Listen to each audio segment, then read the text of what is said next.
All right, we're gonna start. Hi everyone. It's Wednesday. Happy Wednesday.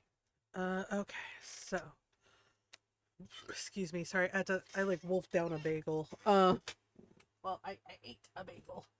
I had dinner, but I got hungry. So a few hours later, I was like hungry again. So, I just made myself like I toasted myself a bagel, and I just ate it really quick while we ran the ads.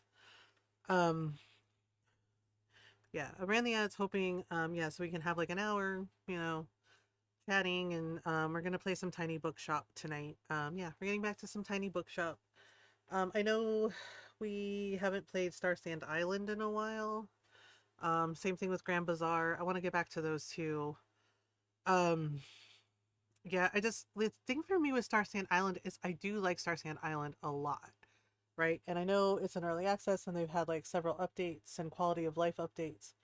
The thing is like, and I don't mind the crafting. Like the crafting's actually fun.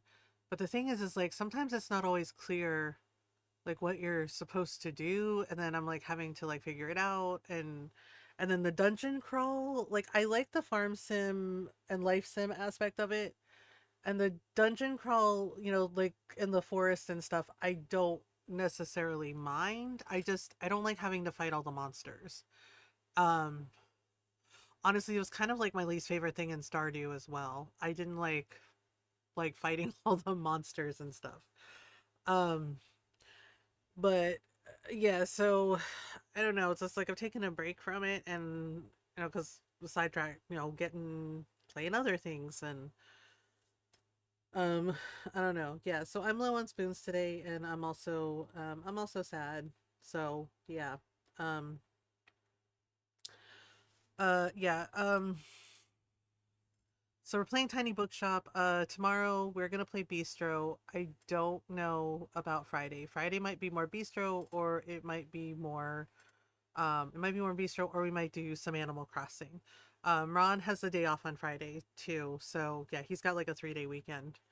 Yeah, so he has a paid day off. Yeah, because he has to like use up some of the days, or like if he doesn't use them up, he loses them. I don't know. But he asked for Friday, so he's taking Friday off from work, so he's probably gonna be, hanging around. Um, so we might do short Animal Crossing stream, or we just might do more Bistro. I've been really liking Bistro though, so um, yeah, so we're doing that. We're of course we are continuing to raise money for Trans Lifeline for the entire month of June. We're at $209 in donations. Uh, yeah, we're $209 in donations, and so we're $91 away from the $300 donation goal. I'm hopeful we can get to the donation goal before the end of June.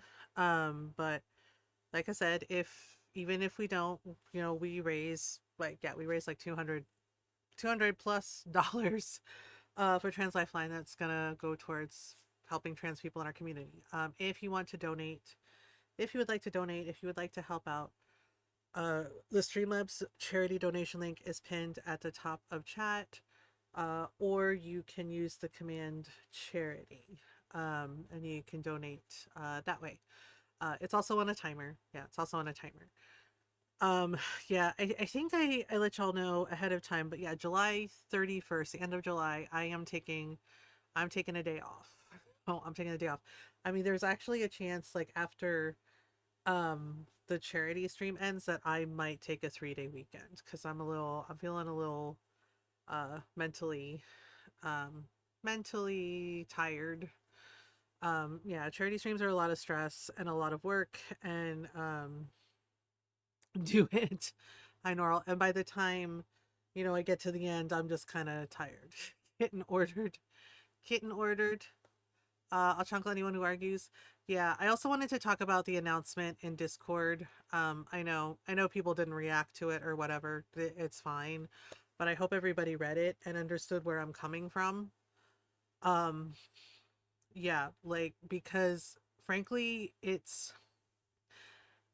um Yeah, I honestly debated whether or not I wanted to do that announcement this morning because I don't want to upset anyone and I don't want anyone to feel bad. But the fact of the matter is, I've been feeling very sad and honestly hurt by the way I've been treated the past couple weeks by people, okay, in my streams. And it's not everybody, and if you feel like some type of way about it, like, oh my God, why is she calling me out like that? Then maybe you need to think about why that is and maybe correct your behavior. Um, because like, yeah, Norl went to bed for the night because frankly, if Norl had seen it, I guarantee you she would have said something. With the shit the other night. Norl absolutely would have said something. I mean, one of my mods did. Golden did speak up. Um, right. You could have gotten chocolate. Yeah, like I don't know what the issue is. Okay, like this is me being like really honest with everybody in the face. I don't know what the issue is. Okay, with a 2x4. I don't know what the issue is. I don't know what's going on. I don't know why there is a suddenly an uptick for the past 2 weeks, right? Why there's suddenly an uptick with some of our regulars being rude to me, right? Or like being rude or like quote joking and being rude to me. I don't know what is going on. I don't know what that is. I don't know like why that's happening. I don't know if it's something I said or did that's causing people to think they can speak to me that way. Um, but it definitely makes me sad. It makes me sad and it makes me feel okay. Um, it makes me feel like in some ways I'm being taken for granted or basically being treated like, well, oh, mom does her best to be kind, mother gamer does her best to be kind, so it's totally okay to walk all over her, like mistaking my kindness, my doing my best to be kind, my kindness for weakness. No, absolutely not. Yeah, and I don't know. Yeah, with the announcement this morning, I don't know if I came across as harsh. I really tried very hard not to be harsh and tried to explain as kindly as I could where I am coming from and why it bothers me. Um, like, yeah, like I spoke with my mods about it, about what to do if this happens again. Because, like I said, it's not necessarily like new people. Sometimes it's new people, but recently it's some of our regulars. Because yeah, like I had to ban the person the other night, and they've been following me for a while. Like they've been part of our community for a while, and it's just like, no, I don't care if you've been here 5 minutes or 5 years. If you can't be polite, if you can't do your best to be kind when you're here, if you just go to being rude, then no, mods are going to handle it. Um, because that's not okay. Right. And it's definitely making me feel like I'm not seen as a person. And I'm already tired all the time. And I've already been dealing with like a lot of stuff behind the scenes. Yeah, like some of it's the harassment stuff, but the other stuff is like in my day-to-day stuff, things that I'm dealing with that I'm trying my best to navigate and not spiral over. And so like having people who are like regulars are regulars, okay, Norl, being rude to me or like thinking it's okay to be rude like in a joking manner, and like jokes aren't funny unless everyone is laughing. Right? Unless everyone's laughing. Jokes are supposed to be funny. And unless everyone's laughing, and if the person feels hurt by your joke, then it's not a joke, is it? Um, yeah, so I'm trying to like navigate this and I'm trying to do my best here to not be upset, but I am a little upset. I'm a little sad and I'm a little disappointed in the behavior. Um, and it really bothers me because the thing is we're adults. We're adults. We all know how to act. We all know, at least most of us do. Most of us know how to act. Um, and just do our best to choose our words and actions carefully. And like I said in the Discord, like ask yourself if what you're gonna say is gonna be hurtful to the person. And like I said, in regards to the ads, I'm gonna run the ads regardless of what y'all think. Period. I don't get a say. We don't get a say. And when, you know, in like whether or not we have ads. Twitch has just decided that that's the trade-off. You get this content, you know, you get the content for free and the trade-off is ads. Right? The thing is like I run the ads every hour just like most people, most of us do, right? And I do my very best to give y'all a heads up. Like, oh, we have an ad break coming up. We're gonna take a stretch break and a pause the game. Nobody's missing anything. Um, nobody's missing anything because the game I'm playing is paused, and we go and take a stretch break. And I have to like, yeah, and like I said, I have to get up. I cannot sit for long periods of time. Um, that's the way my body is, right? And I can't if I sit too long, my body stiffens up. It can cause fibromyalgia and arthritis flares for me, which is very painful, by the way. Don't recommend it. Like negative 10 out of 10, don't recommend it. Right? So, and I do my very best to like say like, hey, we're gonna run ads, like give y'all a heads up. So y'all and I encourage you all to take the stretch breaks too, to get water, to get food, to get snacks, to take care of yourselves, right?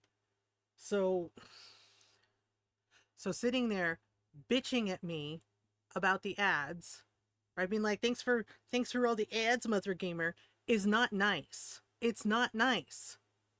Okay? That's not a nice thing to do. It's not appreciated.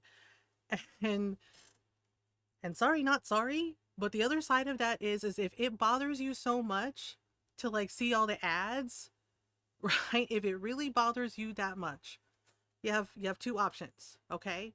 You can subscribe to the channel, and again, I don't expect everyone to subscribe. I don't expect that at all. Or you can subscribe to Twitch Turbo, because Twitch Turbo basically gives you ad-free viewing on every single channel you follow. You see how that works? Um, right? So yeah, I'm sure people are not happy with me about that announcement this morning, but the other side of that is I am a person first. And frankly, the way I've been treated the past 2 weeks, like I said, by some regulars, not new people, regulars, so you know better, is not okay.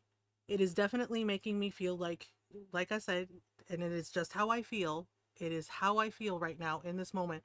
It makes me feel like folks don't see me as a person, right? That I'm just here for your free entertainment, and you can speak to, and you think you can speak to me however you want and complain about the ads and be rude to me and complain about stuff that I don't have control over. Um so it just like please think about that for a minute. Like I know I've been doing this a long time, but I still have feelings and it still definitely like made me feel bad. So um hi Julius. I still feel bad for the stuff I said. I appreciate that you feel bad, but you do understand it's not about you, right? It's about the way you made me feel, right? So I understand that you feel bad. But like, and that's fine, and I understand feeling bad. But the other side of that is how are you going to correct that? Like moving forward, it is up to you to choose to be better and choose to think before you type, before you say the words. Um, no, I'm really like debating a lot of stuff right now. Um, I'm not okay. I'm feeling like some type of way about the way I've been treated. Like I said, it's not everybody, um, it's not everybody. But like I said, it's not new people, it's regulars. It's regulars who did this, who have done this, who have spoken to me in certain ways that are not polite. Um, uh, and or, like I had longtime person the other night complain about the ads sarcastically. right? And they're not the only one. Um, I'll try and not say everything that thought I can. Thank you, Joyce. I appreciate that. Yeah, because like when people say, "Well, like I feel bad," that I hurt the person. It's just like that's great. Like I understand feeling bad. Like yeah, like I never want anyone to feel bad either, right? But the other side of that is like it's not about how you feel. It's about how you made the other person feel, right? So then you have to take a step back and think about that and think like, well, how can I make how can I make that better? How can I learn from that and do better moving forward? Um, yeah, but but like I said, in the Discord announcement and like I'm saying here, I'm gonna run the ads regardless. Okay. And like I said before, I do give everybody a heads up before I run the ad, so it is not appreciated. Like what happened the other night, it is not appreciated having people be sarcastic at me about it, being like, thanks for running, thanks for all the ads.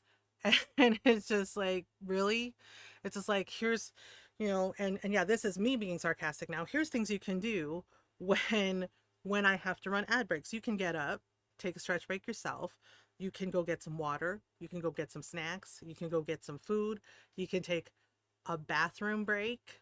You know, you can, like take your meds. You can like self-care, right? Those are all things you can do. Or, like I said, or if it really bothers you so much having to see ads, it's like you can subscribe, which again, I don't expect everyone to subscribe. I know not everyone has the money to, and that is okay. Or you can subscribe to Twitch Turbo, which removes the ads, which gives you ad free viewing on all of the channels you follow. Like all the streamers you follow. Um, yeah. Right? Like you can do that instead of being rude to me when I come back from my stretch break and saying sarcastic shit to me, complaining about the ads. Um,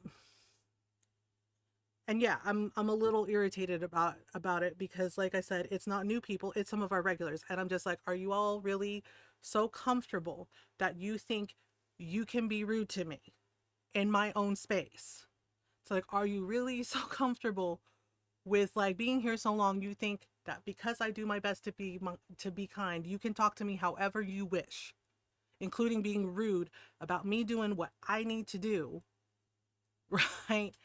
Because the thing is like we don't get a lot of money from those ads. I know it, Lilia knows it, everyone, all of us know it, okay? But we do get some money from it. So it is a free way to support our channel, to support the stream, right? So it's just like, seriously, this is the trade off.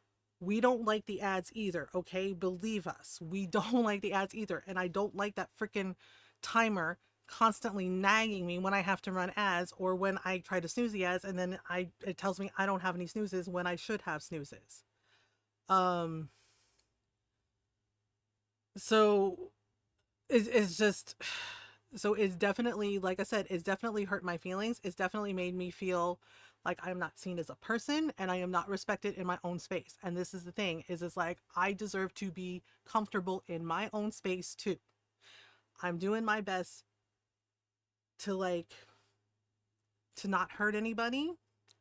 Um and I'm doing my best to be as kind as I can about this, but I am at the end of my patience because like I said, past 2 weeks I've been treated this way and it is not appreciated and I don't like it.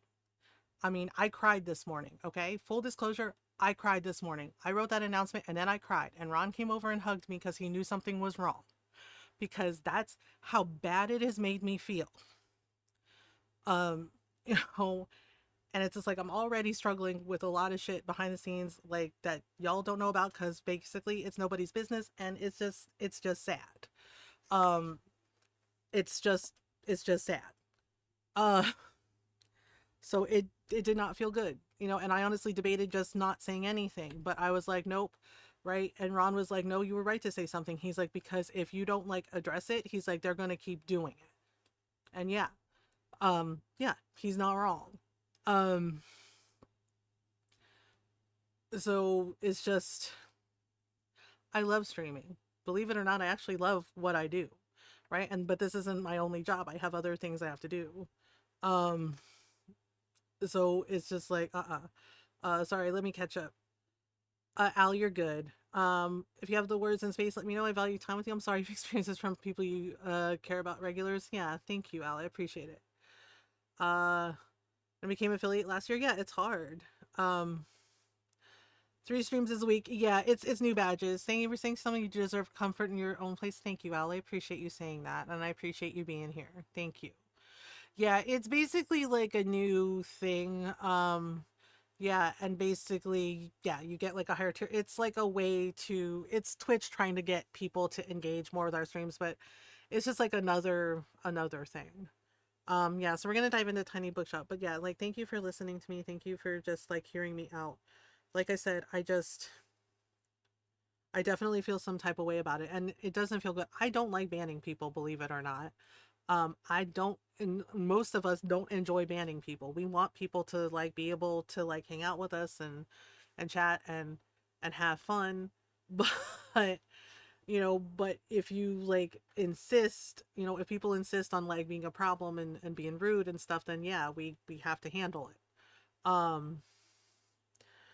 It'll keep going at you and then it will just burst out. Yeah. Yeah, which was why I did say something, even though I cried and even though I felt sad and I still feel sad. Um, you know, like I said, I've been doing this for a long time. I've been doing this for almost 8 years. Yeah, it'll be 8 years in September. Um, right? And like I love y'all and I love hanging out with everybody. But like I said, I'm a person first, right? Streamers are people too, and we have thoughts and ideas and feelings and you know like I said, the frankly the disrespect and the rude behavior has definitely made me feel hurt and made me feel like, like really, do y'all even like me if you think it's okay to speak to me that way? Right? Like that was at the back of my mind the other night when the person did that. I was like, do y'all even like me? I was like, do y'all even like me if you think it's okay to speak to me in a rude manner, right? Or then be rude in a joking manner to me when I say I don't find that funny, right? I think that's rude, right? Like that was in the back of my mind last night because it was a shock, like being spoken to so rudely. Um, and you know, uh, so I relate so hard. Yeah, it just like it definitely made me feel some type of way. And Nora was not happy when I told her, and she's our community manager. Like when I told her what happened, because she went to bed for the night, and she was just like, "I'm really sorry," but she was mad. My mods were not happy about it, and I'm gonna be real. Y'all are lucky Rose wasn't here, um, because Rose and Hugs are quote my mean mods, and Rose definitely would have roasted the person. Um, so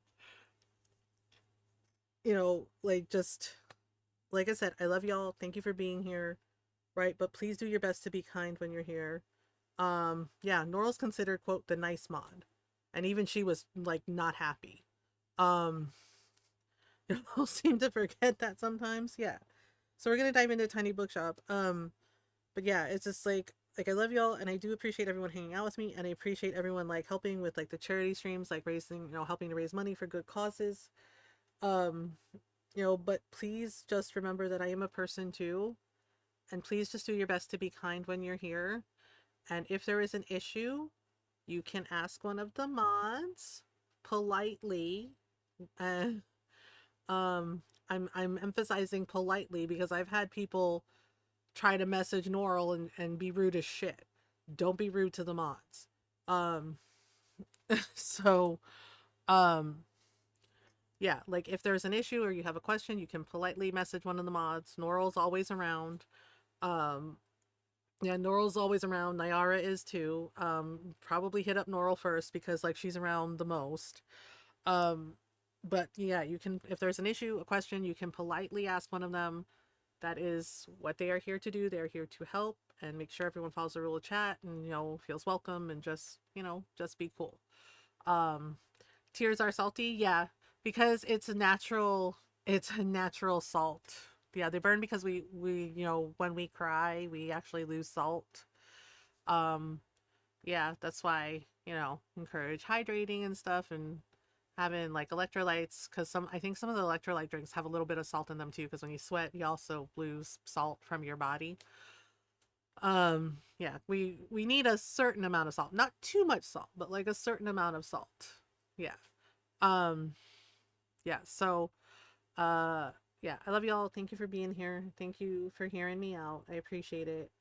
um I hopefully people will just, you know, everyone will be chill and understand and just be cool. So we're gonna dive into Tiny Bookshop. I don't remember where we are. Yeah, I think we're in year 2 on Tiny Bookshop. Yeah, so Tiny Bookshop is on Game Pass if folks are interested in it. Um, yeah, I'm trying to think. Um, once Miss took alibi and libido with each other, and used libido instead of alibi in a conversation. Uh-oh. Love you too, MG. You're a long distance friend here, and I'm grateful to be here. Oh, Elle, thank you. I appreciate you. I'm glad you're here too. I don't remember what I was doing. Wait, I think we can. Oh, we can check the newspaper for stuff. There's no events. No events. Mysterious attic find. You know what? Sure. Let's see what it is. Non-native English speaker moment. Yeah. Yeah, well, to be fair, it's just like I saw a TikTok with like the Tartan Army, and they were saying like how to say Scottish words like Edinburgh. Yeah, and I was like, yeah, one of my friends said like, oh yeah, I love Edinburgh, and I'm like, it's Edinburgh, and she's like, what? And I was like, it's Edinburgh, and she's like, oh, she's like, well then what's the G one? She's like, is it gow like cow? I was like, no, it's go like a go, Glasgow, and she was like, oh. Yeah, and it was really funny because one of our other friends, one of my family members, yeah, um, uh, yeah, and they were like, "Thank you." Yeah, because the Tartan Army, it was a couple of the guys from Tartan Army, like the Scots are visiting for the World Cup, and they were explaining, was like, it's Edinburgh, it's Glasgow, and I was just like, oh right, because they said it drives them nuts. You know, when people pronounce Edinburgh wrong, they're like, come on, man. You're like, get it together. And it's just like, that's valid. So we're gonna buy a bunch of books. A bunch of books. Well, not a bunch of books, but like books that are on sale. Rare comics bundle. Okay, we might buy everything. We might buy everything. Um, do. Native language is sarcasm and spite. Yep. True. This is true. I don't know, Ron. One of my cousin's jokes, I speak English and bad English. I'm just like, really? Yeah, he says like, I speak English and really bad English. I was like, wow, man, okay. I mean, spite is what keeps you going. My grandmother, you know, before she passed, one of our family members was like, how have you lived this long? And she said spite. She's like, out of sheer spite. I was just, I remember laughing about that. Yeah, my dad's mother just got a glit in her eye, and she said, out of sheer spite. Right? She's like, out of sheer spite. Right? And then followed up with this. She's like, out of sheer spite. She's like, nothing but spite. Sheer spite for all the people who pissed me off. And I just remember cackling at that because I was just like, you know what? Yeah, I get it. just like, we're out of sheer spite for everyone who pissed me off. And I was just like, well, hydrate out of spite if nothing else. True. Okay, so I'm trying to think where we should go. I guess, okay, so I guess we could go to the beach. Should we go to the beach? Wait, okay, there's no events today. So the weekly flea market is on Saturday. So we could go to the beach, or we could go to Buxton University. You know what? Maybe we can go to the beach. Okay, I need to remember what...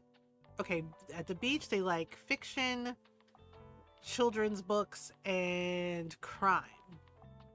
Yeah, you know what? I've actually read a couple of murder mysteries when I'm at the beach. You know, just read a good mystery thriller while I'm lounging on the beach. Uh, that totally tracks. Um, okay, so we'll do crime. Do I want to do some crime? Some crime. Okay. Wait, no, I put it on the wrong shelf. Poop. Yeah, you know what? It's fine. It's fine. It's fine. It's fine. I don't know what is going on. Need hydration. Drink Sprite, not Sprite.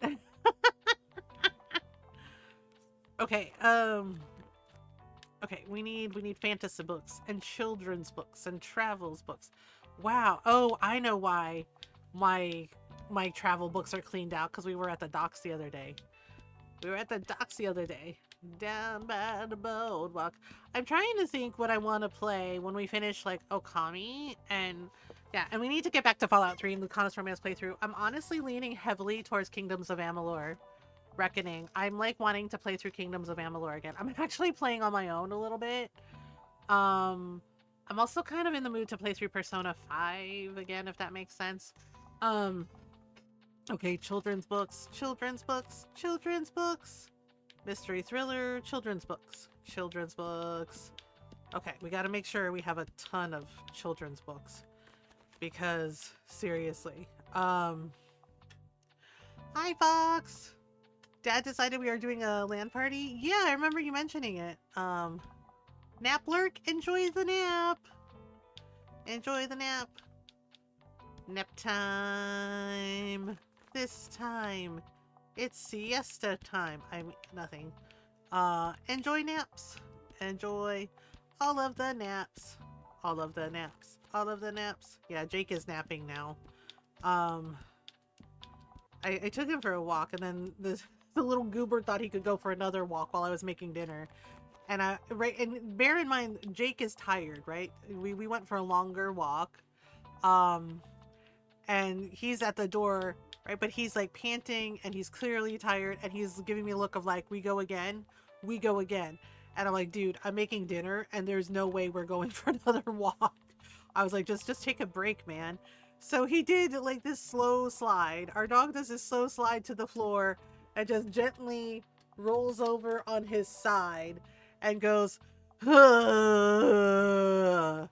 And I'm just like, yeah, your life is so hard. You know, I was like, you have us taking you for walks. I was like, you get all the food. I was like, you get lots of food. You don't even have to cook it. I was like, you get plenty of water. You get snacks. You have 2 beds and a blanket. I'm like, yeah, your life is difficult. Right? And he lifted his head up and gave me this look of like, wow, Mom, really? And it's like, yep, really. Right?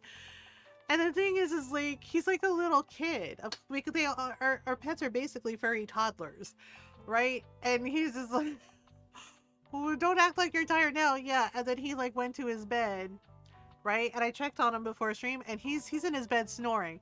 Yeah, because I'm like, you're obviously tired. He's giving this look of like, I'm not tired. You know, it's giving like my middle daughter when she was little and would insist she didn't need a nap, that she wasn't tired, and she was blinking a lot. And I'm just like, well, why don't you lie down for like 5 minutes? And she goes, okay, how long is 5 minutes? And I'm like, 5 minutes is 5 minutes, right? And then Steph would lay down and go, okay, but only for 5 minutes, Mom.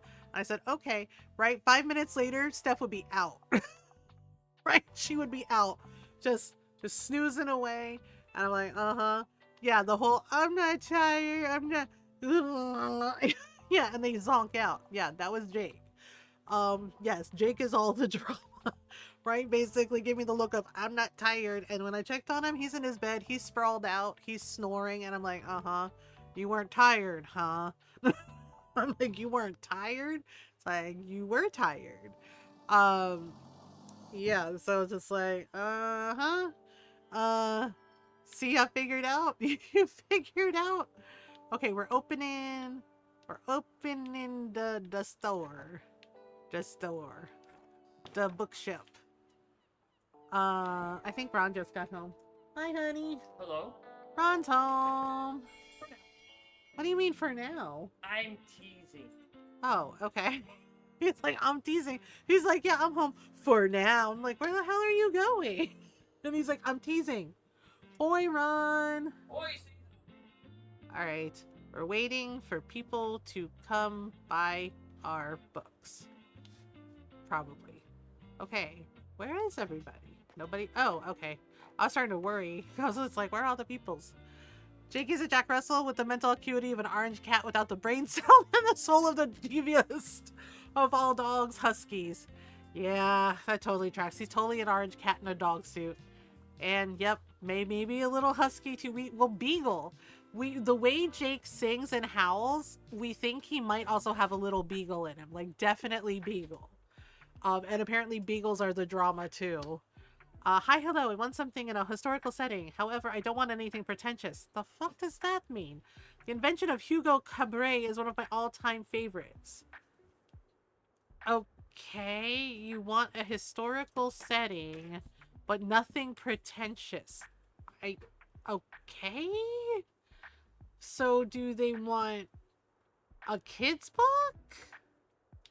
The Dark Portal, The Animals of Farthing Wood, Moomin Land Midwinter. Keep getting Frenchy TikToks of them babbling. It's so cute. Oh yeah, French bulldogs are hilarious. On the banks of Plum Creek.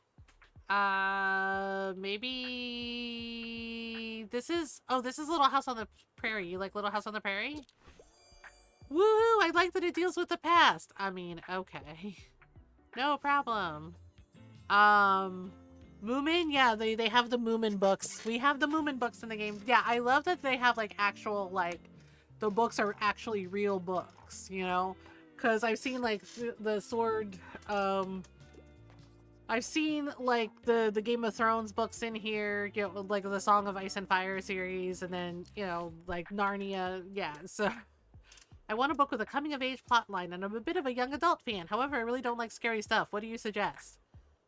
Oh, okay. A coming of age plotline. Alright, alright. The Dark Portal, The Animals of Farthingwood, Moomin Land Midwinter. The Moomins are lovable small creatures invented by the Finnish illustrator who live a peaceful life in the forest.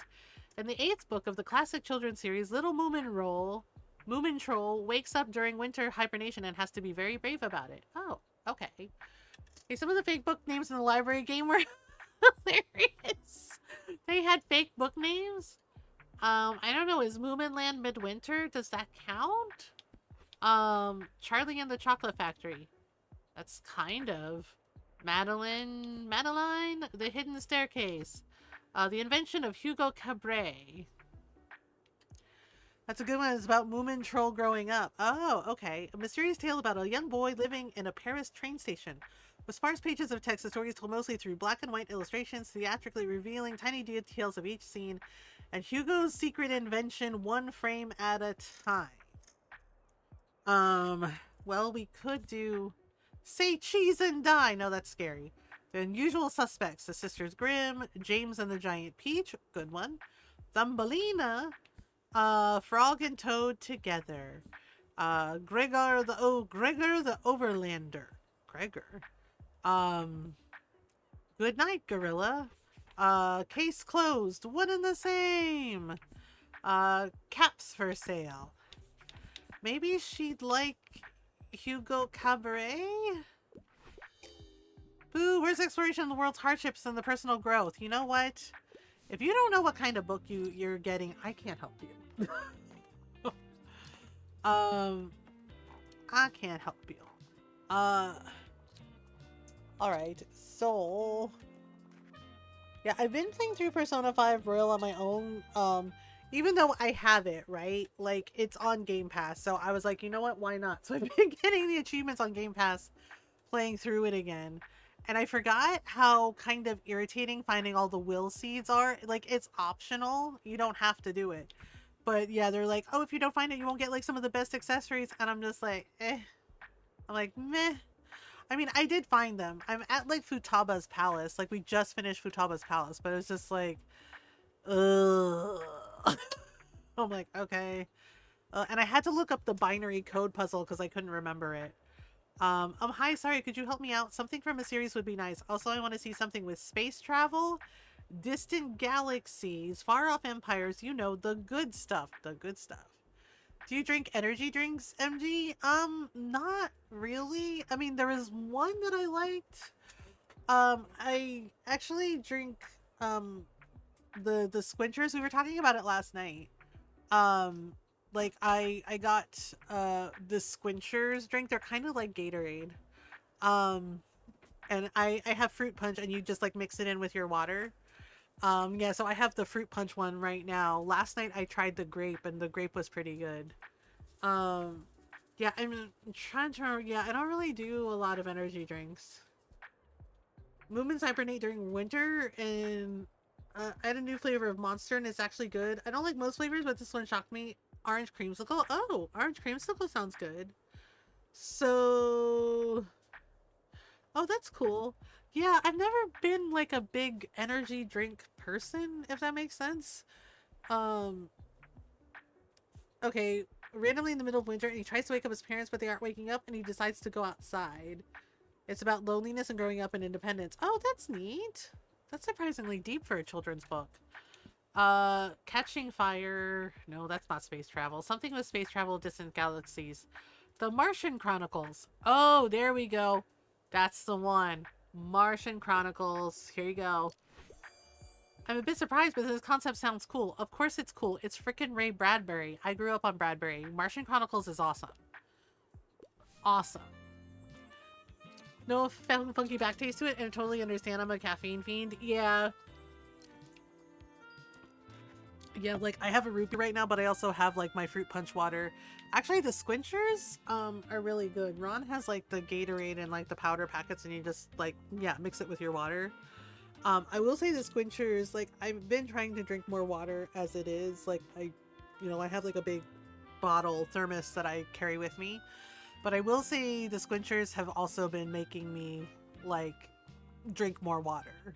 Because it's just, like, a little bit, and it's sugar-free. Like, it's sugar-free, so there's no, yeah, and it's actually not bad. Like, the fruit punch is really good, and the grape is really good. That's what I've tried so far. They have a lemon lime one, too. Highly recommend them. My favorite is Autumn in Moomin Valley and Moominland Midwinter. Oh, okay. Oh.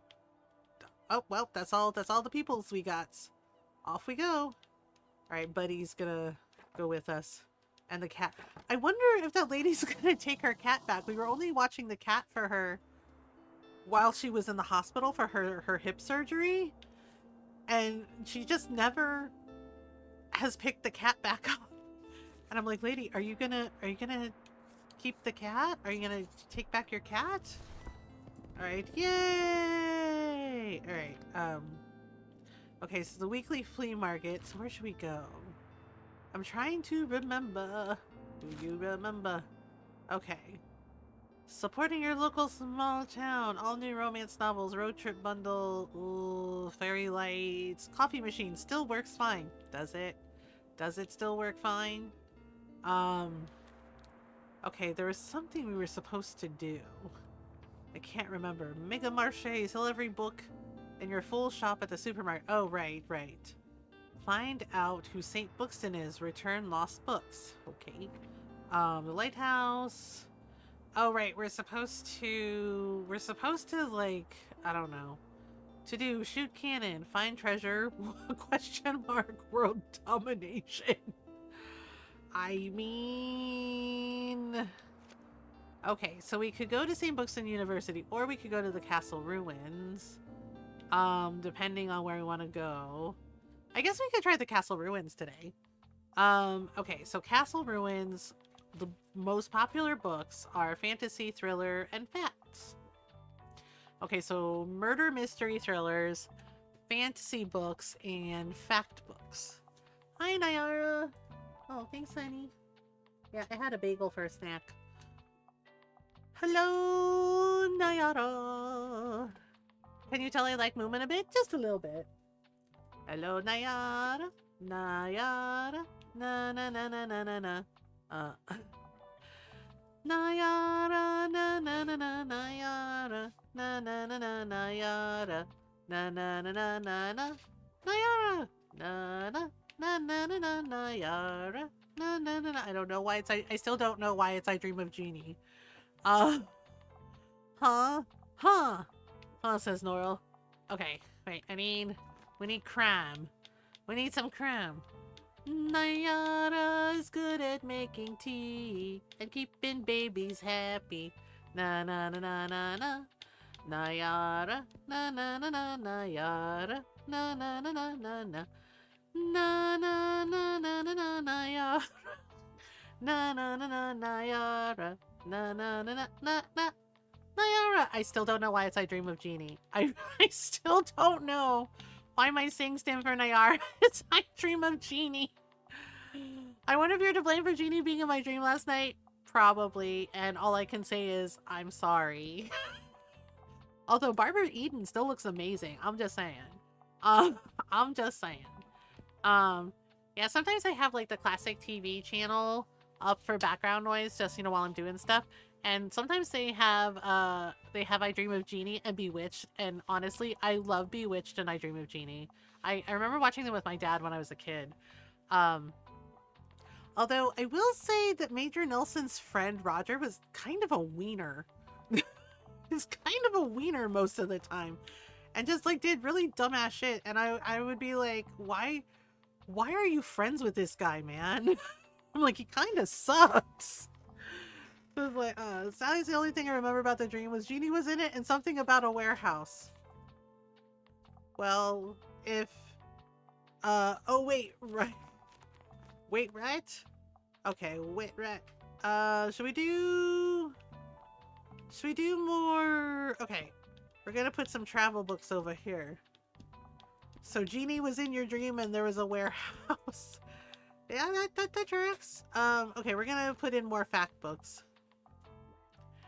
So you had a dream about about Jeannie from I Dream of Jeannie, and there was a warehouse.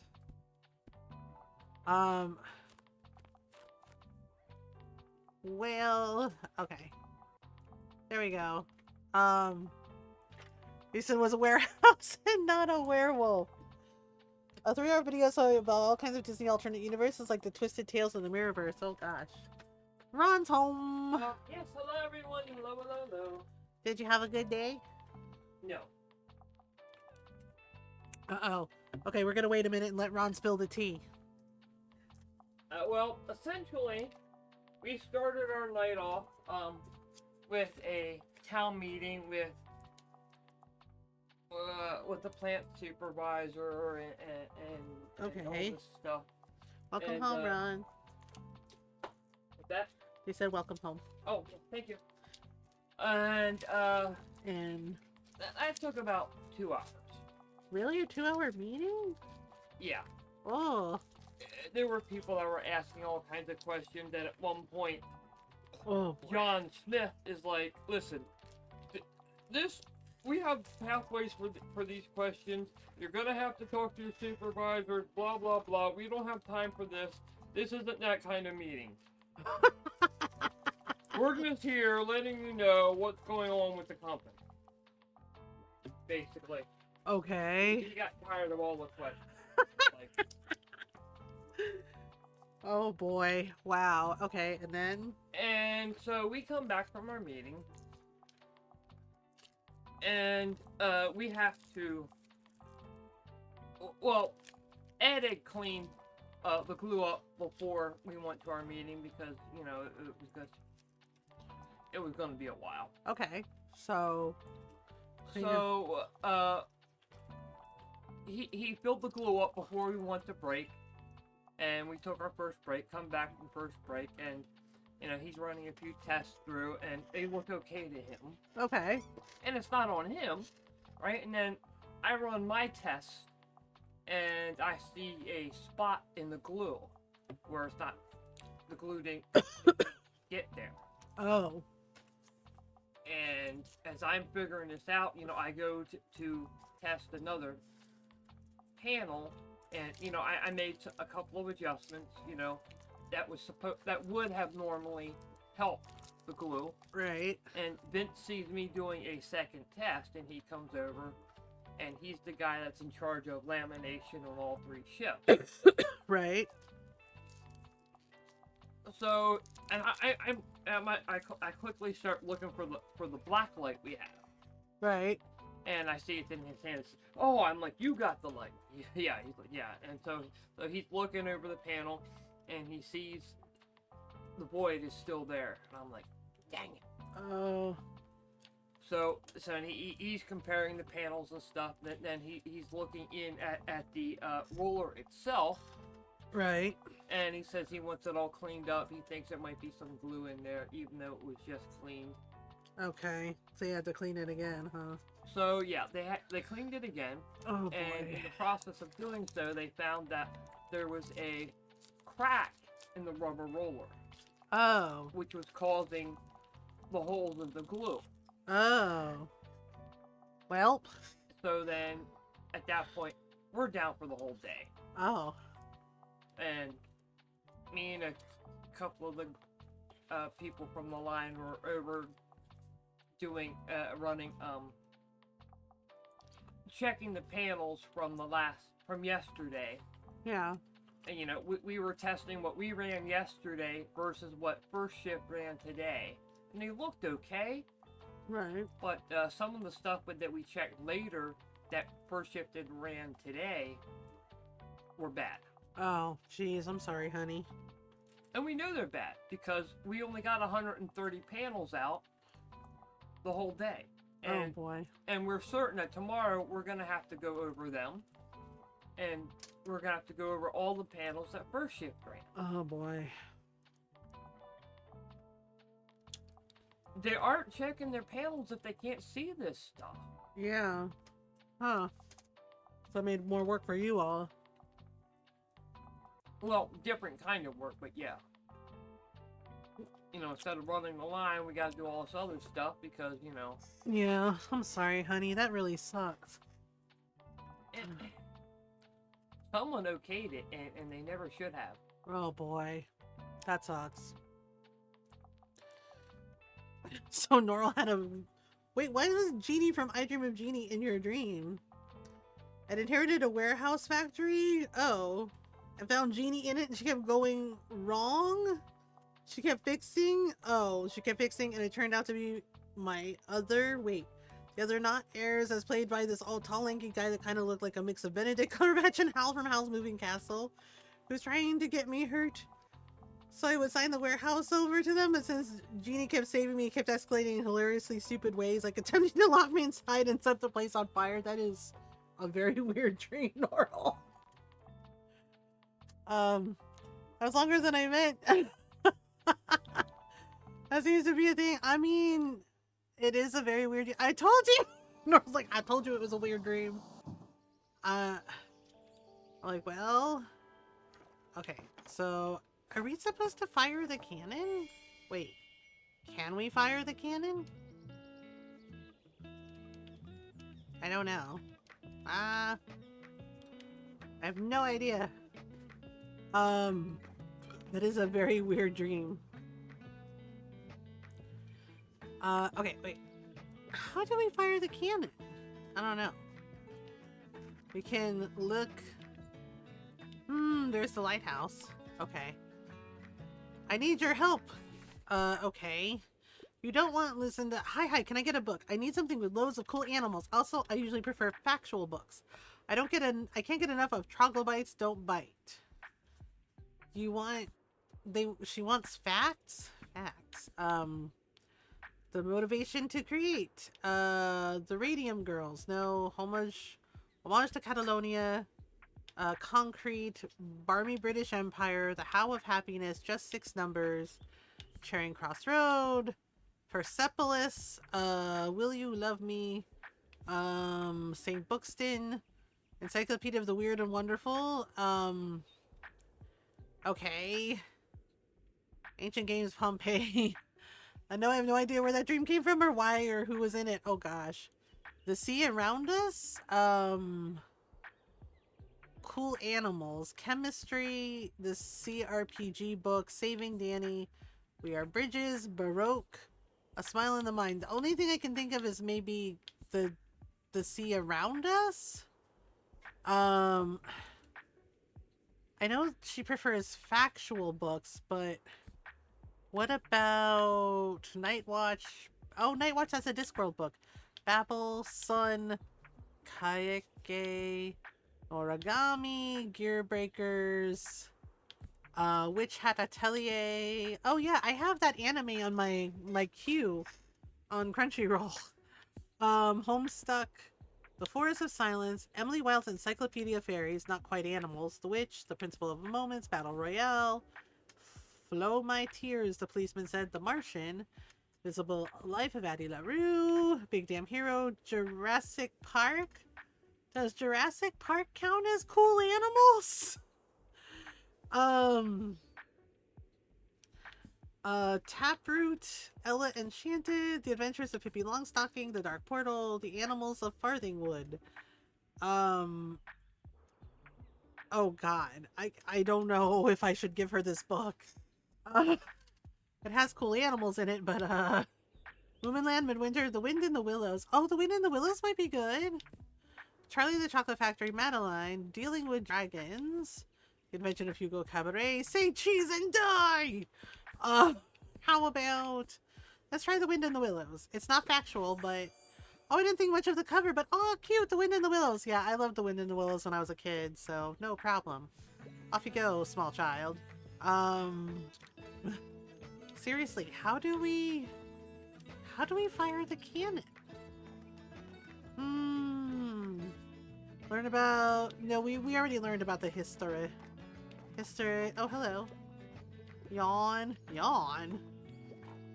Oh, boy. Another nightmare last night. It doesn't bother me. Are you sure it doesn't bother you? Okay, I guess... Sigh. Hey you, hope you're doing alright. Have you spoken to my nan lately? No, actually don't tell me. I told myself not to invest all of my thoughts and energy into this daft argument. I mean, why not channel it all into something more productive?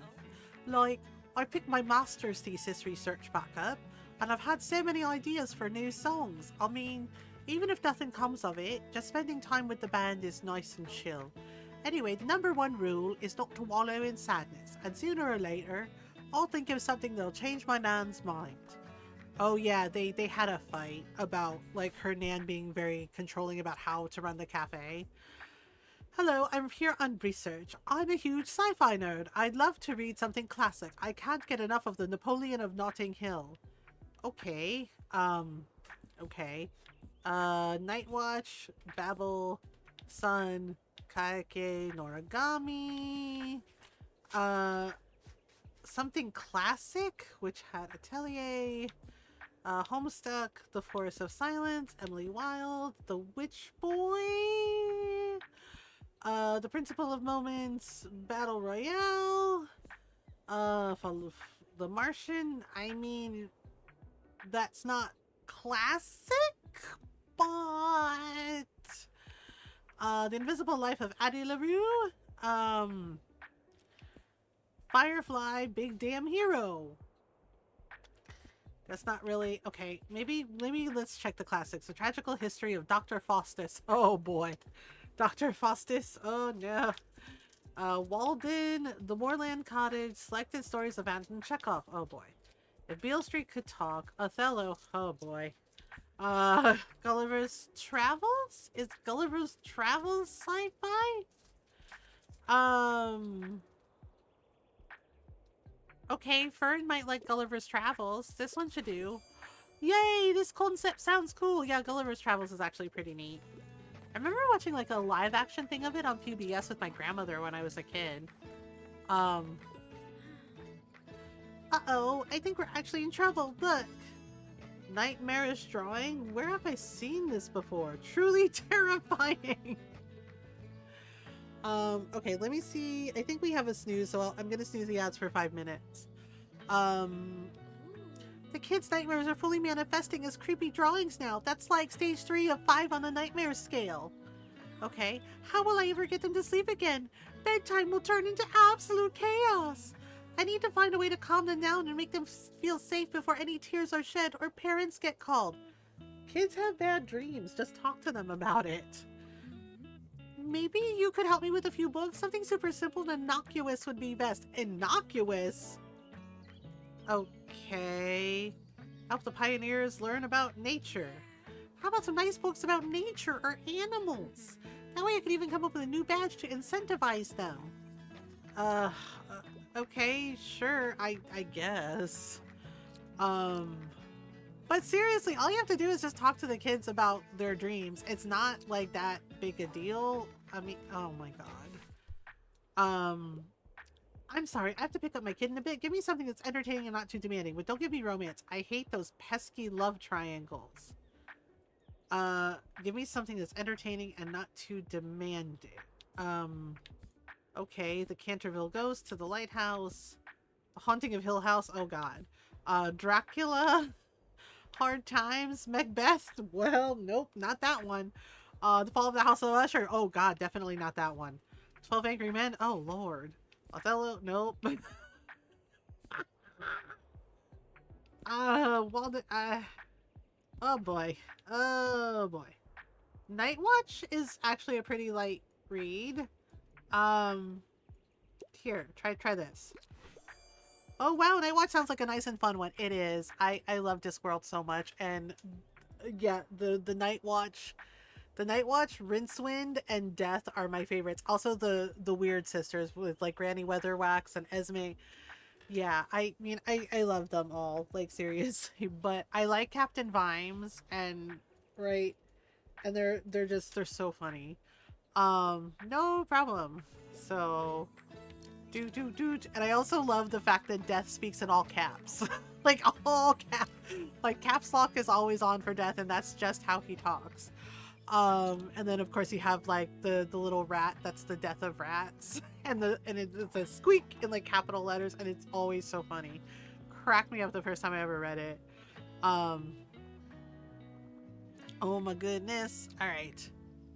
Well, yay! I think everybody found lots and lots of books that they liked, because they really cleaned out my kids section and my drama section. Wow.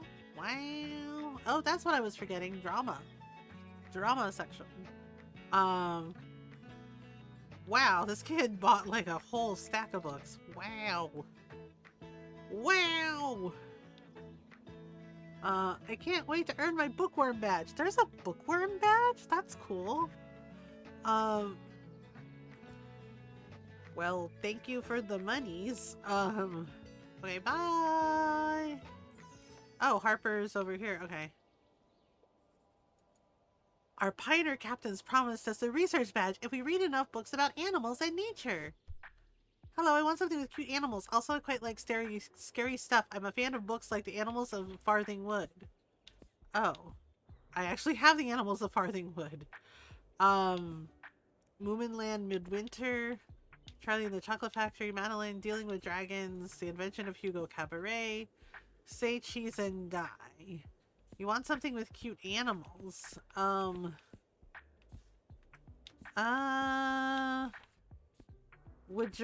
Does Jurassic Park count as like cute animals?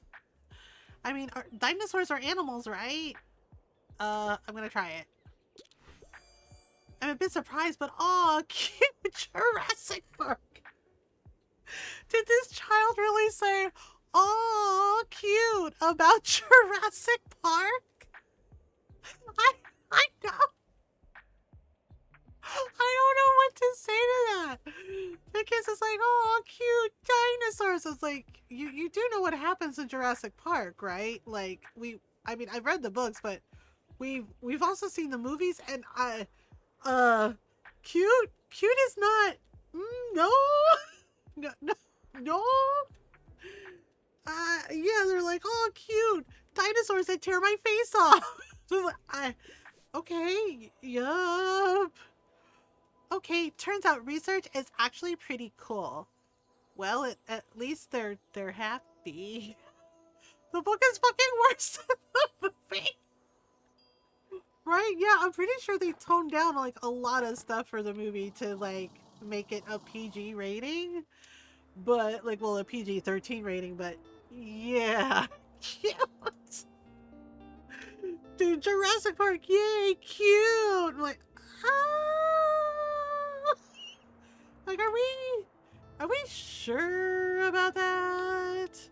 Fantasy set for sale. Oh, with at least 700 pages. Okay, sold. Sold. Um, so many deaths were toned the fuck down, right? It's like the 13th Warrior, right? Like I love that movie, but if you read the book, oh man, it's a lot more like grim with like some of the deaths and stuff.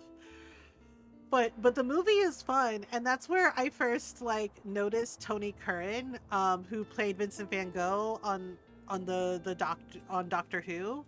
Yeah, because he was one of the Vikings, and he was like teasing Antonio Banderas' character about the scimitar he made, and he's like, when you die, he's like, can I have that to give to my daughters?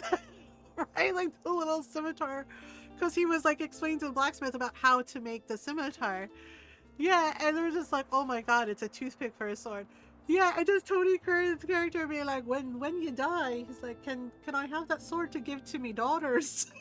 It's just like, oh, um, and because the book deaths in Jurassic Park were horror, though a few totally deserved, right? Oh man, yeah, very much deserved.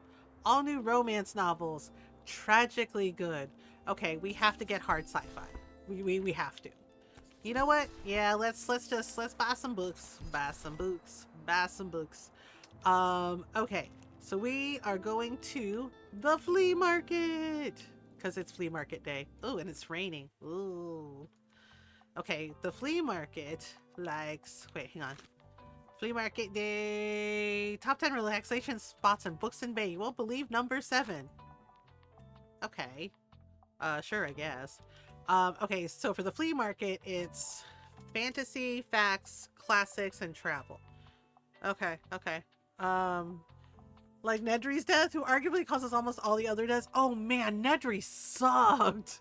Nedry sucks so bad. Yeah, Nedry totally sucked. Okay. Fantasy. Is this real life? Is this fantasy? Caught in a landslide, no escape from reality. Okay, so we're gonna still keep the thrillers. Cause this is thriller night. Na na na na na na na na na na na na.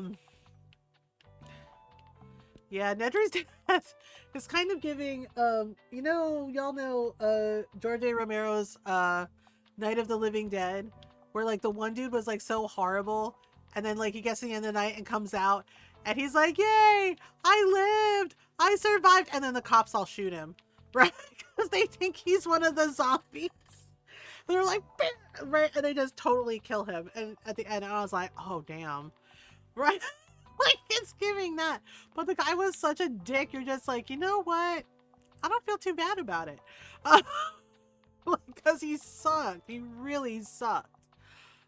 Okay, travel. Okay, I have one shelf of travel.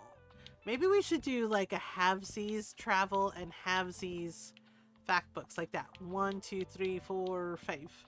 Okay, we need classic books now. Classic. The Daughter in the Night of the Living Dead, eating her parents still haunts me. The black and white one or the modern one? The modern one isn't bad. But yeah, but the zombies are too fast in my opinion. Oh, the black and white one. Okay. Yeah, like the remake wasn't bad, but I feel like the zombies being so fast kind of defeats the whole purpose. Right? Like I'm like I like the classic Romero ones where they just kind of do like the slow like shuffle, you know? Because it was like camp and it was funny. And plus the thing is like Romero's movies, right, his zombie movies are basically social commentary on society. I mean the OG one literally invented the zombie shuffle, right? Yeah, like, and I like the fact that it was, that's the thing, is like Night of the Living Dead, Dawn of the Dead, right? They were basically, it was like him, like they were horror movies and camp and but they were also like commentary on society about like about capitalism and about like what would happen if everything like fell apart in our society and like how messed up people really are.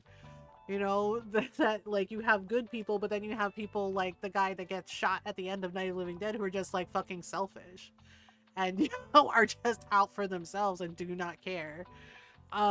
It's just like, damn, okay.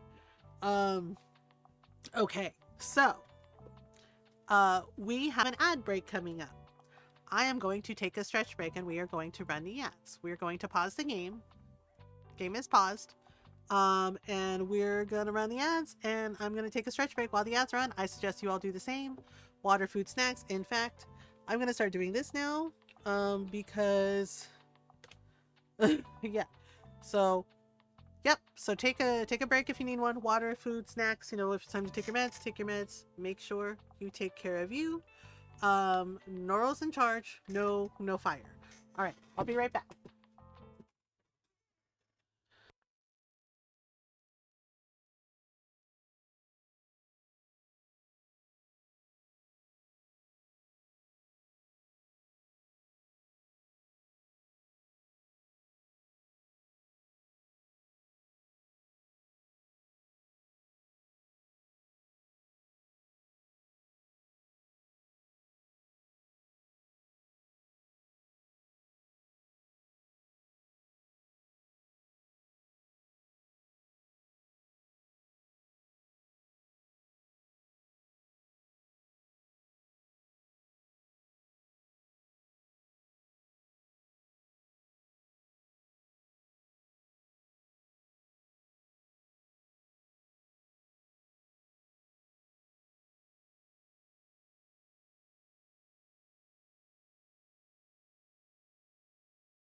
Alright, I'm back. The Doom Rats? Wait, did I miss something? Um, I'm back. Are the Doom Rats playing Final Fantasy VII Remake? Oh, the Doom Rats. I mean, as soon, well, you summoned them basically. Okay, so the flea market. Here we go. But it's all gloomy and rainy. Oh, does she have anything good? Ah, what are you looking for? I don't know. Mixed book set. Oh, ooh, ooh, ooh. Additional, can I have an additional shelf? I want. Additional shelf. And, ooh, what's in the mix? What's in the box? I don't think I can fit any more shelves in though. You're welcome. Thank you. Thank you. Alright, I guess we better open up the bookshop. Open up the bookshop. Alright, wait, open this. And then we gotta open this. And we gotta pet Buddy. We gotta pet our best boy. Awoo! Do you like the rain? I think that means yes. Yeah, but I'm just wondering. Alright then, let's do a little training today. Yes, speak. Ruff. Yay! Okay. But seriously, is Tilde gonna come back for her cat? Like, I swear, she just, like, gave us her cat. But I thought it was only temporary because she was like, oh, I have to have surgery on my hip. And now she's better and she hasn't picked up the cat yet. And I'm like, do we just keep the cat? Got a sec? What's up, girl? I want Yearning and Blushing, please. I just need another fantasy novel now. And bonus points if it was written by a woman. What do you suggest? Okay. The Invisible Man, Babel, Shatter Me. No. A Clash of Kings? Nope, that's not. Siren Queen? The Outcast, Witch Hat Atelier, Red Wall, oh lord. Bury our bones in the midnight soil, the long way to a small angry planet, The Witch Boy. Principle of Moments, Battle Royale, that is not romance. Follow my tears, flow my tears, the policeman said. That's Philip K. Dick. The Martian, The Invisible Life of it, Adi LaRue, Firefly, Big Damn Hero, Something Wicked This Way Comes, oh boy. A Deepness in the Sky. Ella Enchanted? You know what? I think Ella Enchanted could work. And I think it is written by a woman, so here you go. Whoa, fantasy really makes my everyday feel heroic. No problem. Okay, so she liked it. Hello, dear. I came by to extend an invitation for the 18th. Okay. I want to get together for tea with everyone to celebrate my birthday. Oh, okay. Just come by the Cafe Liberté after work and no presents necessary. But I do have something I wanted to discuss with everyone, so I hope you can find the time. Now let me pick out a book I can gift myself. See you soon. So the 18th, we have to do a birthday tea with Tilde. Okay, that makes sense. All right. Let's see here. Do. Okay, so. Achoo! Oh no, is Fern getting a cold? Oh, hello, buddy.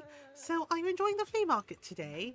Do you think I could get a new bike around here somewhere? Mine broke recently. Oh no. I found some gems here before, but you have to have some luck.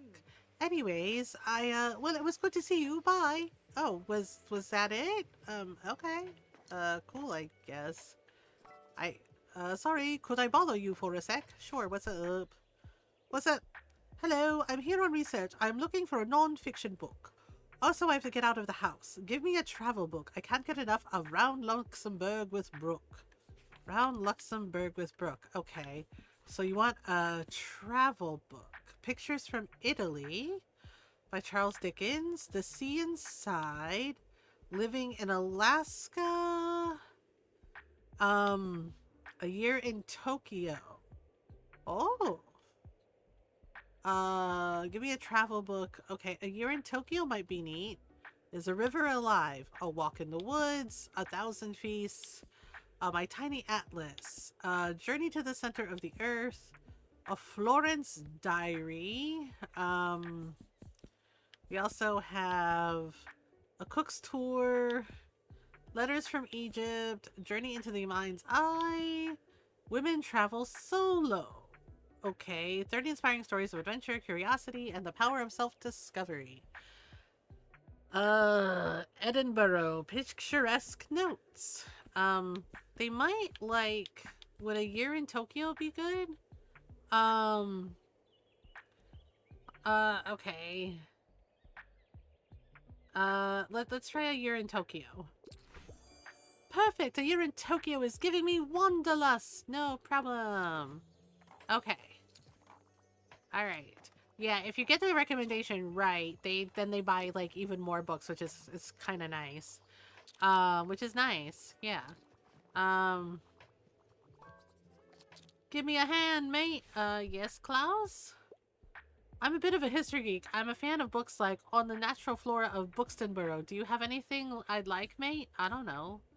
Pictures from Italy, the sea inside, living in Alaska, is a river alive? A walk in the woods, 1,000 feasts, let's see, my tiny atlas, journey to the center of the earth, a Florence diary, maybe they'd like, Edinburgh? Captures authors, okay, wait, they might like letters from Egypt. After her diagnosis of tuberculosis, Lady Gordon travels to Egypt in hopes of improving her dwindling health. A compilation of her letters detailing her accounts of life in Luxor is the story of an Englishwoman's immersion into Egyptian culture. Maybe? Woo, another piece of knowledge acquired. Okay, no problem. Oh, I got it right at least. You okay, honey? Yeah. Okay. Alright, so... There we go. Okay. So, wow. Dang, she bought a lot. She just see that, like, giant stack of books. And I'm like, I mean, honestly, that's me at the library. Just like, yay, all the books. Oh, boy. Okay. I just love Edgar Allan Poe. Okay, so they bought some books of Poe. Alright, I think that's everybody. Everybody bought the things. I don't know if I can have more bookshelves. Oh man, they totally cleaned out my classic literature section. Sheesh. We're gonna have to restock. Yep. Alright, yay! Woo! Alright, so we actually made some pretty good money at the flea market. Oh, there we go. The fact that they bring a book bag, they come prepared. They bring a book bag and they put all the books in. They're like, okay, bye. Alright, well, another successful day. Wahey! Alright, and then go. Okay. So no events today. Wait. What day is it? Is there a way to check the calendar? I think there is a way to check the calendar. The flea market. I'm trying to remember. Okay, hang on. Alright, so where do we go? Paperback mysteries. Oh, yep, okay. Moving away sale gives them a new home. Alright. Vintage books, a little bit of everything. Alien adventures. Yep. Okay. Oh, Tilda's birthday party is on Thursday. Okay. Let me see here. Why? Yeah, the thing is like, I don't think I can have any more books. Wait, can we go inside? I mean, I don't think we can have any more bookshelves.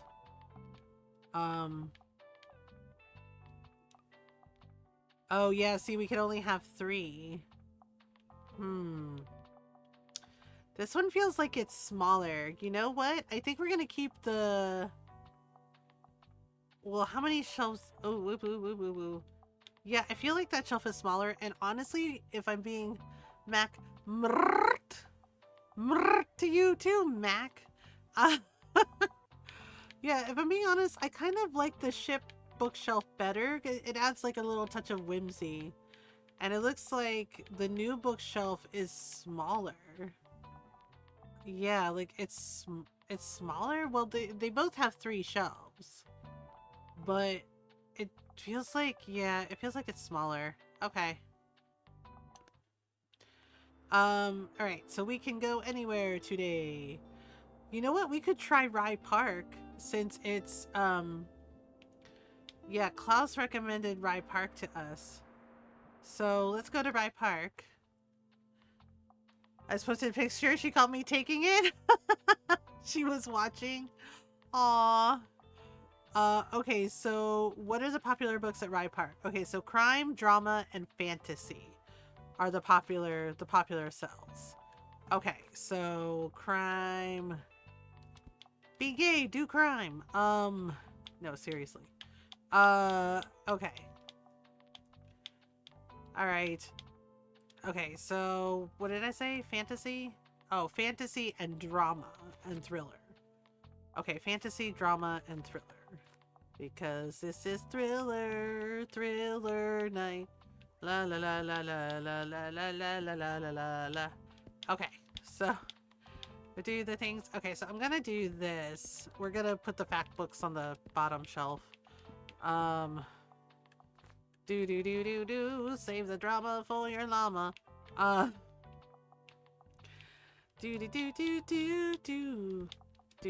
And all I can do is read a book to stay awake.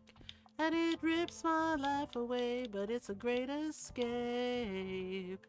Okay, so travel. Okay, we'll put the travel books down here. Yep. And then we'll put the fact books over here. The future. The distant future. Okay. Blah, blah, blah. Blah, blah, blah. Blah, blah, blah, blah. Blah, blah. Yep. And then, yeah, they always seem to like a lot of the classic books. So we're gonna pop on over. All right. And here we are at Rye Park. Yeah, Klaus says he does yoga here. I did not take him as a yoga kind of person, you know what I mean? But apparently he does yoga in the park with everybody. So that's kind of cool. I guess you have to be limber if you're a drummer. Actually, I don't know if he is the drummer. I think he's the guitarist. But I think he's the drummer. Yeah. I can't remember. I think he plays, I don't know. Oh, man, this kid is everywhere. Oh, and here's Klaus too. Klaus is her uncle. Yeah, I didn't know that until Harper said something. She's like, Klaus is my uncle. And I was like, holy shit, really? Oh, and there's Tilde. Everybody's coming out. Wait, is that a book? Whose book is that? Oh, right. They have, hello, can I help you? I need something with loads of cool animals, and I usually prefer factual books. Yep. I already finished the last one. Good grief, this child. Tales of Norse Mythology, Femme in Public. No, that's not it. Hawaii's Story by Hawaii's Queen. Okay. Nosh for Students. Nope. Encyclopedia Bookstonia. Encyclopedia Bookstonia, Volume 1 and Volume 3. Face It, Facial Disfigurement. Okay. Homage to Catalonia, frequently asked questions about the universe. Maybe we can find something in kid books. The Adventures of Pippi Longstocking, The Dark Portal, The Animals of Farthing Wood, Moominland Midwinter, Fruits Basket Volume 1, Charlie and the Chocolate Factory Madeline, Dealing with Dragons, The Invention of Hugo Cabaret, Say Cheese and Die. What? That book should not be there. Oh man, I messed up. I don't have anything really,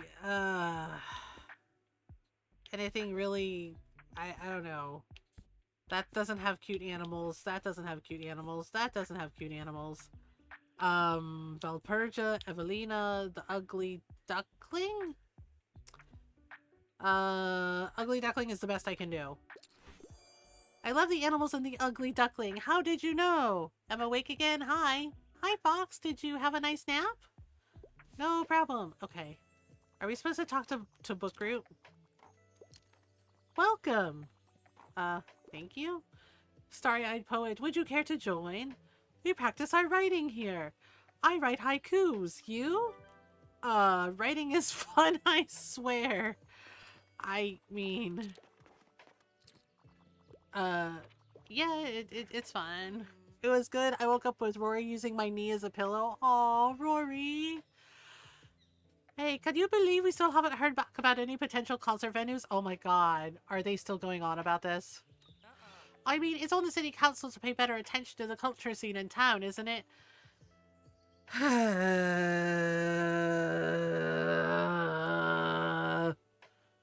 So why should we have to do all the work ourselves? I don't know, Moira. Why? Like, oh my god. Ugh. I feel like all Moira does is complain. Of course, some of the council members simply don't like the look of our band. Do you know that for a fact? Have you tried talking to them? But this isn't just for us, right? I heard there's some teens in the lighthouse who love to put on a theater performance. Well, we'll see. Seems like someone might need a little push. Does she expect me to do the work for her? She's like, they don't like the look of our band. I'm like, how do you know that? Have they actually said that to you? Like, have you tried talking to them? And it's just like, she's like, why do we have to do all the work? It's just like, welcome to this is what it's like in the industry. Especially if you're in a creative industry, like, you know, content creation or music or writing. Yeah, sometimes you have to do the work to, like, oh my god. It's like Moira wants it just, like, expects it to just be handed to them. You know what I mean? And I'm just like, that's not how it works. Halt, I can't leave without a new crime novel, and I love all kinds of different books about travel. Also, I tend to like most stories with a detective. I'm interested to see what you suggest. Okay, Bait and Witch. Oh yeah, I've read that one. Pretty good. The Witch Way Librarian Mysteries. The Big Sleep. There's a ghost in his house. The library book. Okay. Red Dragon. Oh god, no. Lady Audley's Secret. True Grit. No. All Your Twisted Secrets. First to Die. That is actually a pretty good one.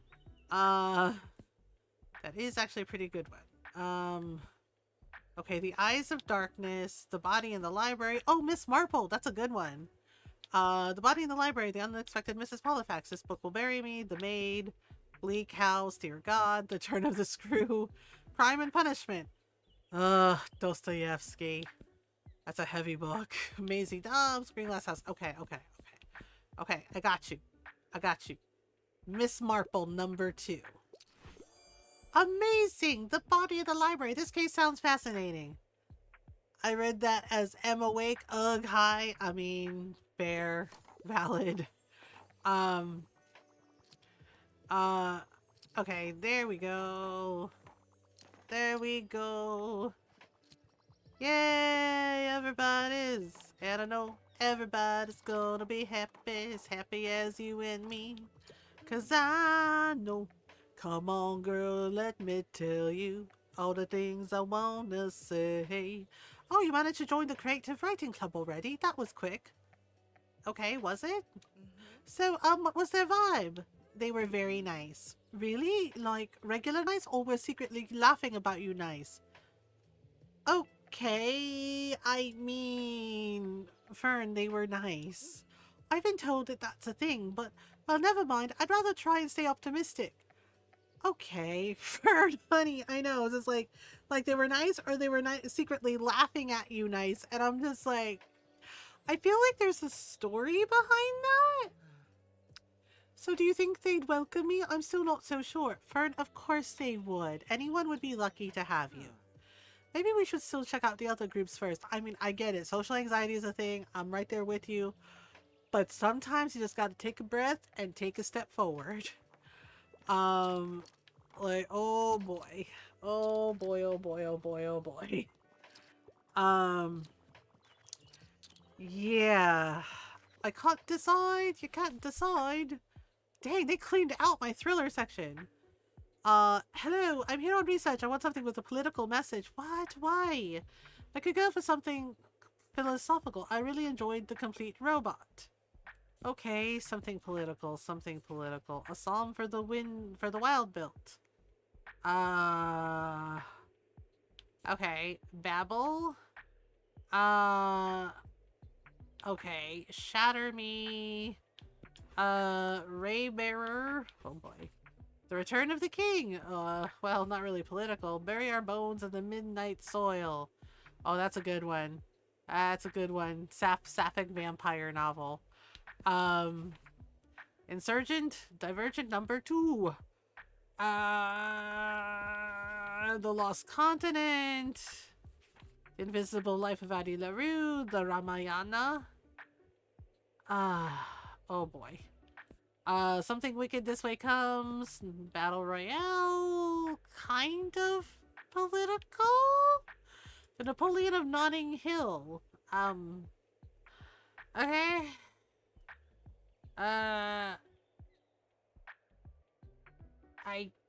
Okay, you know what? Battle Royale it is. Here you go.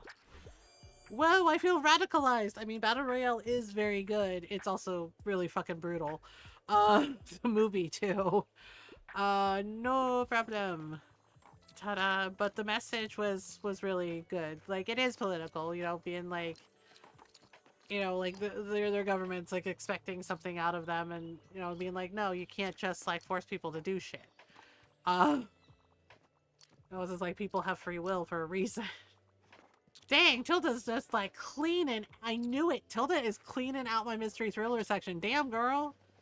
Where are you going with all those murder mysteries? Where are you going with all those murder mysteries, Tilda? She's like, I got lots of reading to do. Like, okay. Alright. Wow. Wow. Hello. The stars are inspiring. But alas, it is getting late. Yeah. Time to close up shop. Well, wow. We made a lot of money at the park. Dang. Off we go. Seriously, Tilda's never picking up her cat, is she? Dusty but good. Not sure what's in here. Alright, let's see. What was in here was... Ooh, lots of good stuff. Heart-pounding mysteries. Well, since Tilda cleaned out my whole section, we probably should. Okay. Classics of literature. Alright. That's now your cat. Yep, cat distribution system once again. Lifestyle travel logs. Alright. Yay! Lifestyle travel logs. Alright. Okay, it's Mega Savings Day at Mega Marché. What is the cruise ship, right? The tourism season. Alright. Okay. Mega Savings Day at Mega Marché. At the Mega Mart. Mega Mart.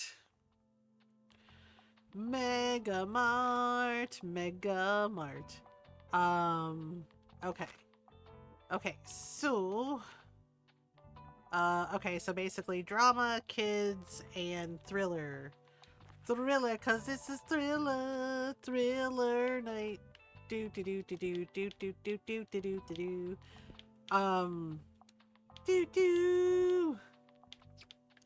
all right, well, okay, so we'll put a lot of thriller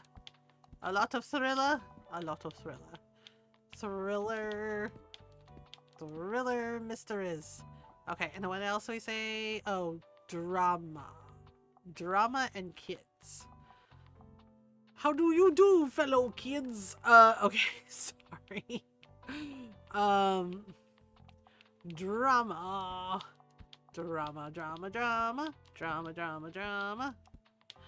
All the drama. La la la la la la la la la la. Alouette, gentille alouette. Alouette, je te plumerai. Alright, let's put... Okay, so let's do some fantasy up here. I guess we might have to do two shelves of kids books, because apparently kids books are very popular. Okay, so we'll do 2 shelves of kids books. Sheesh. Man. Tilde really cleared out my murder mystery section. Hardcore.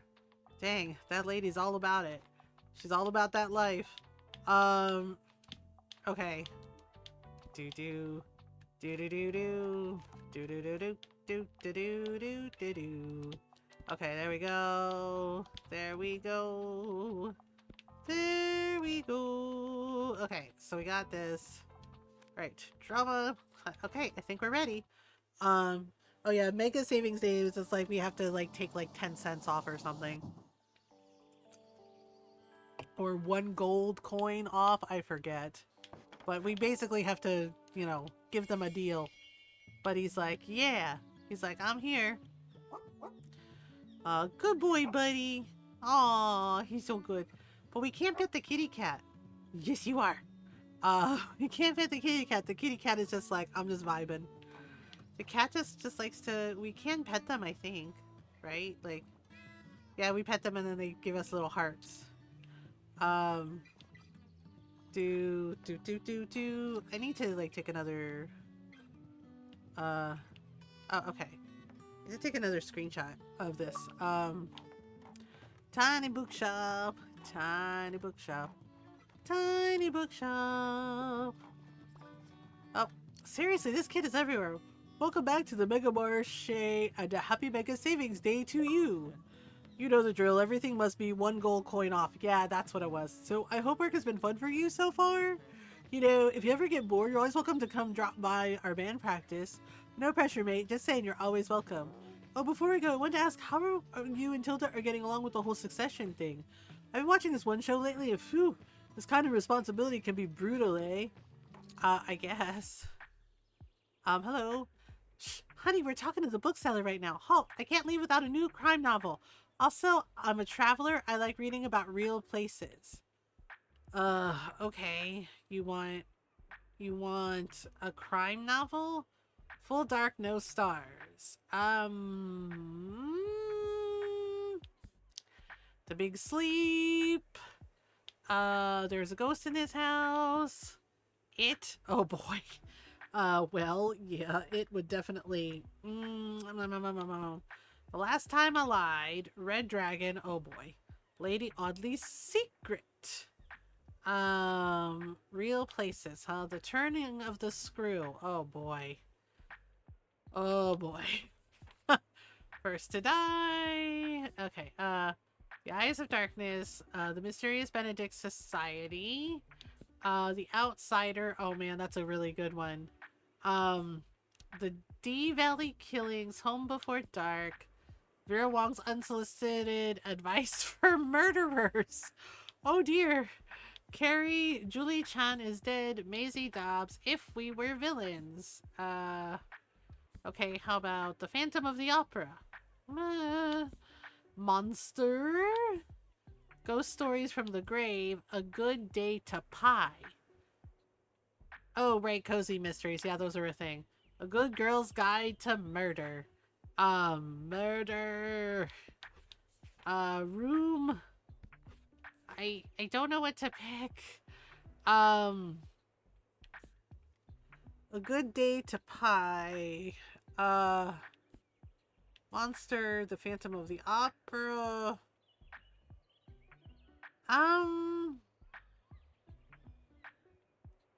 Traveler, I like reading about real places. I don't know if I have anything like that. Okay, there's a ghost in this house. It. The Last Time I Lied. Red Dragon, Lady Audley's Secret. Turn of the Screw. I guess I'll try this one and see. Now that's a surprising treat. Lady Audley's Secret. This case sounds fascinating. Okay, so apparently that went over well. Yay. That's good. Alright. Soul sister. Hey. What's the matter with your head? Hey, man, they are cleaning me out.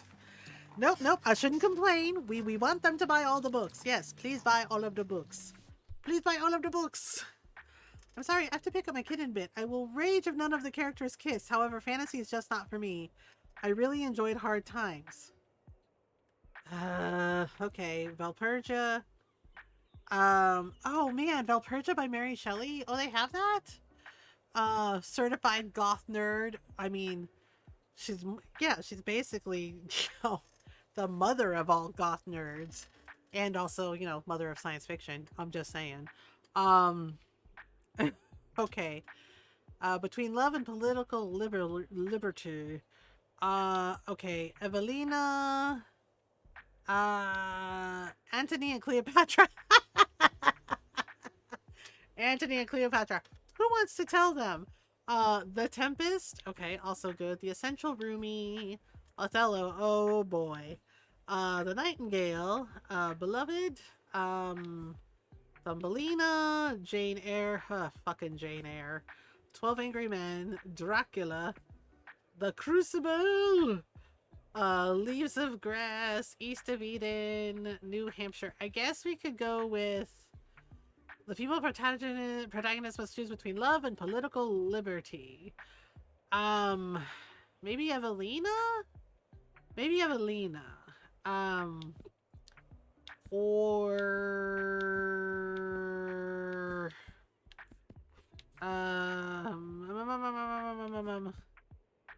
we could do Jane Eyre. I mean, I don't know why, but an awful lot of women like Jane Eyre. I'm not one of those women. Yes, I've read it. I've read it. I've read Wuthering Heights. I've read Sense and Sensibility. And I don't know. It's like yes, I do understand the books were ahead of their time, with like the feminism and whatnot. But I think I just like have exhaustion from it because like they constantly remake Sense and Sensibility, like constantly. And I'm like, why? I was like, there are other like books, right? Right? Like Wuthering Heights, not so much, but like Sense and Sensibility, constantly movies of it, TV series of it. I think that's why I never got into Bridgerton, because like some of my friends are like, oh, you should watch Bridgerton. Bridgerton's so good, and I'm just like, meh. Normally, it doesn't really appeal to me. Yes, Wuthering Heights somehow whitewashes the guy. Yeah, it's like, it's like, the Wuthering Heights, Sense and Sensibility, and they're like Bridgerton, and then I can't remember the name of like the one period piece that Matt the lady um uh that was in it was like about a bunch of rich white noble people, like British white noble people, and how they're practically destitute during the war.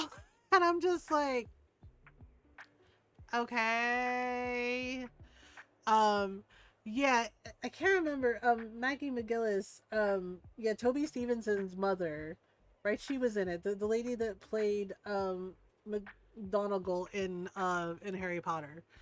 Yeah, I can't remember the name of it, but I wasn't interested in that either. And I'm just like, oh no, a bunch of rich white people may not have enough money during the war. Oh no. Oh no. Right, and my friend was like, one of my friends was like, wow, oh my god, the sarcasm from you about this. I'm like, I'm sorry, I was like, I get it, like, if you like it, that's cool. I was like, but it's not for me.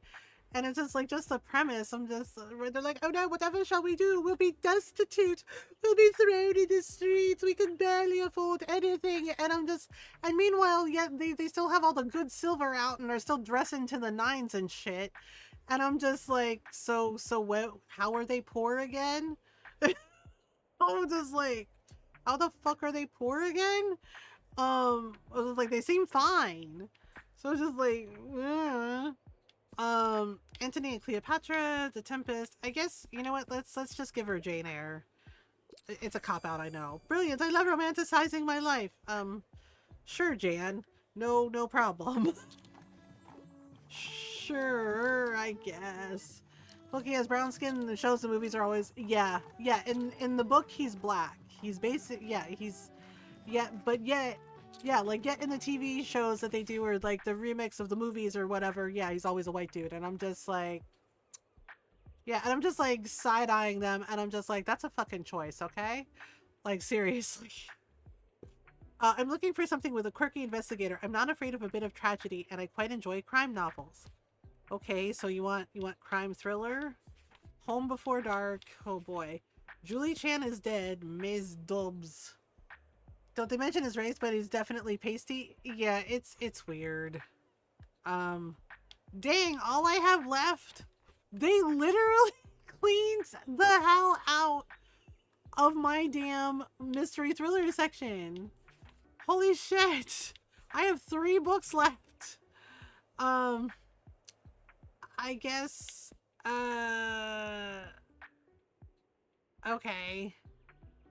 I guess Julie Chan? Or Maisie Dobbs. Housemaid, college student, frontline nurse. Maisie has honored observation skills in many settings. I guess let's try this one. Perfect. I'm gonna get super invested in that investigation. Okay. Dang. Dang. Definitely not pasty. Yeah. Oh my goodness. Yay. Wow. Well, oh dang. Holy crap. My crime thriller section is devastated. Just, they sold out. Damn. They sold out big time. Wow. Well, thanks for all the money. Thanks for all the monies.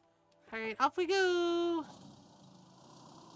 I guess that's pretty successful, right? Mixed book bundle. Okay, let's grab these. Oh. Okay. Agatha Christie collection sold. Sold. Okay. And then we got book collection, secondhand dramas, prepare to cry. Everything must go. Okay. Alright, that's not so bad. That's not so bad. Okay, let's grab this. Oh, the cruise ship arrives. I guess we have to go to the thing. And then Tilda's birthday party is on Thursday. Cruise ship arrives, I guess, at the docks. At the docks. So should we go to the waterfront? Where does the cruise ship arrive? At the Grand Pier. At the Grand Pier? At the Grand Pier. There's the hospital. Meds taken? Good. I'm glad you took care of yourself. Okay. Let's see. We're looking forward to seeing where the bookseller goes next. Meteor showers expected tonight. Keep your eyes on the sky from 2300 to 3 a.m. Oh, nice. Okay, so for the pier, the waterfront, yep, it's travel, facts, and fantasy are very popular. Travel, facts, and fantasy. Damn, Tilde. It's like that. Tilde just like, well, not just Tilde, but everybody, man. They like totally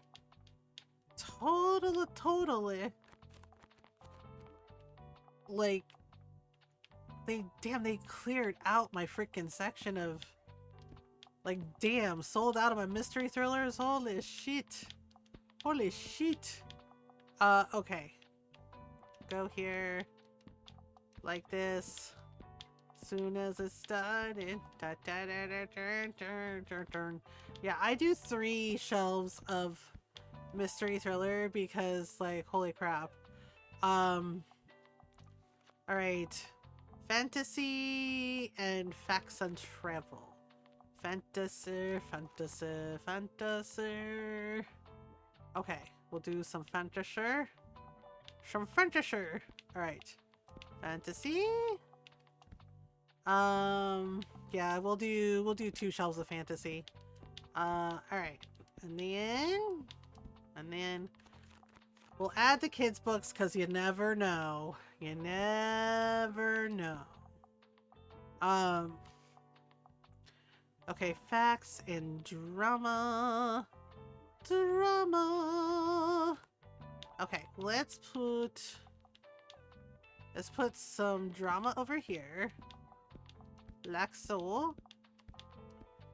Okay, and then we'll do fact books over here, like this. All right, and then I'm gonna mix it up. 1, 2, 3, 4, 5. And then we'll do some fact books over here. 1, 2, 3, 4, 5. Okay, and then we'll do classics over here. And off we go to Waterfront Square. Uh-oh, here they come.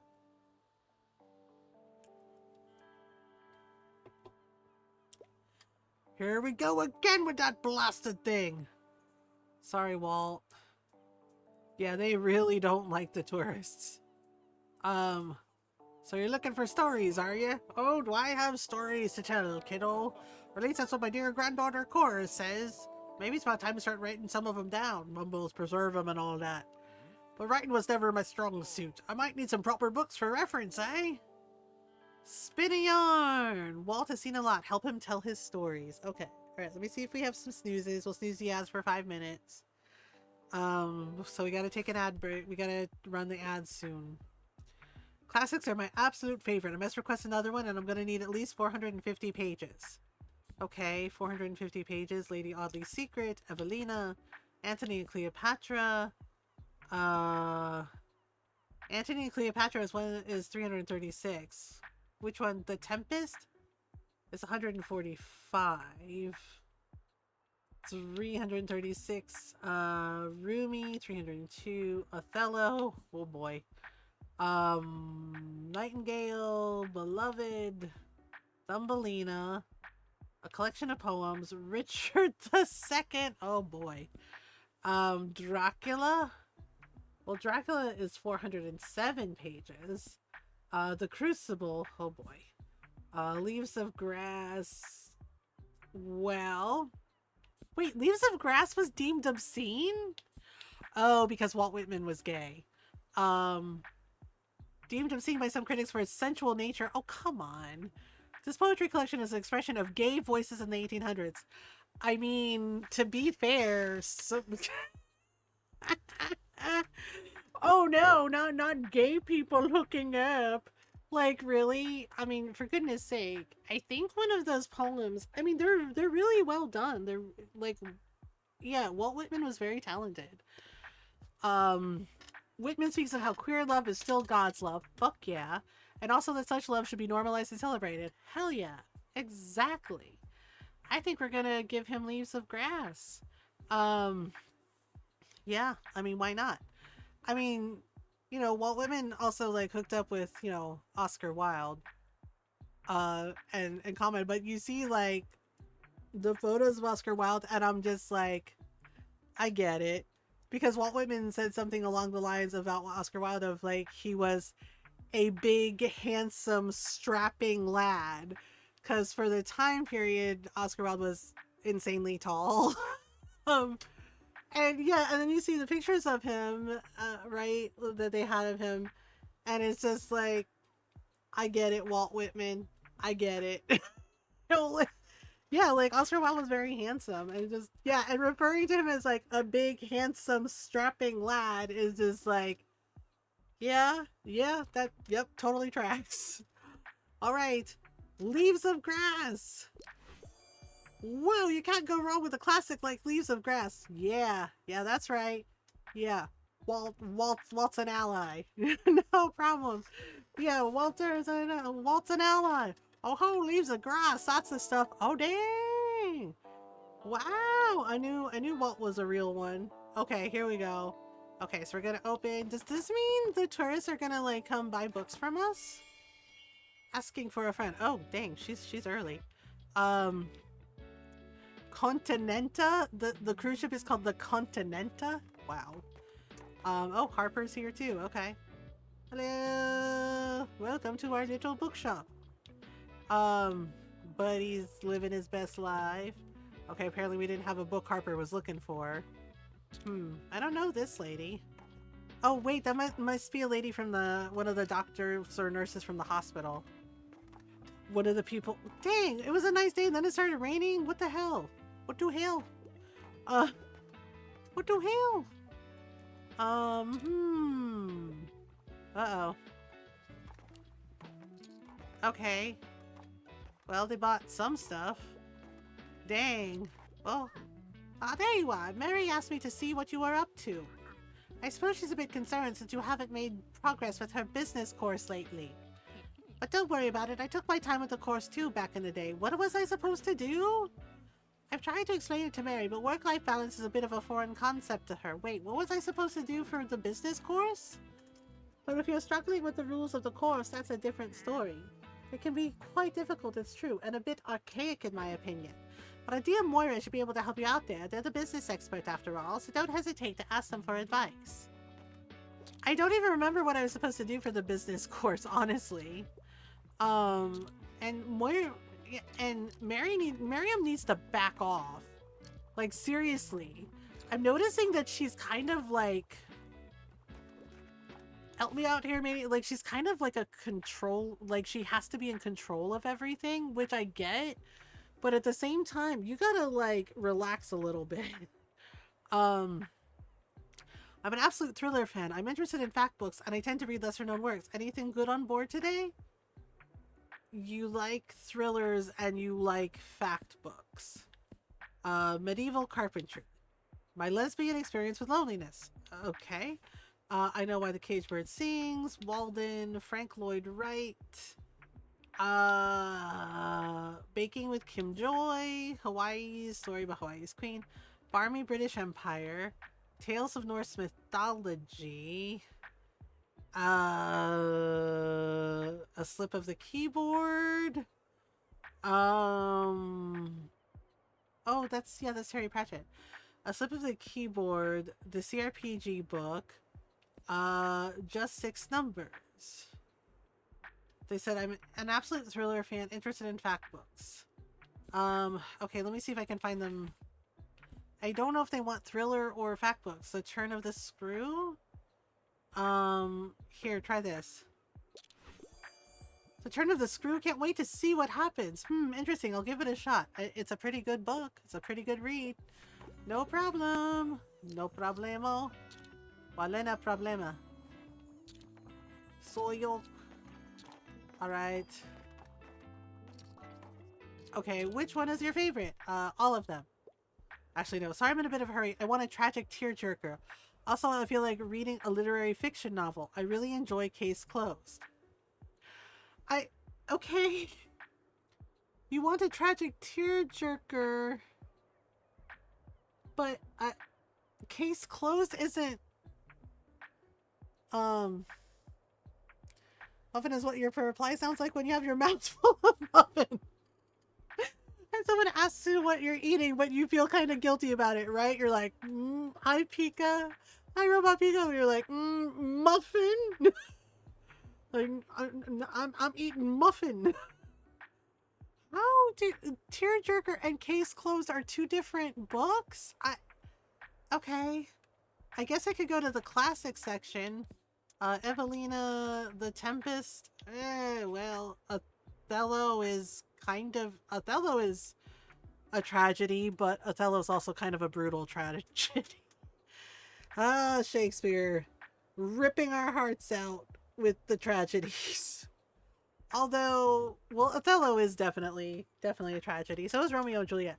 But Romeo and Juliet annoys me more than anything else. Because you get people who are like, it's so romantic. And I'm like, they literally are kids that just, I'm like, really? Okay. They're like, it's so romantic. I'm like, is it though? I'm like, it's teenagers doing teenager shit. And yeah, it's a tragedy, but like the other side of that too is Romeo's kind of, kind of a dick. Right? Because the thing is like the only reason he was like all like into Juliet was because he was in love with her cousin and her cousin dumped his ass, and then, his cousin is like, hey, that's her cousin. Woo, why don't you go talk to that cute girl? If you're playing against me, Othello is always a tragedy. Yeah, Othello is always a tragedy. You want a tearjerker? I mean, we could do Othello. Richard II. Oh boy. Thumbelina? Not quite. The Crucible. Oh dear God. I know they're classics, but damn. New Hampshire. Okay, look. We're just gonna go with Othello. I mean, how it do? Pretty good. Okay, wait. Oh, I didn't think much of the cover, but my heart already hurts. It's Shakespeare. What do you mean you didn't think? Okay. You know what? It's fine. It's fine. It's fine. I'm glad we could find you a book. Oh boy. Oh boy. Well, I don't think my travel section is gonna make it. They've already like bought the major. Oh yeah, I sold out of my travel books. Wow. Wow. That those went quick. Um and then yeah, and the majority of my fact books also are gone. But that's good, right? Like we want them to buy all the books. Okay, so I think we have Tilda's birthday party to attend. Um oh, okay. Oh, I was just like, who is that? I was like, oh, it's one of my customers. One of our last customers. Oh, you're jogging out? Okay, sure. That's a choice. All right. So we're gonna take Buddy and the cat, whose name I can't remember. It's Tilda's cat. I just wonder if she's ever gonna take it back. Who this Shakespeare fellow would you speak? Oh, apparently some bard who liked to like make people cry. Oh no, Tilda's birthday is on Thursday. Okay, Agatha Christie collection. So we're gonna buy these, and then we're gonna buy secondhand dramas. Best of the best, essentials for all bookworms. Yeah, we'll see about that. Yeah, right. Yeah, okay. I'm having a hard time finding some fact books. Grim Dark set, the complete Fire and Coal series. Oh. Oh, dang. Okay. I'm trying to remember what I was supposed to do for Miriam because I don't remember. Business owner. Okay. Doesn't like showing her vulnerable side. I get it. She and they. Okay. Collect 12 seashells for science. Already did it. Equipped items. Oh, bars. The guys who buff the heroes and befriend rats. Yes, and sometimes we're spoony bards. At least I am in Baldur's Gate. Spoony bards. I cannot for the life of me remember what I was supposed to do for the business council thing. I guess we'll go to Cafe Liberté, today. Or should we go to Buxton University?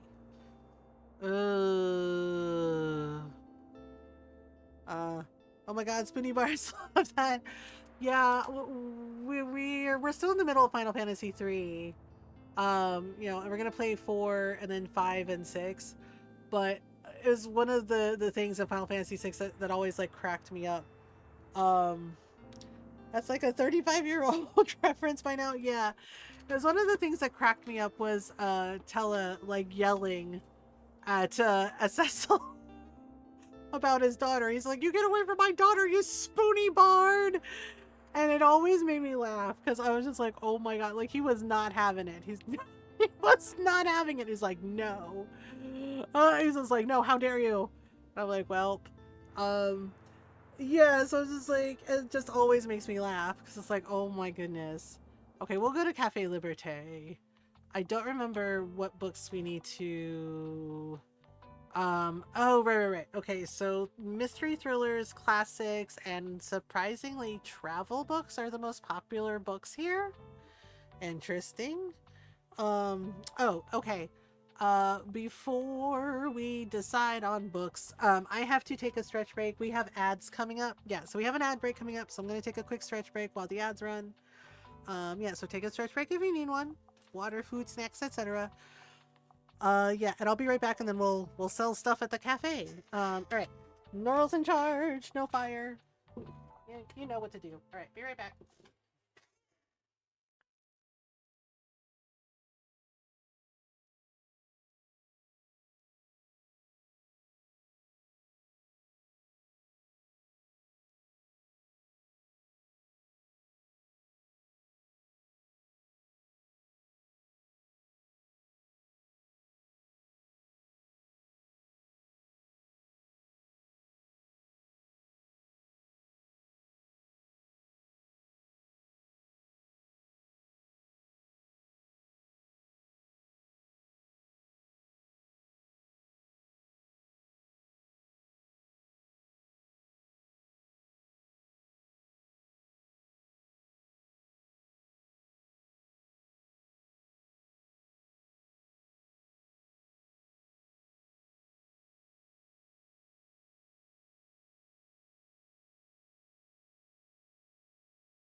Okay, I'm back.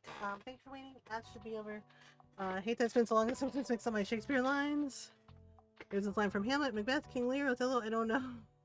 I read these. Yeah, and like some of them I haven't read since like high school. Like Julius Caesar and oh, and Antony and Cleopatra. It's just like, oh boy. And it's just like, oh boy. Okay, so we're going to the Cafe Libertaire. Okay, so thriller, classics, and travel. Really? Thriller, classics, and travel? Those are the most popular ones? Okay. Well, we're like in year 2. I cannot for the life of me remember what Miriam required me to do for like her business council bullshit. I don't know, like the character isn't like a bad person. For having let slip the dogs of war is still solid remember of Julius Caesar. Yeah. I remember that, and then, you know, Brutus. Uh Brutus being like, I come not. You know, just like, oh yeah, where he like had to calm down the crowd. Like, I come not to bury Caesar. And just like, I was like, huh. Right, and one of the things I remember from Hamlet was get thee to a nunnery. Like what he said to Ophelia, and I was just like, holy shit, dude. That's like a fucked up thing to say to that girl. He's like, get thee. I was just like, get thee to a nunnery. And I was just like, dude, what the hell is wrong with you? Like saying that shit to this girl. And I'm just like, yep. And I'm like, well, right. Yeah, and one of my friends, like, she does not like Romeo and Juliet at all. And I mean, I get it. It's not my favorite either. I like Much Ado About Nothing, and I like A Midsummer Night's Dreams. And As You Like It. Like those are my personal favorites. But yeah, she right, we were discussing it, and she, you know, she's like, yeah, and she called Romeo a fuck boy, and I was like, wow. And I was like, you don't. I was like, I mean, I don't really like Romeo and Juliet either. It's not necessarily my favorite, right? And she's like, yeah, Romeo's a fuck boy, and I was just like, wow, really? But but but to be fair, she's not wrong, because he was like trying to get over Rosamund, and then he goes for her cousin Juliet, and Juliet's like 14, and I'm like, bro, bro, why? Um, hides and knows too much Shakespeare embarrassment. Hey, Shakespeare is good, Norl. Shakespeare is good. Yeah, but she pointed it out. She's like, he's literally trying to get over a girl and goes for her cousin. She's just like, that's fuckboy energy. And I was just like, I mean, she's kind of got a point. A couple of years ago, actually, Midsummer Night's Dream also, but at a smaller place. Oh, nice. Okay, travel and classics, right? I think I have to fill up. I am gonna put in the fantasy section, because I notice when I don't have, if I don't put like one of the books that isn't popular, then all of a sudden everybody starts asking for those books, and it's really weird. But Hamlet is Paifu's favorite play. I mean, Hamlet is excellent. It is really good. I mean, it's a tragedy, and it's sad, but it is really good. It is very good. Oh my goodness. All right, so now we need. Okay, so we need to put drama in here. Okay, so we have drama, and then we have fact books. Wait, hang on. Okay, travel and facts. Okay, so I'm gonna put the fact books here, and then I'm gonna have another shelf full of travel books just to cover all the bases. Got a hold of a Hindi language movie adaptation of Hamlet that we need to see soon. Oh, nice. That's awesome. Okay, classic literature. Oh boy. All right. And then, okay. All right, so now we're ready. We're ready. Spring 17. All right. Okay, I'm sure Miriam's gonna come over to my little bookshop and be everyone's problem. Okay, there's also like a little fountain here. Oh, can we do anything with the fountain? I think this is like the St. Bookingston fountain. How many godly creatures are there? How beauteous mankind is. Oh, brave new world. That it has such people. Yep, the Tempest. Yeah, Tempest is pretty good too. Yeah, definitely. Okay. All right. Seriously, Tilda's never giving back her cat. She's never coming to get her cat, is she? Oh, great. Here she comes. Here she comes. Oh, boy. Here we go. Yes, Miriam. Welcome back to your Pillars of Business course. Congratulations on your success with our first 2 challenges. Okay. Now, the next stage is a bit more challenging. You see, our compendium prescribes that a good business must weather hard times. But I was not entirely sure what that might look like for a small shop such as yours. What I thought up might be slightly unusual, but it would certainly assure me of your competence. Do I have to join the business council? I don't really want to. That's a huge flex. Yeah, knowing Shakespeare is a huge, huge flex, for real. Usually we'll put our bins behind the Liberté until they are collected.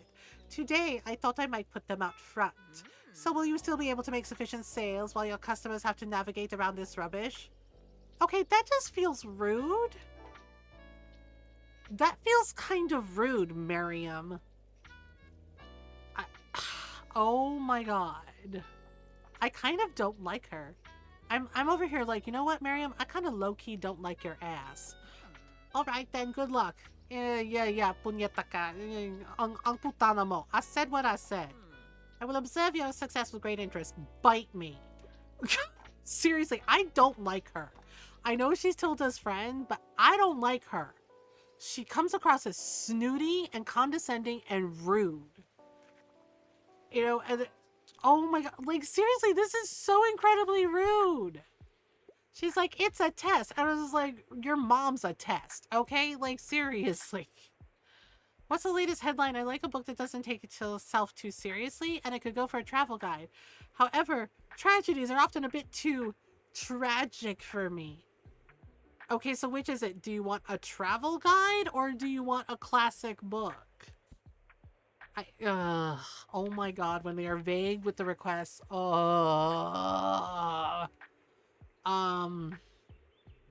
A travel guide, a book that doesn't take itself too seriously. Mastering the Art of French Cooking. Well, we can't have that one. Hiking trails, A Year in Tokyo, A Voyage for Madmen, Notes from a Small Island, Catching Cars? Oh, Catching Carps.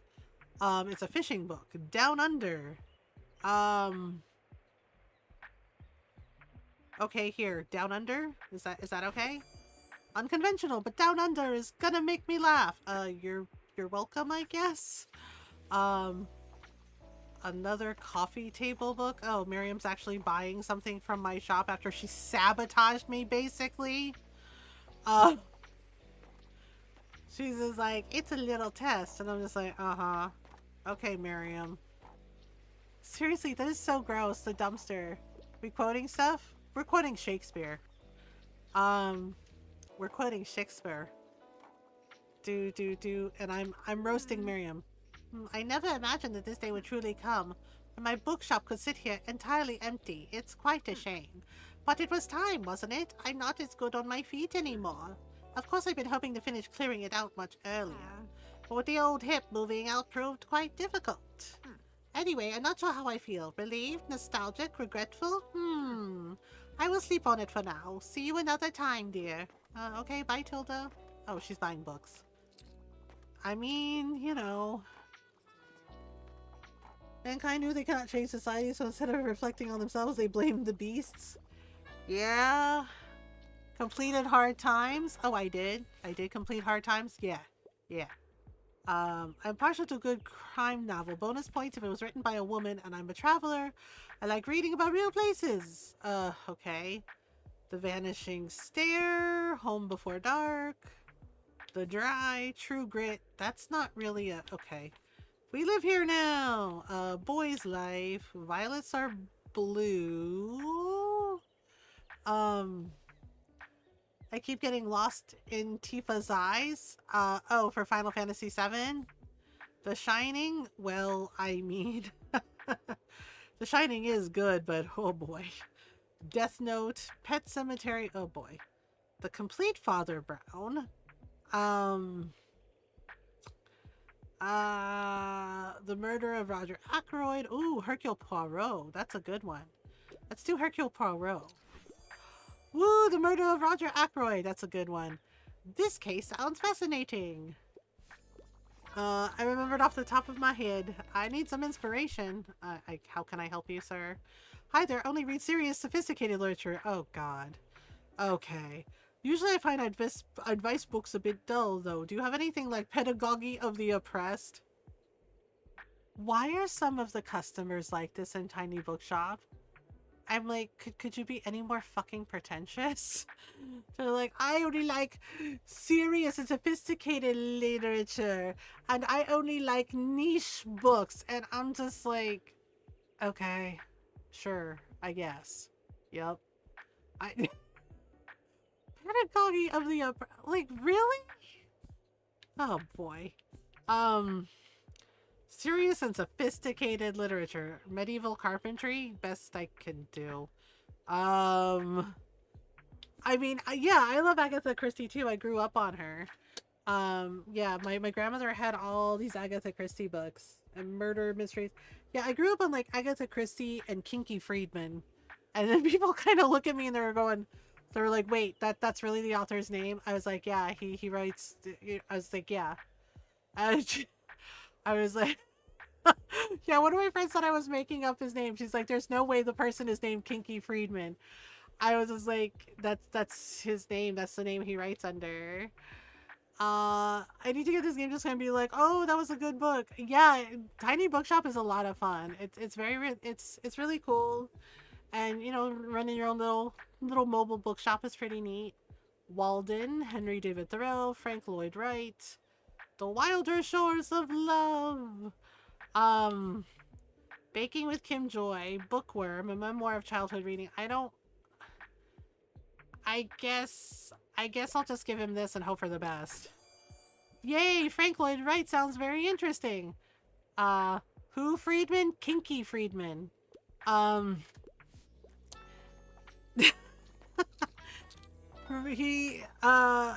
he wrote basically murder mysteries, thrillers. Murder mysteries. I grew up reading his books and reading a lot of Agatha Christie with my grandmother because basically I grew up in a house where no books were denied to us. If we were interested in reading it, we could read it. Kinky? Why do I feel called down? It's just his name. You can Google it, Normal, and you'll see. I'm interested on the name alone. His murder mysteries were pretty good. Uh-huh. I'm serious. That's literally the name he wrote under. Close. Close. Okay. Ooh, basement bin bargain. Oh, we get books for free. Nice. Okay, nice cheap used books, and these are five gold. Uh-huh. Seriously, it's a real person. Yeah. There's a reason I like the murder mysteries and the science fiction and the fantasy because, yeah, like my grandmother, like grandparents, like the band known as Damoto, yeah. Yeah, like basically my grandparents' house, right? They pretty much like raised me and my brother Rob, one of my brothers, for like, yeah, like helped raise me and for the majority of our childhood. So the house was filled with books. Both my grandparents loved to read, right? And they encouraged our love of reading in us. So there was this hallway going to the kitchen, right? And basically the bookshelves were built into the wall. Like one of my uncles was a carpenter and he specifically built these bookshelves just for my grandmother. Yes, I've read Hitchhiker's Guide to the Galaxy. I don't think I've written something non-kink adjacent in years. I mean, it works. Um, but basically, yeah, I had books like Agatha Christie, Kinky Friedman. Also grew up on Asimov, Bradbury, Robert Heinlein, um, Terry Pratchett, and of course Terry Brooks. You know, read all of the Shannara books. Piers Anthony, read the Xanth novels too. Right, basically, if I could read it, I was allowed to. My grandparents didn't censor what we got to read. So, yeah, and I did like the Xanth novels. I like the puns basically, but Discworld is my personal favorites. Yeah, I would read, my grandmother and I would read the Discworld books together. Yeah, Color of Magic and The Light Fantastic. Yeah, like read all of uh the books.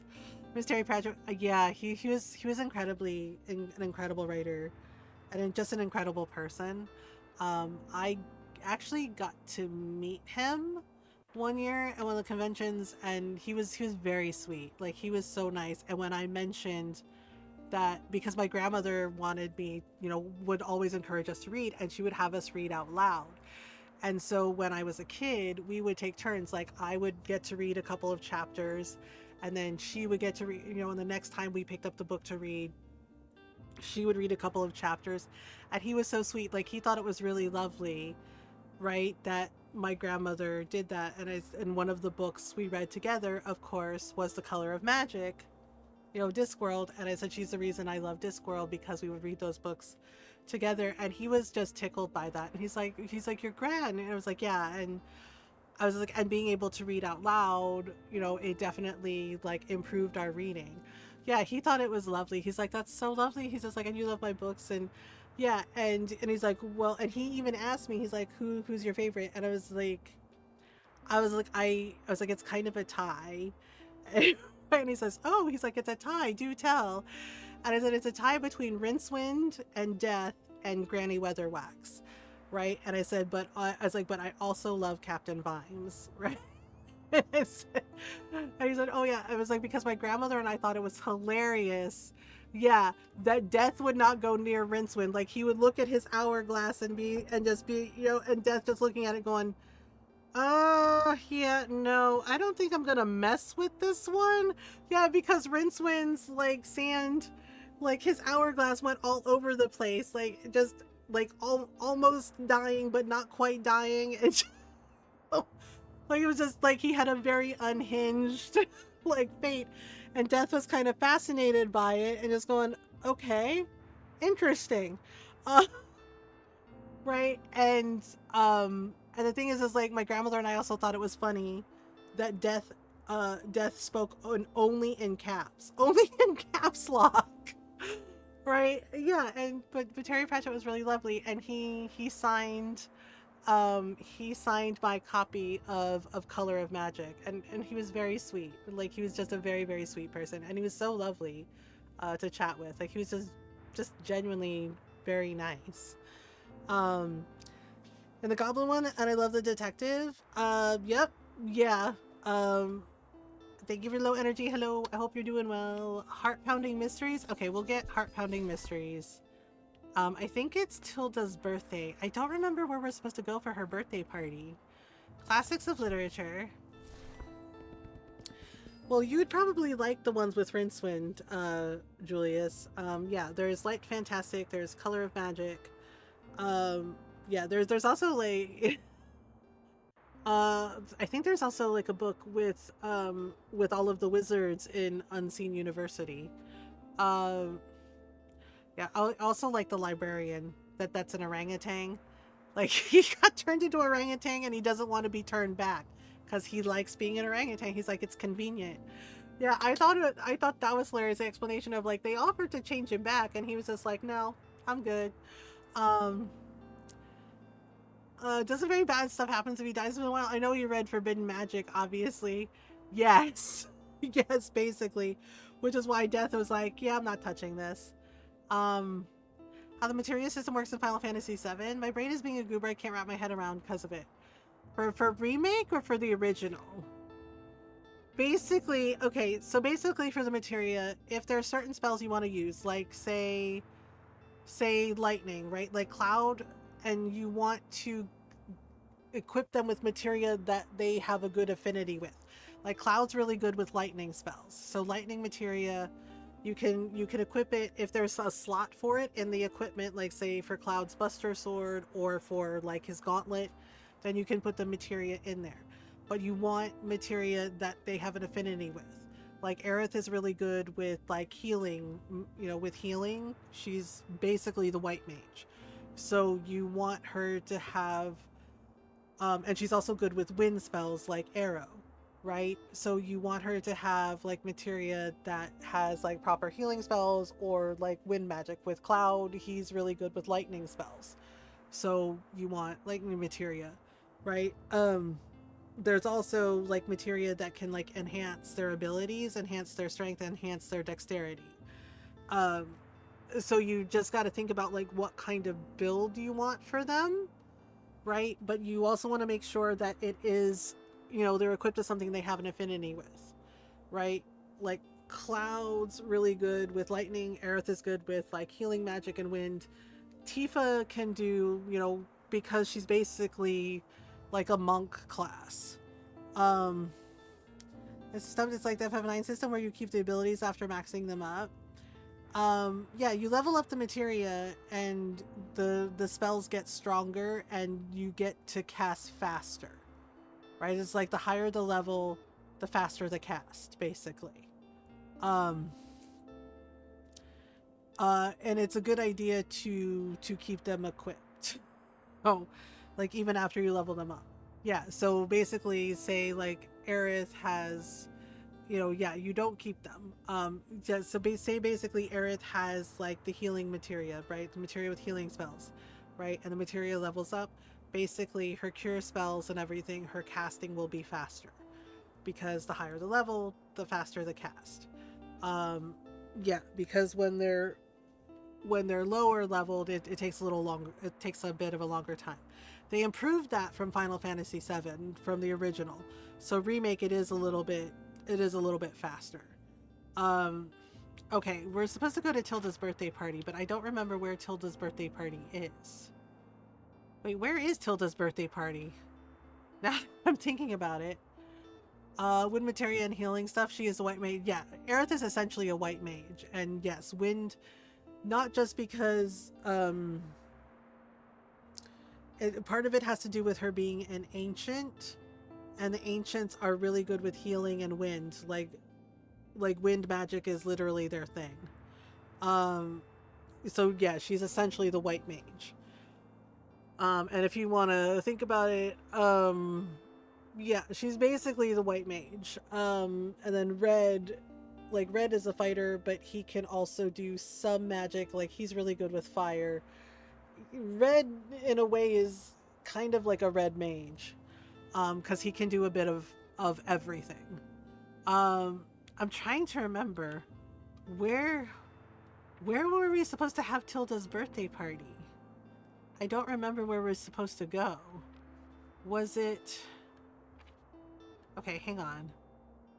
Okay, yoga. Okay, Tilda. We're supposed to go to her birthday party, but I don't remember where it is. Red Mage, my beloved. Okay. Is there any way? Okay, hang on. Memories. Effects. Okay. We're supposed to go to Tilda's birthday party. Oh, okay, it's a Cafe Liberté. Okay, Cafe Liberté is where we're supposed to go for Tilda's birthday party. Of course, because Miriam is there. Okay, so we're going to Cafe Liberté again. Kate in the Catseth and the Blue Mage equivalent where they learn monster spells. Yes, Catseth is basically a blue mage. For black magic, Barrett can do some of Barrett can handle like fire spells and electricity spells and lightning spells, but he's not as good with ice spells. Okay, so I guess let me see here. Okay, yep. Alright, so we're gonna have to do mystery thrillers again.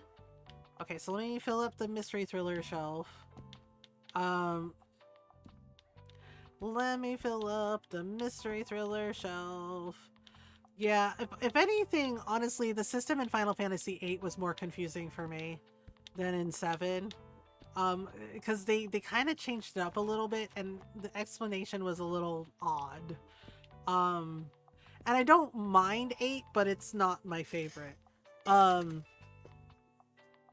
okay, so we're gonna do travel. Yeah, like I had to like really tinker with the system for like the summons for summons like Ifrit and Quetzalcoatl. Yeah, because the explanation was a little odd, and it took me a long time to figure it out. And honestly, and I like same thing with Final Fantasy X. Like I like Final Fantasy X and 10-2, but like that sphere grid, like fucked with me a lot. Because again, it was just like they were trying something, and you had to like figure out like where you wanted, like you had to figure out where you wanted to go on that grid for like the type of abilities that they wanted. Like, you know, of course with Riku, with like her mixing with the alchemy path. But again, it was like another one of those things where yeah, where it was like it wasn't necessarily explained very well. And I had to play around with it a lot. Yeah, so it's just like, ugh. And honestly wasn't um I honestly wasn't a fan of the sphere grid. Was a tiny bit better because of the locks, yeah. In 10-2, it was a little more improved, and I know with the remaster they kind of improved on it, so it wasn't as confusing. Okay, so we're gonna celebrate Tilda's birthday. Gonna celebrate Tilda's birthday. Okay, so we're opening, well, after work, we're celebrating Tilda's birthday. She's like, I have a birthday party. I'm like, okay. Alright, we have a cute dog and a cute cat. Now we sell the books. Oh god, here she comes again. Here comes Miriam. Hell on wheels. She gonna put another dumpster out front to fuck with me? And call it a test? A grand seller must weather good times and hard times. Okay. I would say you have certainly achieved that. Well done. Ugh. Rory was demanding I refill the snack orb. What was the sphere grid convo about? Final Fantasy X. Stamp collected, hard times. Okay. I must say, I'm quite impressed with your perseverance. Okay. Now this is where our second edition compendium from 1798 concludes. Okay. However, it is rumored that the lost first edition from 1787 contained a seventh rule. Why are there so many... Girl. No one has ever found this missing page yet, but it is the reason we still speak of 7 pillars today. I got everything except the title. Oh, okay. But no matter, for now you have earned yourself a break. Oh, really, Your Majesty?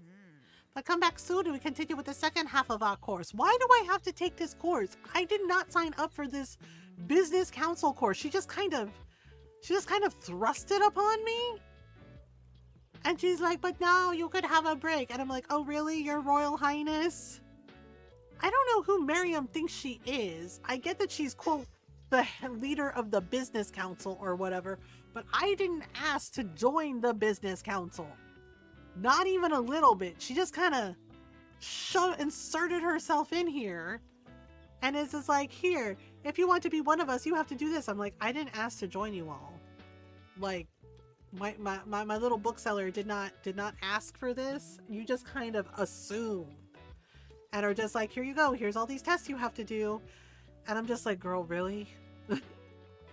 Like, really, girl? I need your help, youngin. I'm 49. Something with a historical setting is a must. Okay. Also, I enjoy a good classic from time to time. I really enjoyed Abridgment of Murray's English Grammar. Of course you did. But I have to get back to the cafe soon. So, do you want a fact book? Or do you want a classic book? Something with a historical setting is a must. Journey to the center of the earth, around the world in 80 days.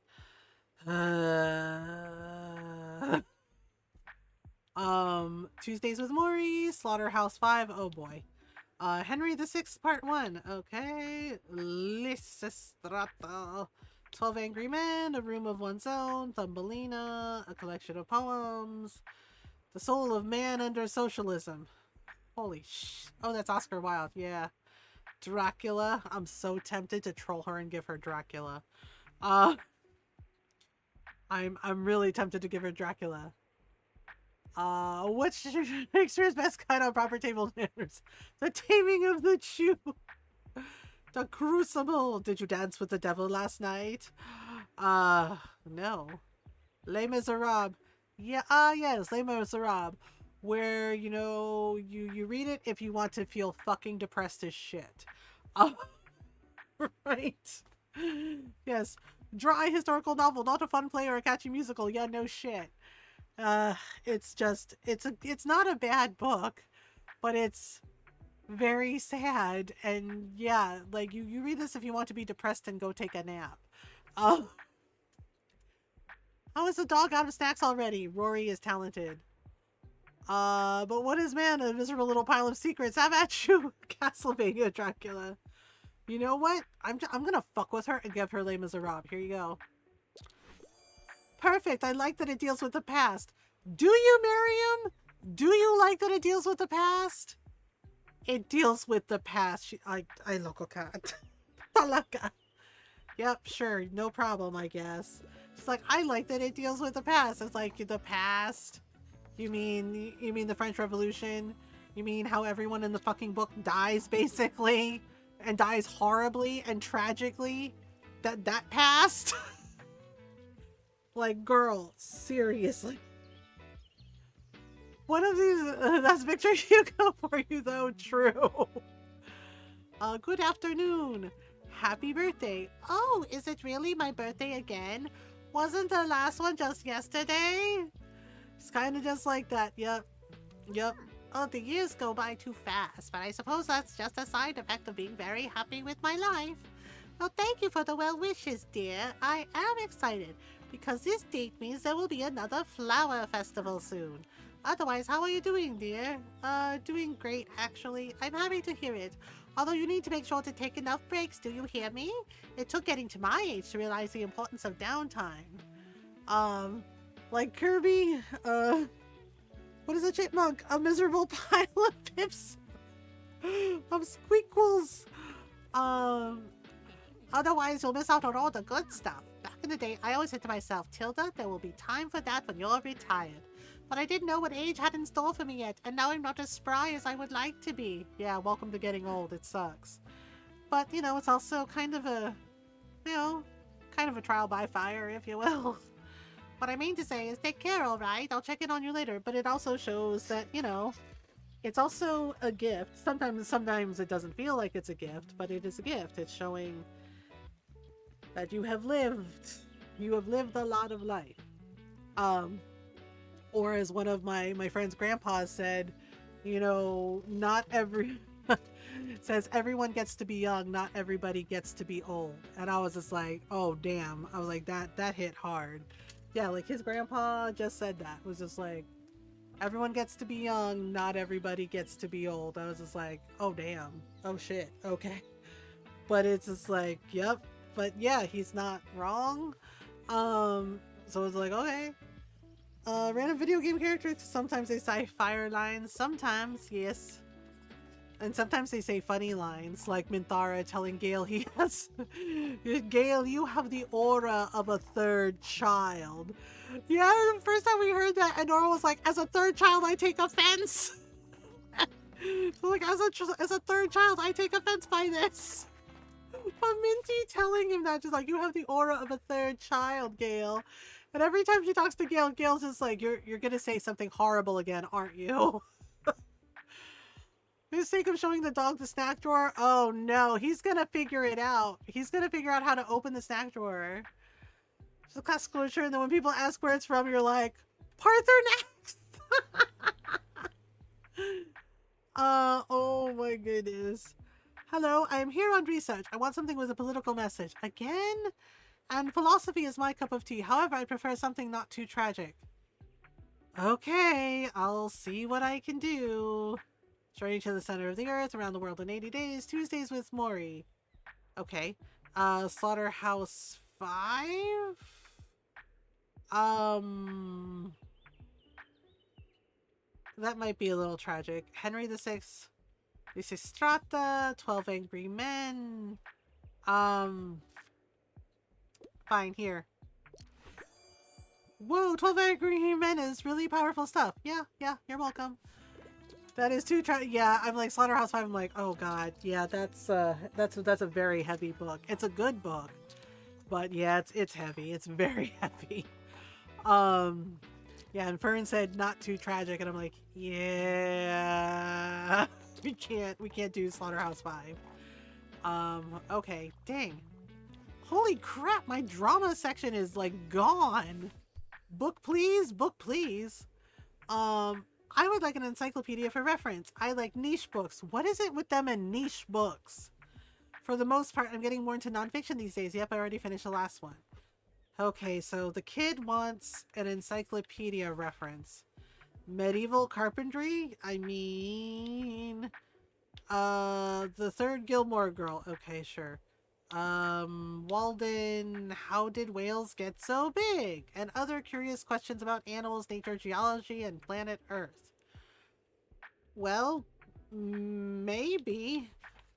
Baking with Kim Joy, Bookworm, A Smile on the Mouth. Okay, I guess let's go with how did whales get so big? Is that good? Yippee! It's full of knowledge! The 10 Brothers of Finnish Literature is about 10 rowdy boys growing up and just doing shit. So basically my brothers. Basically my brothers. Just read Slaughterhouse 5 last year and yeah, it's rough. Yeah, it's very heavy. No problem. Okay. All right. So the smart kid bought a bunch of books. Yeah, my drama section is gone. Well, then we can restock our bookshelves the next day. All right, I guess we have to go to Tilda's birthday party thing. Tilda's birthday party thing? Okay. Okay, we're supposed to go on and sit down, love. Here, I got you your favorite. Pastries and hot chocolate with cinnamon. Thank you, darling. Of course. Happy birthday. Well, feeling old yet, Tilda? Of course not, Walter. I have you all to keep me young. I need to read more. I feel so educated at times. Yeah, I'm reading, what am I reading? Well, I just finished Project Hail Mary, and I'm reading a Drizzt book right now. Happy birthday, Tilda. Thank you, dear. And thank you for coming despite, well, you know. It's alright. It's your birthday after all. That's much more important than a petty argument. Well, I appreciate it. Speaking of, I also appreciate the decorations, Klaus. Of course, Tilda. It's the least I could do for your birthday. Everyone should get decorations for their birthday. Yep. Listen to the expert, Tilda, and happy birthday. Yeah, happy birthday for me too, Tilda, and thanks for inviting me. You didn't have to. I know I didn't have to, silly, but I wanted to, and thank you all for coming. Now we just have to wait for one more person, then I'll blow out the candles. But I have one wish for you all, which I don't want to keep a secret. Remember the old flower festival we used to have in spring, Mary? Of course, how could I forget our first meeting? I know it's a bit last minute, but I would love if we could bring the festival back this year. Aw, that's such a lovely idea, Tilda. I would be delighted. Yippee! Flowers! Yay! Okay, so we celebrated Tilda's birthday with her. Maybe the kids' version of it and showed us the black and white Finnish movie about it. I think there was an implied attack on a woman one of the brothers had a crush on, and the village mobilized to drive off the hooligans out of town. Ah, I gotcha. Stories for kids with really pretty illustrations. Intro to biology. Okay, I guess we'll buy some of these. Lifestyle travel biology. Okay, lifestyle travel logs. Okay, I guess we can get some stories for kids. An M.R. James fantasy book from the early 20th century called The Five Jars. It's kind of folk horror at times, which is on brand. Oh, nice. All right. And then, yeah, I'm also reading the latest Dresden novel. So, um, okay, where should we go? The weather is lovely. The weather is lovely. I guess we can go to the lighthouse maybe, or we can go to Rye Park again. We haven't been to the lighthouse in a little bit. I guess so. Decisions, decisions, decisions. You know what? Let's go to the park again. No idea if it's good or not. Haven't had a chance to read it. Yeah. Bleach novels takes place after the anime and manga. Oh, I gotcha. Okay, what do we got? Okay, so thriller, fantasy, drama. Okay, thriller, fantasy, drama. But he's just vibing. He's just like, whatever. Thriller, fantasy, drama. Thriller, fantasy, drama. Because this is thriller night. It's called The Herd. That sounds familiar. Fantasy, drama. Save that drama for your mama. Or your llama. Drama llama. I make up silly songs sometimes. Okay, drama. Drama llama. Save that drama for your llama. Everyone needs a drama llama. Why? Because llama. Llama. Okay, so we'll do this. Yep. So we got a shelf full of travel books. And then we gotta fill in the gaps for the kids' books. Kids' books. Okay, here's kid book. Kid book. Oh, there's a gap for one of the travel books too. Okay. And a gap for one of the fantasy books. There we go. Okay, so now let's add some more classic books to the shelf. Classic books. There we go. Alright, the books are restocked. Restocked. Okay. So... Alright, sorry, I'm sneezing. I hit the snooze button for 5 minutes, but we're gonna have to take a stretch break soon. Rye Park. I see my favorite exorcist be involved in actual stuff. Well...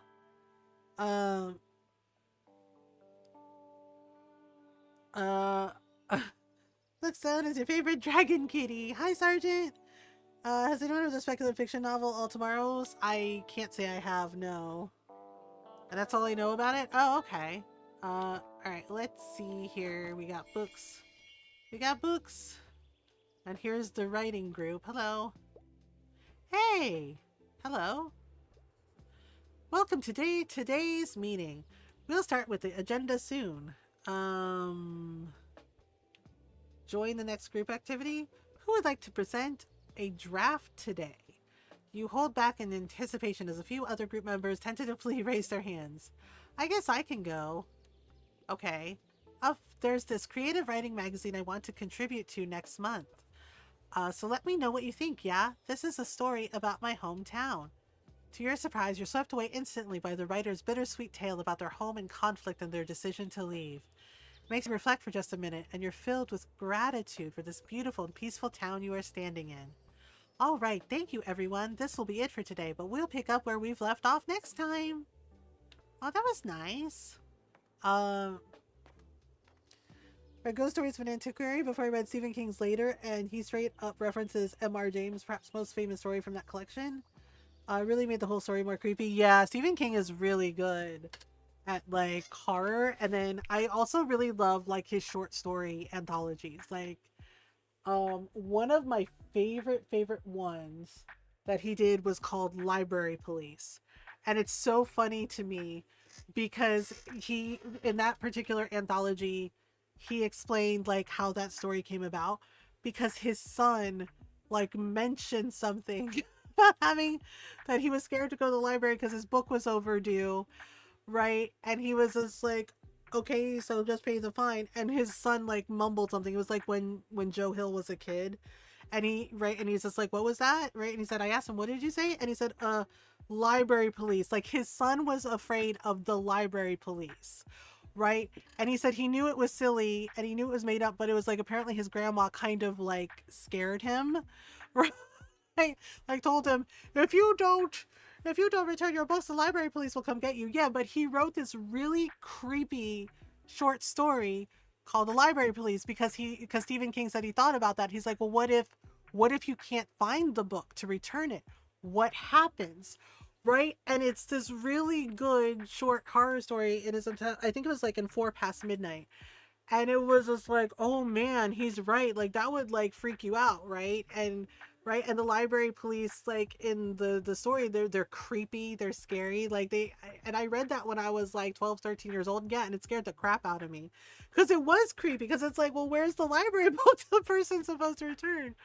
Right, but it was really well done. And yeah, like I love his short stories too. Like especially right, and he's done like some eldritch horror ones also. Like he did one, I think it was like Nightmares and Dreamscapes, and he did one that I really liked that was called Crouch End Town. And it was, yeah, and it was like eldritch horror, like short story, and it was creepy. It was so creepy, but it was so good. Yeah, the Jaunt, and it absolutely wrecked me. Oh man, yeah, the Jaunt is so good. Oh yeah, it like really messes with you. Like it absolutely messes with you. Yeah, the Jaunt is definitely haunting. You're like, oh shit, okay. I'm looking for anything sci-fi. I'm ready for a 700-page commitment. I hope it's not too much of a bother. I don't even know if I have a 700-page commitment. Night shift? No, not. Skittles, thank you for the raid. How are you? How was your stream? Hello. Hi, everyone. Welcome on in. Oh, no. Okay, well, we have 9 minutes. Norl, can you keep an eye on that timer for me? Um, because we have 9 minutes before the next ad break. Hi, everyone. Welcome on in.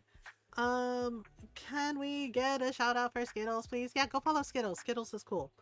How many pages in that other big purple book? I don't know yet. I am tired. Oh, if you need to raid and run, no worries. You know, please do whatever you need to do to take care of you.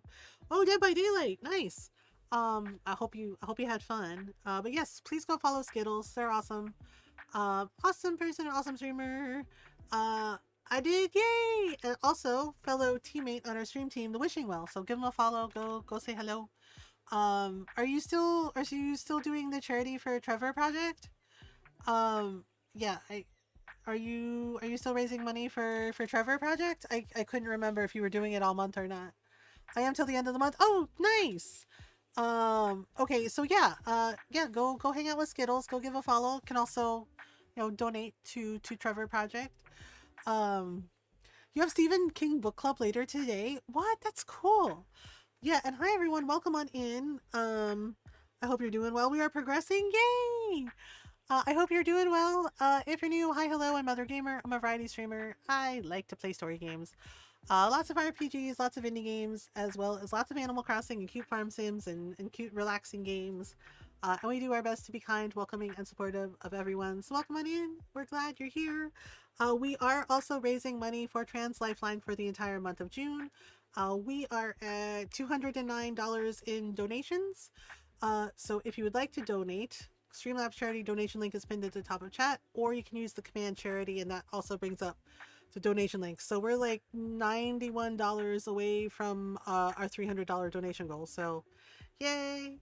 Yeah, we're playing some Tiny Bookshop tonight, and I have to find a 700-page sci-fi book for Fern here. We're like in year 2 of Tiny Bookshop. Okay, this big book. 365 pages. Nope, not even. I don't think I have a 700 book page. Okay, Night Shift. Okay, Catching Fire. Wait, how much? 400. Nope. Wait. A Dance with Dragons. That's not really sci-fi though. That's more like medieval fantasy. Hell yeah, and of course, if you need to raid and run Skittles, anyone who came along for the raid, if you need to raid and run, raid and lurk, no worries. Please do whatever you need to do, to take care of you. Um, thinnest book on the shelf. I know, the thinnest book on the shelf is 1,040 pages, and it's not sci-fi. I've read these books. Ron and I have read these books. It's medieval fantasy. It's high fantasy. Like the one book that has the page count. Yeah, I'm like that is not accurate. That book is way thicker. Um okay, A Wizard of Earthsea, Jujutsu Kaisen, well, that's manga, but okay, Chain Gang All-Stars, nope. The Principle of Moments, nope. Well, that's 500. 399, Something Wicked This Way Comes, nope. White Knight, Six of Crows, nope. Um, 761 pages. A Clash of Kings, again, high fantasy, not science fiction. Gregor the Overlander, okay. Anathem. Okay, wait, this is sci-fi. What happens when all of the planet's intellectuals are shut off from the rest of the world, left to ponder existence without ever experiencing it? And it's 928 pages. All right, here you go, Fern. Here you go. Perfect. Anathem, I love speculative fiction. Cool. Nailed it. Cool. Nailed it. Oh my goodness. Okay, and because we found what Fern's looking for, Fern will now buy even more books. Yay! Good afternoon. Oh my, what a cute birdhouse. How lovely. Well, anyway, I have a role for you if you'd like to help out with the flower festival preparations. Again, are you going to take your cat back? Like, we were only supposed to watch this cat while you were getting hip surgery. Nope, it's your turn. So, I mean, the cat is very cute, and I'm happy to keep him, but it's Tilda's cat. So it feels weird that she keeps coming by and never taking back her cat. I'm like, did you just, like, ditch your cat? Is that what happened? I mean, I don't think that's how cat distribution system works. For this year's revival, I thought we could hold a flower arrangement contest at Rye Park and have people compete in teams. Oh, okay. I convinced Mary to judge the contest with me. That way we could both sit back and relax a little. But to the younger generation, we might come across as biased, so we thought you could join us as the third judge. Okay. Why do I keep getting roped into stuff? Excellent. Just come by early on the 28th and I'll explain the proceedings to you. I didn't say yes. What? This little old lady keeps including me and stuff. Tilda,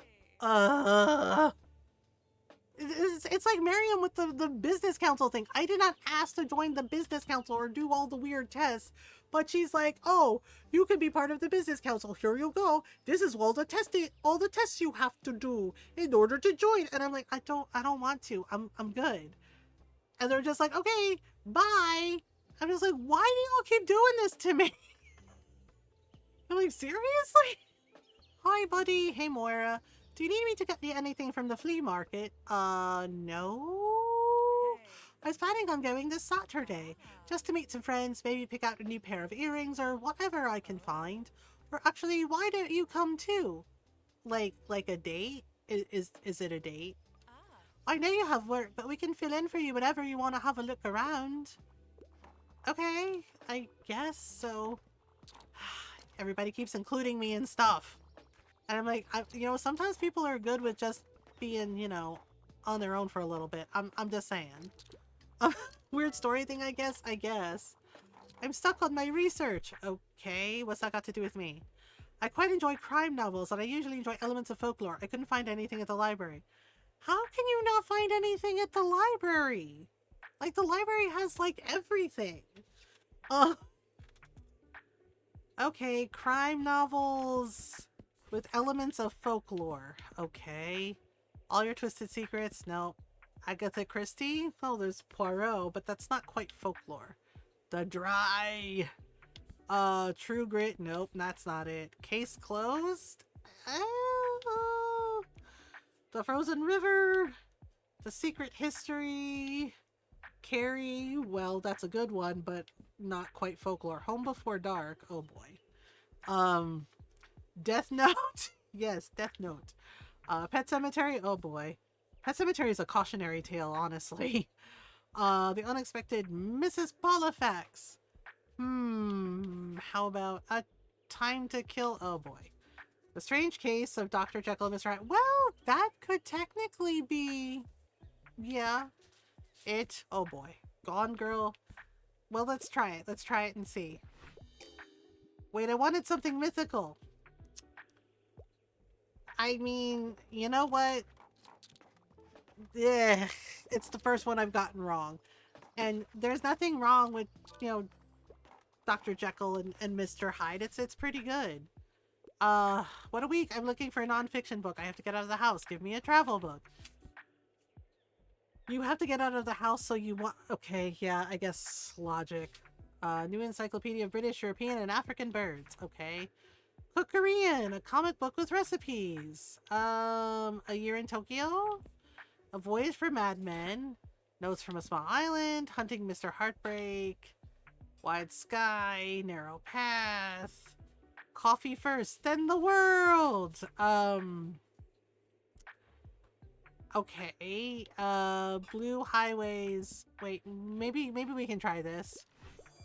Oh yes, Coffee First and the World sounds fascinating. Yay. Okay. Wait, can we pause? Okay, we're gonna pause. Yeah, sorry y'all. We have an ad break coming up and I have no more snoozes, so I'm gonna take a stretch break. So yeah, let's take a stretch break while the ads run. You know, get some water, some food, some snacks, you know. Yeah, and do all the things you need to do to take care of you, and I'll be right back.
Hi everyone, I'm back. Yeah, and thank you again for the raid, Skittles. Have a good rest. Um, Hi Sergeant, thank you for the raid. How's it going? Um, I hope everyone's doing well. Mods, can you do a shout out for Sergeant, please? Thank you for the raid. Sorry I was doing a test. That's okay. That's all right. Still counts. Um, still counts. Yeah, go follow Sergeant, y'all. But yes, Ron's getting ready to go to bed, so he's gonna say goodnight. He's gonna say goodnight. Do. Yep. Alright. Good night, everybody. I love you all. Have fun with Mama and your goose. And sleepy Mama. Yeah, I'm I all love you sleepy. most of all. Mwah. I love you too. Have a good stream. Thank you. Mwah. Good night, Ron. Yep. Good night. Good night. Good night. Good night. Good night. Good night. Good night. Good night. Good night. Okay, so let's finish our. Yeah, I am tired today. I don't know. Okay, so we're gonna sell more books. Sell more books. Can you like help me? I don't know. Can I like help you? I usually enjoy good sci-fi story. I like a book that doesn't take itself too seriously, and I usually go for books with happy endings. Can you help me or whatever? Okay, I guess I'll see what I can do. Catching Fire, well, that's not a happy ending. Omniscient Reader's Viewpoint. A Wizard of Earthsea.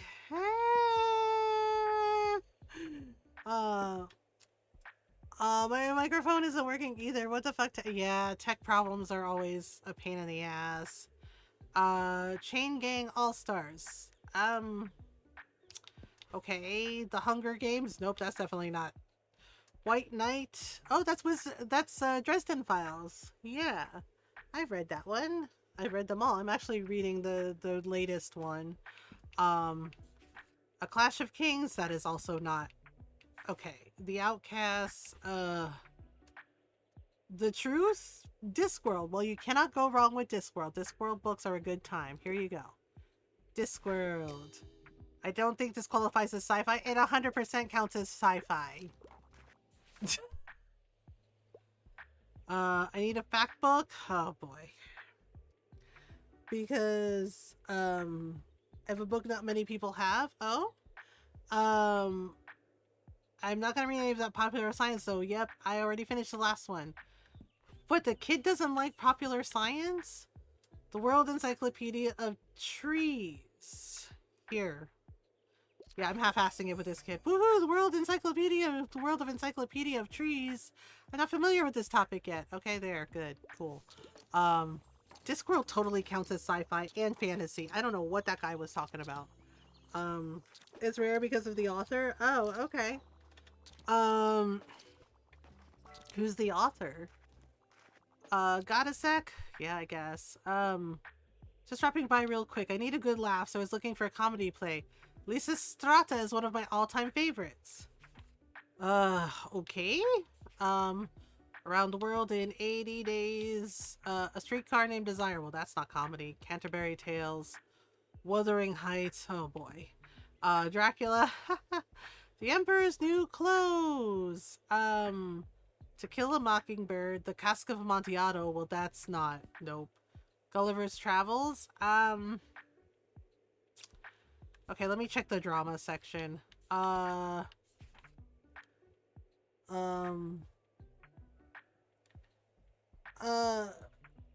books, so no one cares about them. Oh, I see. Yeah, that's not. Okay, I capture the castle. Richard II. The Perks of Being a Wallflower. Mother Night. Nope, that's not it. Normal People. A Doll's House. Good grief. Spring Clean. The Picture of Dorian Gray. That's not. Beartown Book 1. I don't. I know they want a good comedy play, but I don't think I have a good comedy play.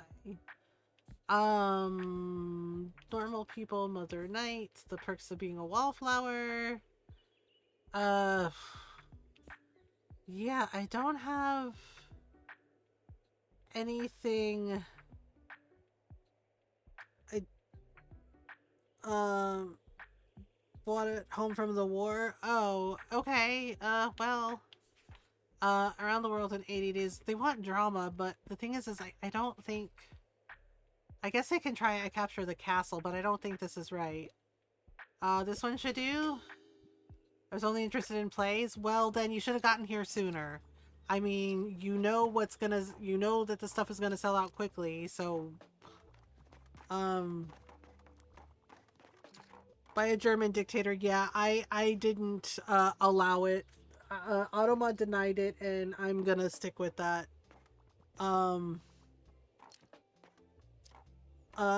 Yeah, like I'm not letting it through either. Sorry, not sorry. Just no. Um. Uh. All right. Um. Yeah. Okay. So, all right. So I think we have like one customer left. Okay, we already did the writers group. Um, we already did the writers group, and then, oh, okay. So that's our last thing. Um, yeah. Thank you for understanding. It's just, yeah. Okay. All right. We're gonna close up shop. Yeah, I don't think Tilda's ever taking her cat back. Like, I think the cat is just with us forever now. Okay, so we have the weekly flea market to go to. Mixed book bundle. Ooh, this one's 10 gold.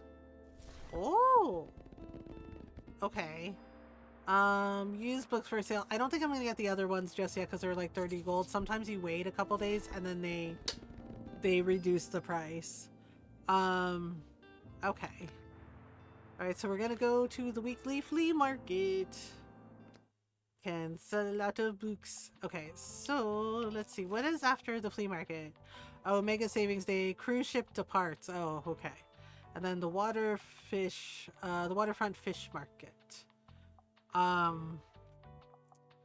right. I'm wondering. Okay. I'm wondering. Okay, so for. Wait, I did buy the. Okay. So for the flea market, we need some fantasy, some facts, some travel, some classics. Okay. Dang, they cleaned out my thriller section. Yeah, the mystery thriller section gets cleaned out pretty quickly. Even if it's not like one of the, popular, like the best-selling genres for the area. But I always it always gets cleaned out really quick. Alright. Okay, so we got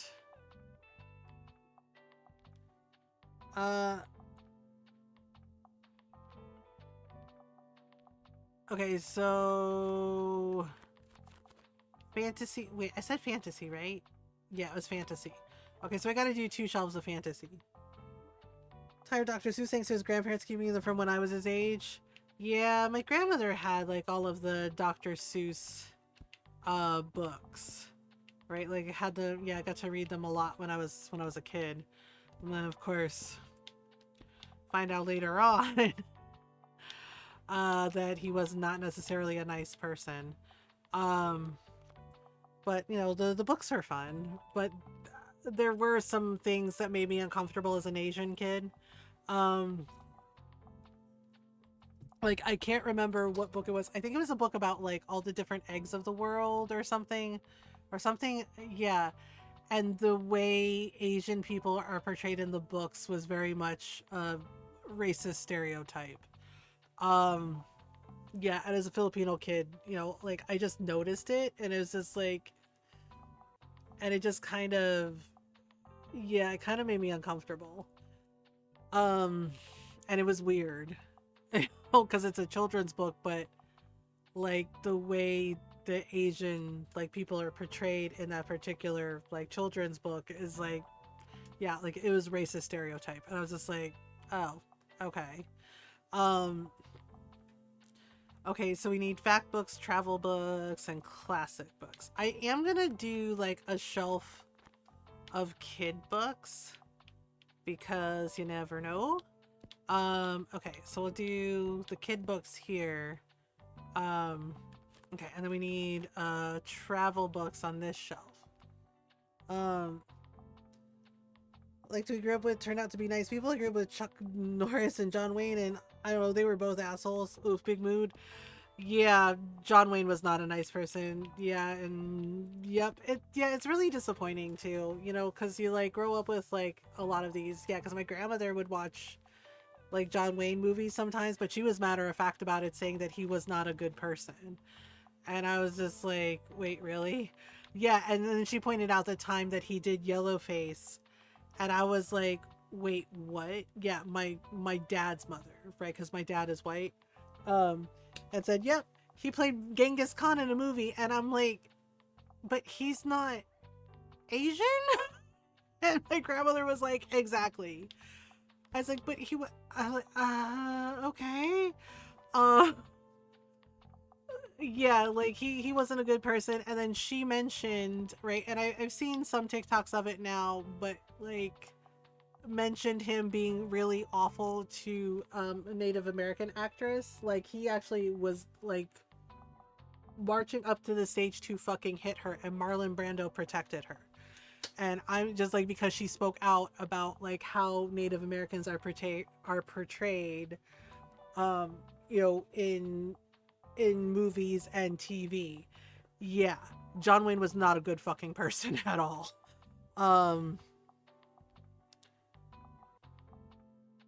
That's actually not true. The thing about Mr. Rogers, it's already been disproven. It's not true. I didn't know. Yeah, it was John Wayne. That's actually not true. Nobody knows how that rumor started. It's not true at all. That's actually not true. That's not true. So, yeah, I don't know how no one knows how that rumor about Mr. Rogers started, but it's not even remotely true. He was nice because he was nice. He was a nice person. He was a genuinely nice person. His own wife said he was like that all the time. Like somebody asked her in an interview, like what it was like to be married to Mr. Rogers, if he was like that all the time. And,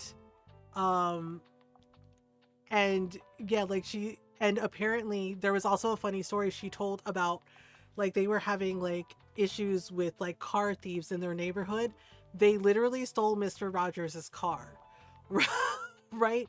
Like they stole his car, right? Like he had driven the same car for years and years and years, and they stole his car. And I guess the car thieves got in trouble with whoever was in charge of the outfit because they returned, because it made the news. Like it made their local news about like, hey, they stole Mr. Rogers' car, right? Like the day after, apparently, right? His wife explained they returned the car, like the car was back, with a note going, with a note apologizing for stealing his car, saying, we're so sorry. If we had known whose car it was, we never would have stolen it. Like, even the car thieves were like, oh, no, we can't steal from Mr. Rogers. That's not right. Like, and I'm just like, can you imagine? Right? Yeah, like their boss being like, you stole from Mr. Rogers. What was wrong with you? And yeah, and the fact that they returned it with a note, like in the car, like being, we're so sorry. If we had known it was your car, we would never have stolen it. And I'm just like, yeah. So apparently, yeah. And she said, right, it was like that happened, and she said that he would, it's like the same from John. Yeah, and the thing is like she said he would do like get out of the car and like help turtles like cross the road safely and stuff. Like he was always like that all the time, just this genuinely very sweet person. I was an early internet adopter and would go unused it and be a massive troll. You know what? That tracks for him.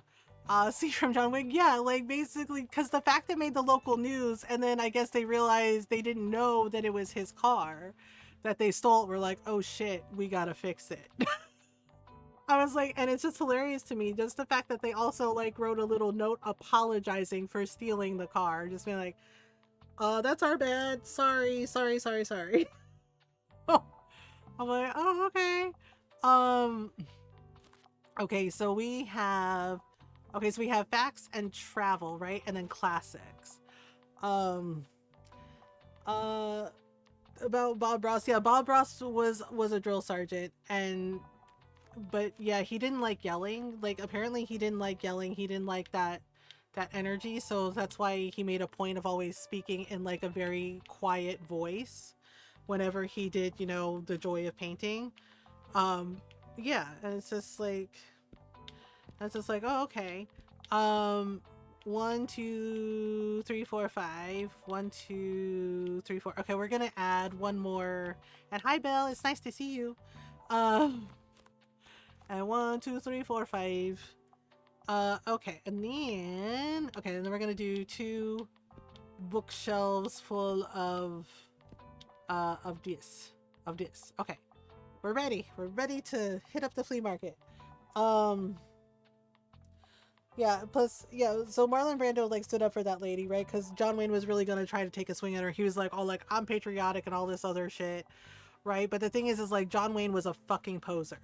Okay, like he played all these, these war heroes and all this other shit because he never actually did any of it. You know, um, so yeah, and he was a racist ass. Um, yeah, for real. Yeah, he was absolutely 100% a racist ass. And yeah, it did not surprise me when my grandmother told me he did freaking yellowface, right? He played Genghis Khan in a movie, and I'm just like, of course he fucking did, right? And yeah, so my friends were what about Katharine Hepburn, and I was like, she also did it. I was like, she played an Asian lady, even though they had a very talented Asian actress who auditioned for the part. Okay, and, and then and then they're like, nah, right? And they put in Katharine Hepburn. They literally, I'm not even kidding, used eye tape to tape her eyes to make them look slanted, and I'm just like, uh-huh. And my friends are like, you're not surprised by this? I'm like, nope, not even a little bit. Um, yeah, Brando is guilty of it too. And it's also why I don't fucking like Jimmy Fallon, because he did blackface. And people and honestly, Jimmy Fallon getting roasted right now, I'm here for it because I've always known he's been a dick. I've always known he's been a self-centered, egotistical little schmuck. Uh, right? Because he's shown who he really is, and I believed him the first time. Many of us believed him the first time. Yeah, he did blackface.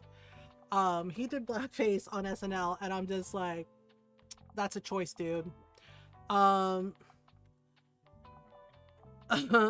Christopher Lee too, but yeah, it was a very different time. Yeah, and it's just like, nope.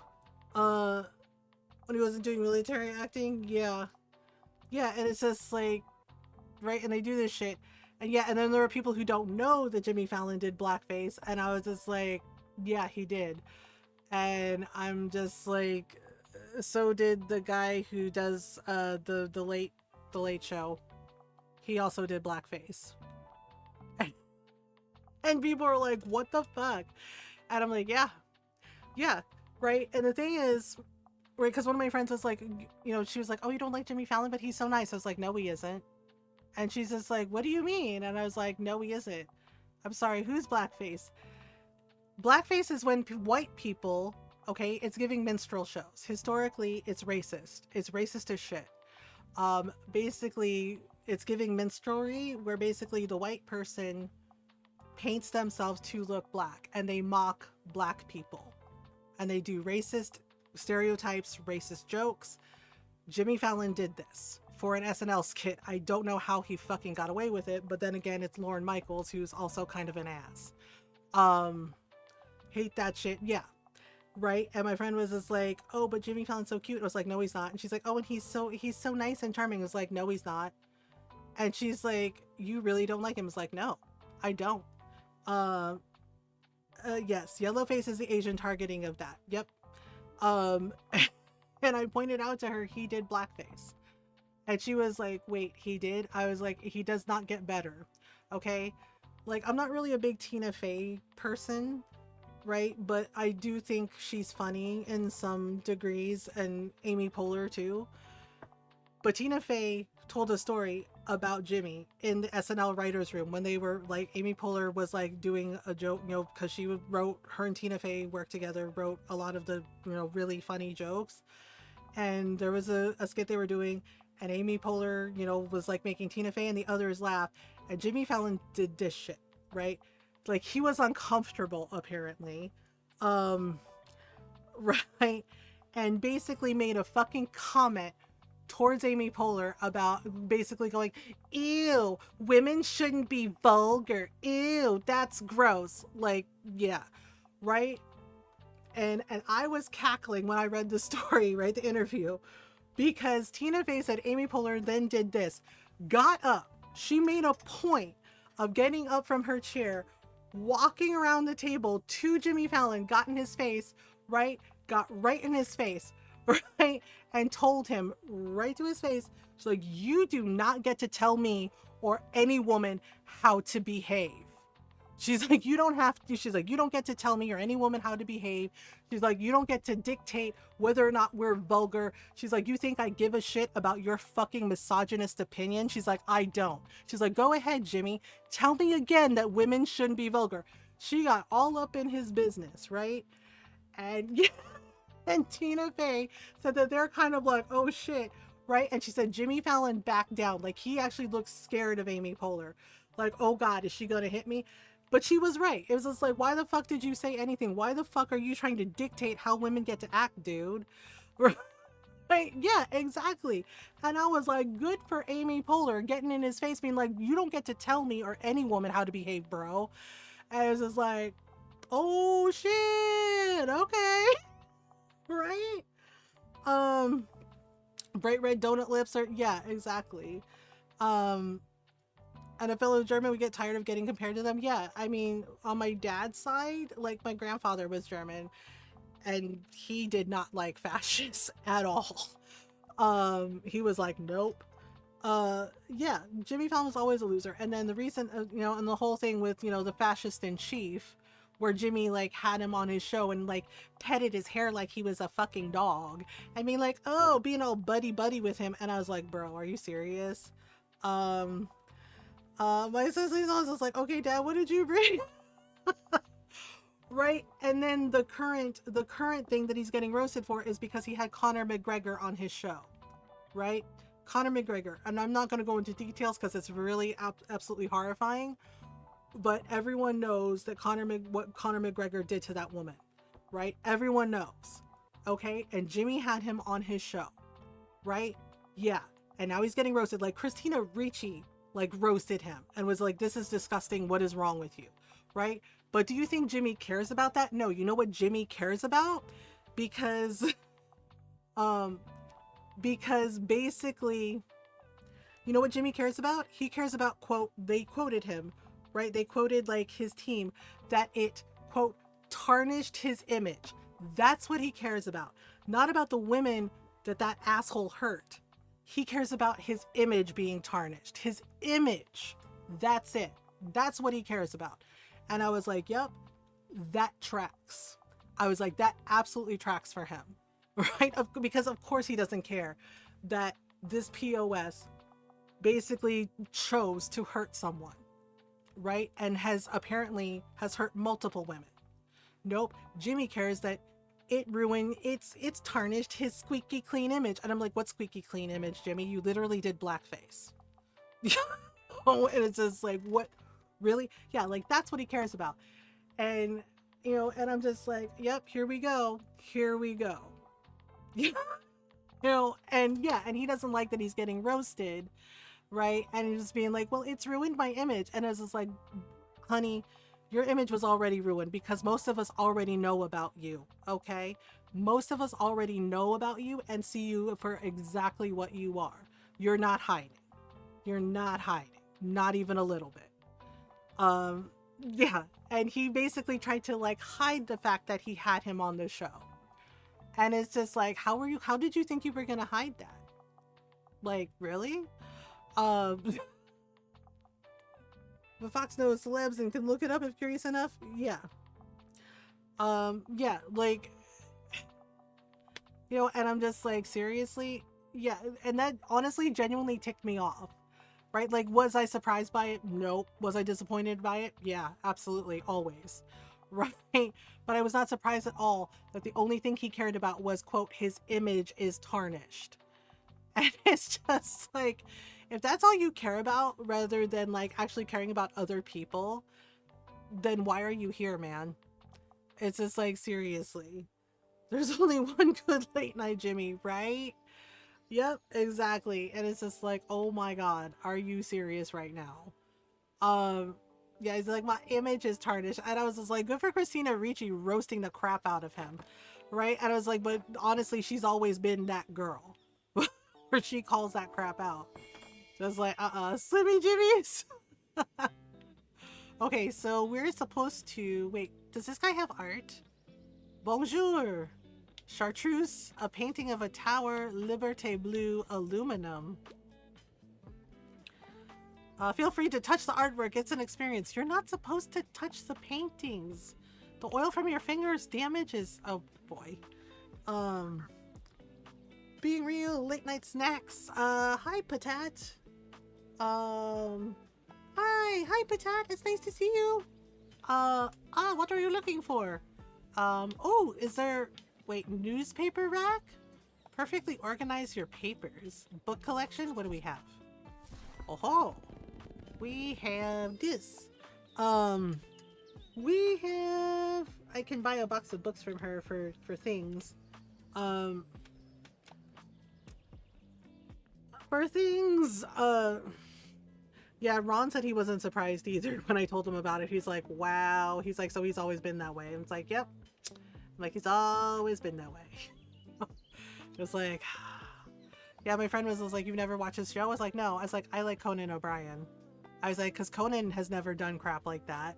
And he seems to be like a genuinely decent person. And, you know, he also pokes fun at himself. Like, he pokes fun at himself, and I'm just like, yeah, you know. Okay, so there we go. You're welcome. Thanks, Tilde. Seriously, Tilde, are you gonna get your cat back? In that kind of way. Yeah, but Conan O'Brien has, so he has a show. He has a show that he did called Conan O'Brien Must Go, and it's basically like travel.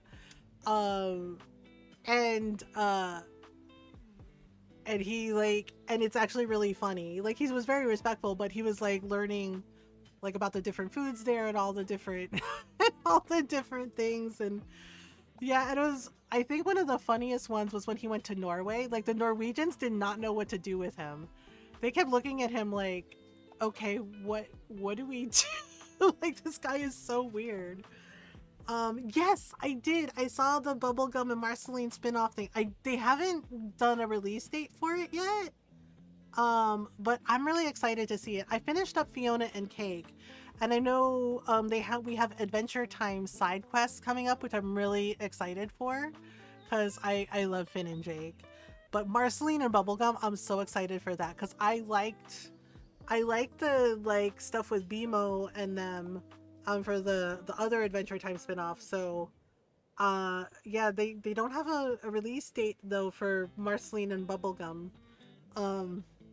But I am excited for it because I love Marceline and Bubblegum, and I was so happy when they had like the Adventure Time series finale and basically had Marceline and Bubblegum like confirming that they were a couple, and they were really, really cute together.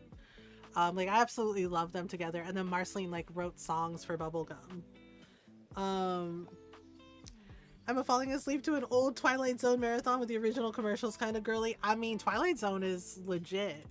And Roger Serling, yeah, Rod Serling was awesome. Like, he was that guy, right? Like, called it out. Yeah, I find it funny that they wouldn't let him make Twilight Zone, and he was just like, so he just started like doing his own thing. Yeah, when he did, and he's just like, because they're like, we can't have all these issues, you know. Yeah, like, he basically made it like, he was smart. He was very smart and very crafty in how he did that. Because they're like, you can't make a show like this in this time, right? Basically talking about social issues and human rights issues. So when he created Twilight Zone, he labeled it as, quote, sci-fi, right? Like, it's science fiction, like it's a what if. So he was able, and they were like, okay, yeah. And I'm just like, holy crap, that was very crafty and very smart of him to label it as like, oh, it's science fiction, so he could make those episodes about, that had like social commentary. Like, he was freaking awesome. Yeah, because people would flip out. Yeah, and it's just like, yeah, and it was so well done. Like, I loved watching Twilight Zone with my grandparents. Like, it was so good. Um, yeah, and I still remember the aliens with the cookbook one, where they're like to serve man, and they realize like it's a cookbook, and they're like, yeah, and his secretary trying to warn him, she's like, no, don't get on the ship, right? And it's like, oh snap, where she's like, to serve man, it's a cookbook, like they're gonna eat you, and I was just like, oh damn. Wasn't that what Tower of Terror was based on? Yeah, Tower of Terror was based on that. Rod Serling's Night Gallery. Oh, nice. Night Gallery was also good. I can't take a book today. You can't take a book today? I need both of my hands free since I'm on an errand to get more flowers for Harper. Oh, she's working on a very ambitious arrangement for the flower festival, so I thought I'd help her out. Oh, nice. Man, I really hope she wins. I guess we'll see. I don't know when the flower festival is. Yeah, Night Gallery was another good one. Yo, what should I get? I thought you said you couldn't get any books. Got anything inspiring? I want to delve into the past, something historical, please. I like niche books. What is it with Klaus and niche books? I don't mind a dry book. You don't mind a dry book? Well, I could do dinosaurs and other prehistoric life. The Stonewall Reader, Men, the Refashioning Manual and Manifesto, the Devoir family. Do you like dinosaurs? I like that it deals with the past. Interesting, I'll give it a shot. It's literally dinosaurs. It's dinosaurs. Can't go wrong with dinosaurs. Almost everybody likes dinosaurs. Mostly. Oh, I'm so happy we're reviving the flower festival. Of course, it's no secret that I love flowers. But I mean, who doesn't like a town in bloom for spring? People with allergies. I mean, it's true. People with allergies. Pollen season. Speaking of, are you going to decorate your shop for the festival? Do I have to? It would be so cute to have it all decked out with plants. I don't want to. I have it decorated with plants. Ugh. So they're insisting I have to equip 7 plants. Why? I don't want to. I don't want to. If you need any more, you can always check out the Horticultural Society stall at the flea market. I help out there sometimes. I mean, I love plants, but why do I have to deck it out? Anyway, I heard you'll be judging the flower contest? Well, then I won't tell you what Moira and I have been working on. You'll just have to wait and see. Okay? Awoo, arf, arf, awoo? Huh? Usually dogs understand me just fine. I think yours might be shy. By the way, did you know I'm a really good finder? I always find the best stuff around here. Last time I found some really rare trading cards. And the time before that, my Baba and I bought a sled. That was so fun. I think this time I'll look for some cool trousers. You should get something too. Okay, bye. Okay, bye. I guess I can take a look and see what kind of flowers she got. Oh, wait. She's shopping, so her stall is kind of closed. Okay. Well, dang, my facts section got destroyed. Oh boy. I wonder, yeah, sometimes they're looking for something and then I don't have it and I don't know what I don't have. I don't know what I don't have. Okay, yes. What do you have for Penny Day? Something from a series would be nice, and I'm a fan of world-renowned detectives. Yes, she likes her mysteries. Well, I already gave her Murder of Roger Ackroyd. Room, Gone Girl, oh boy. No, not Battle Royale. Secret History. Carrie. Carrie might be a little much. We've always lived in the castle. There's a ghost in this house. Thornhill. Good Girl. Bad Blood. Oh boy. Mysterious. Oh, the mysterious affair at Styles. Hercule Poirot. Can't go wrong with Poirot. I'm a bit surprised, but I'm glad I found the next part. I love Poirot and Miss Marple. Like, they're my favorites. I love the little Belgian man solving mysteries. Uh, hello. Okay, there we go. Um, all right. Now maybe I can. Okay, is she going back to her stall? Maybe I can try to buy some plants. I don't even know if I have 7 plants. Or flowers or whatever. Dang, it's really busy. Uh, so what are your thoughts on the new flower festival? You know, flowers are nice. Personally, I can't see anybody being against it.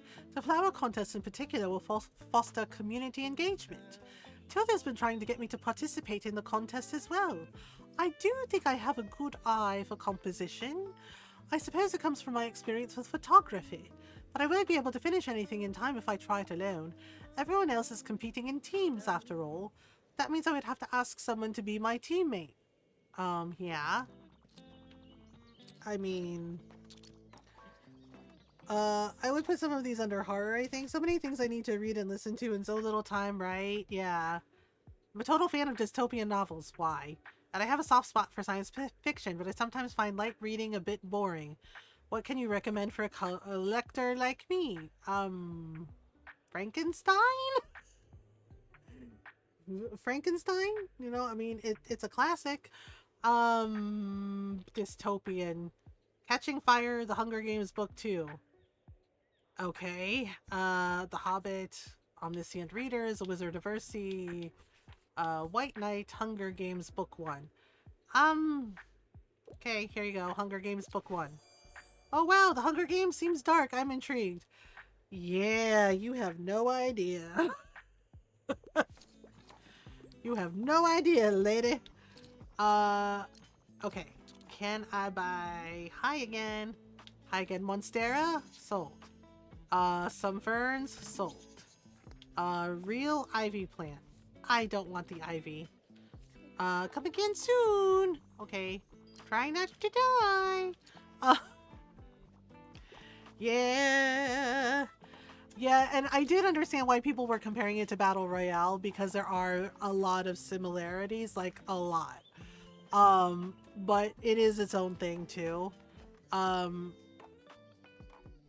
like the ending, like I read through them all, but then I got to the ending and I was just like, oh, okay. Like, yeah, I wasn't either. I wasn't either, but I read through them. But I did understand the comparisons to Battle Royale, and Battle Royale did come out first. But yeah, it was just like, I know it sounds weird, but I swear in the books, it was like they made Katniss so freaking unlikable. And I'm like, I know she's the hero in the story, but I'm like, why did you make her so unlikable? Like, holy crap. I was just like, okay. I had to read them because it was the only book series my brother was interested in. Oof, being forced to read something you don't want to read is, yeah, that's a lot. And nobody, yeah, like none of them were likable. And I was just like, holy crap, holies, man. I was like, oh dear. Ooh, Agatha Christie selection. Okay, cheap used books. Okay, so 15. All right. So we got those. And then these also got discounted. All right. Assorted poetry bundle. Impress your friends. Okay, let's get the Agatha Christie collection. And then we can get the assorted poetry bundle. Told her to read them if she wanted to be supportive, and she was like, I don't have time. So you had to do it? Jeez, that's a weird thing. Like, dang. So I had to do it. That sucks. I'm sorry, Fox. Yeah, I mean that's like being forced to read Billy Budd in frickin' high school, and we all hated the book. Like, oh my god, frickin' Melville, man. Oh my god, Billy Budd dragged on so oh god. Yeah, flashback to 16-year-old me being like, oh my god, I have to read this for English class. Yeah, and none of us liked the book. Yeah, Lord of the Flies too. Right? Lord of the Flies I didn't mind because I got it. Like, I got what the gist was and like the message, you know, like man versus man, versus nature, right? But Billy Budd, like I read Moby Dick, and yeah, okay, cool. Um, but Billy Budd was something else, and right, and I just, and we had the whole class had to read it, right? And it was just like, and all of us like, and our English teacher was like, "You really don't like the book?" And we're like, "No, none of us like the book at all," right? And she looked to me, and I was honest. I said, "It's very dry reading," and I get that it's like the time period. And I was like, "But it's very dry." And like a couple of pages, it's like some of the descriptions just like went on and on and on, and I'm like, Melville, dude, what the heck? Like it was bad. It was bad, and it was just such a slog to get through. Um. Oh my goodness. I wasn't prepared for the message of going in because I was told man versus nature is experiencing decay, not teenagers turning feral on each other. Yeah, yeah, like not just teenagers turning feral on each other, but like basically capitalism, basically evil billionaires, evil capitalist government, and they're basically making the poor people fight each other. Yeah, like it was giving like absolute like absolute, hey, this is why we don't need billionaires. Right? And yeah, and then like having the kids, right? And I think that's where people drew the comparisons to Battle Royale, because Battle Royale is that where like they have like the Japanese government, right? Like basically a lottery. Like they don't even tell the kids that they're doing this. They like drug them, right? And then they wake up with these like freaking bomb collars around their necks, right? And they're being told that like, oh, they have to fight and the last one standing like wins, etc., etc., etc. Right? Oh, right. And yeah, and like pitting the kids against each other, and like some of the kids like refuse to fight, right? And yeah, and stuff happens, and it's like it's basically like a bloodbath, and yeah, and it's like really messed up, and you're just like, holy crap. Um, that was for Lord of the Flies, not Hunger Games. I already knew Hunger Games was not my thing going in. I thought it was gonna be more survival instead of. Yeah, the funny thing is like that's based on a true story, but the thing is like but Golding like changed it up a little bit, I guess, for the drama, because the boys that were like lost at sea, right? Like they found them, they were okay, they were fine, they survived, they worked together to survive, and it was fine.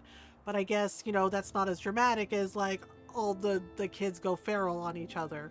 Yeah. So yeah, because like the actual history for that was like those kids were fine. Like they were smart, and they figured out how to work together, how to survive, and how to call for help, and they found them like in a week. So right, but Golding, had a nice little, yeah, and no feralness, but Golding, did that because, like I said, probably not as dramatic, so so it's just like, oh, okay, cool. Um, okay, so where are we gonna go? There's no events today, but okay, exam phase starts. Oh, we haven't been to Buxton University. We should probably go. He was kind of explicit about being a religious book, kind of, wasn't he? Like, this is what happens if you turn from God. Yeah, like more symbolic, but yes. But yes. And I was just like, oh yes, using religion to inspire fear in people. It's like classic. Oh, right. It's giving my tita telling me, like God doesn't like you if you're a queer person. And it's just like, girl, please. Oh, just like, girl, please. Okay, let's go to St. Buxton University since we haven't been in a while. Um. Okay, so we need facts, classic, drama, and fantasy. Okay. Um. Classic, and drama, and crime. Um. Crime. Hey, buddy. Uh.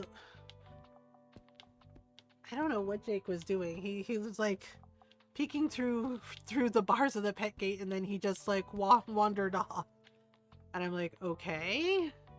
Like, did you need something, man? I guess he was just checking in. Yeah, okay. I hear him like lying down in his bed now. Decay was really good, sad but good. Yeah, yeah. Okay, wait a minute.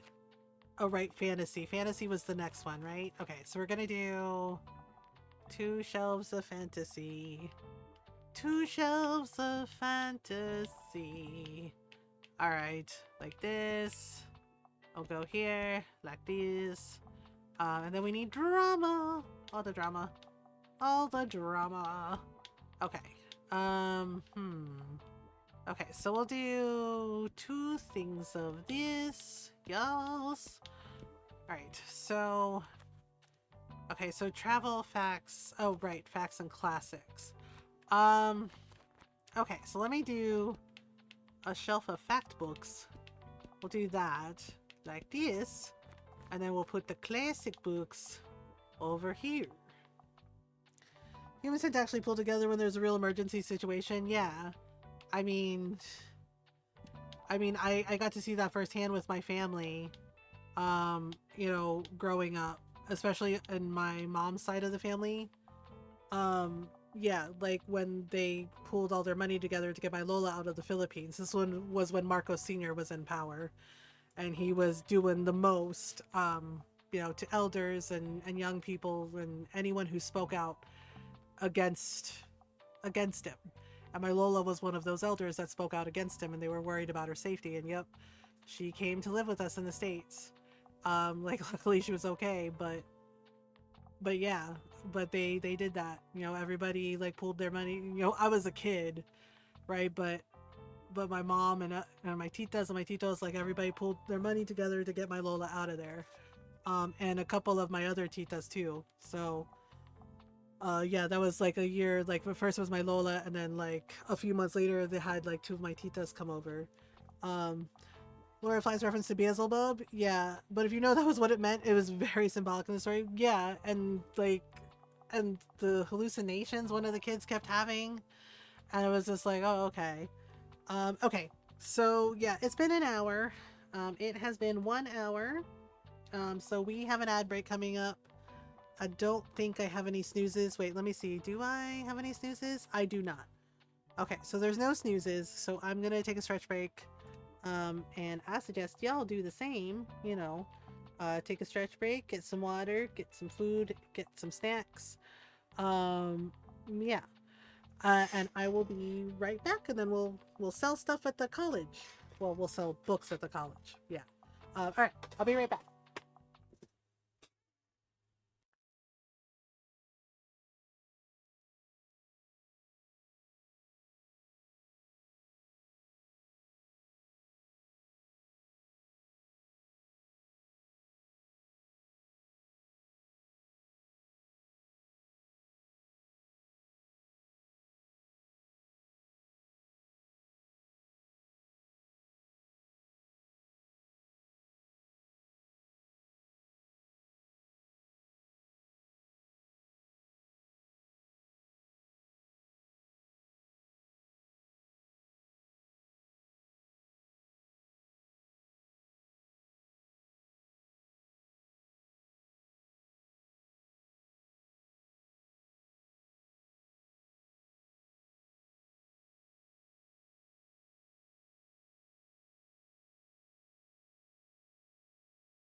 Okay, I am back.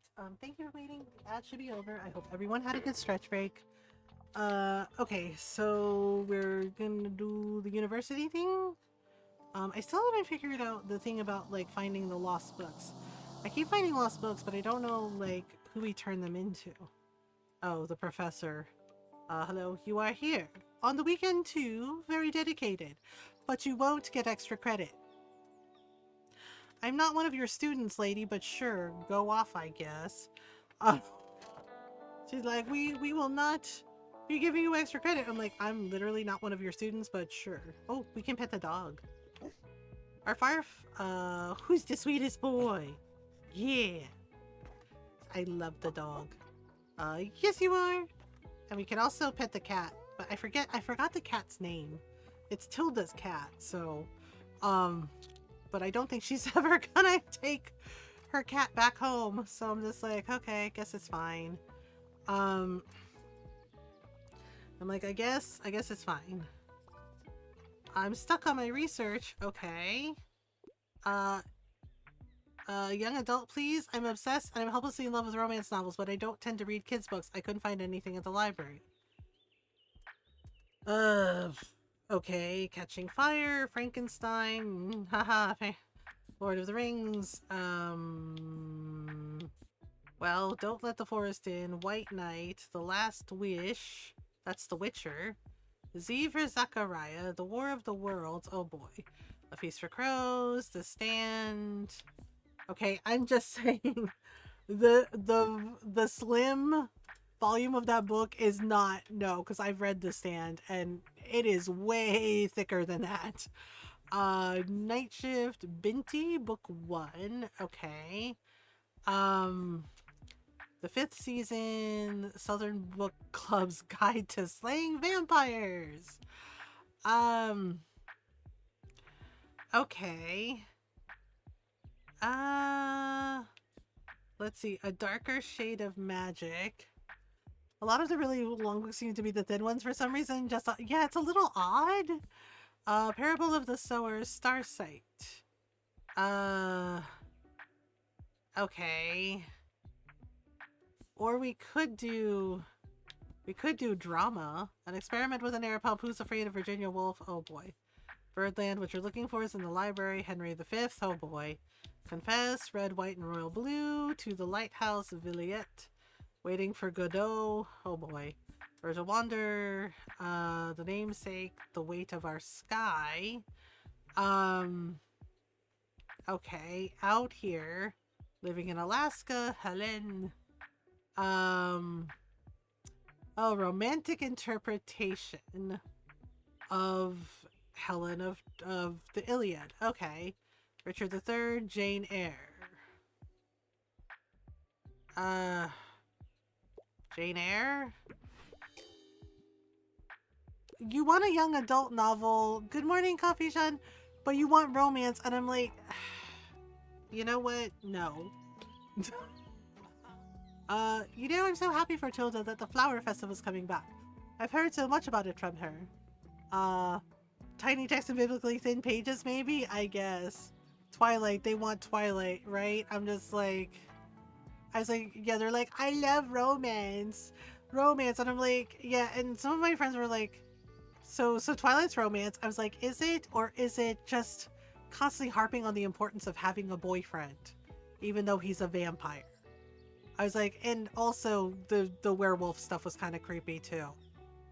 Jacob was also kind of creepy. Yeah, and one of my friends was like, wait, I was just like, yes, I had to read Twilight.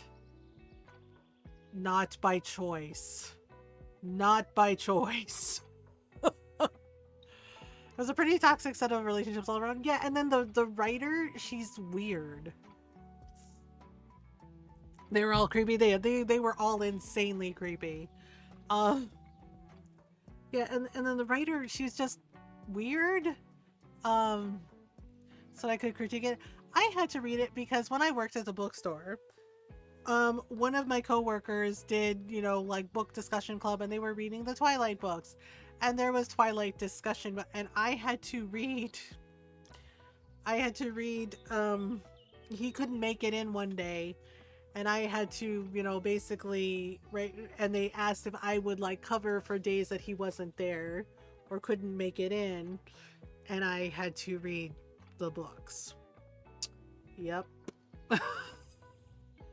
Twilight No Joke gave me a migraine. Yes, yeah, it gave me a headache too, especially some of the descriptions.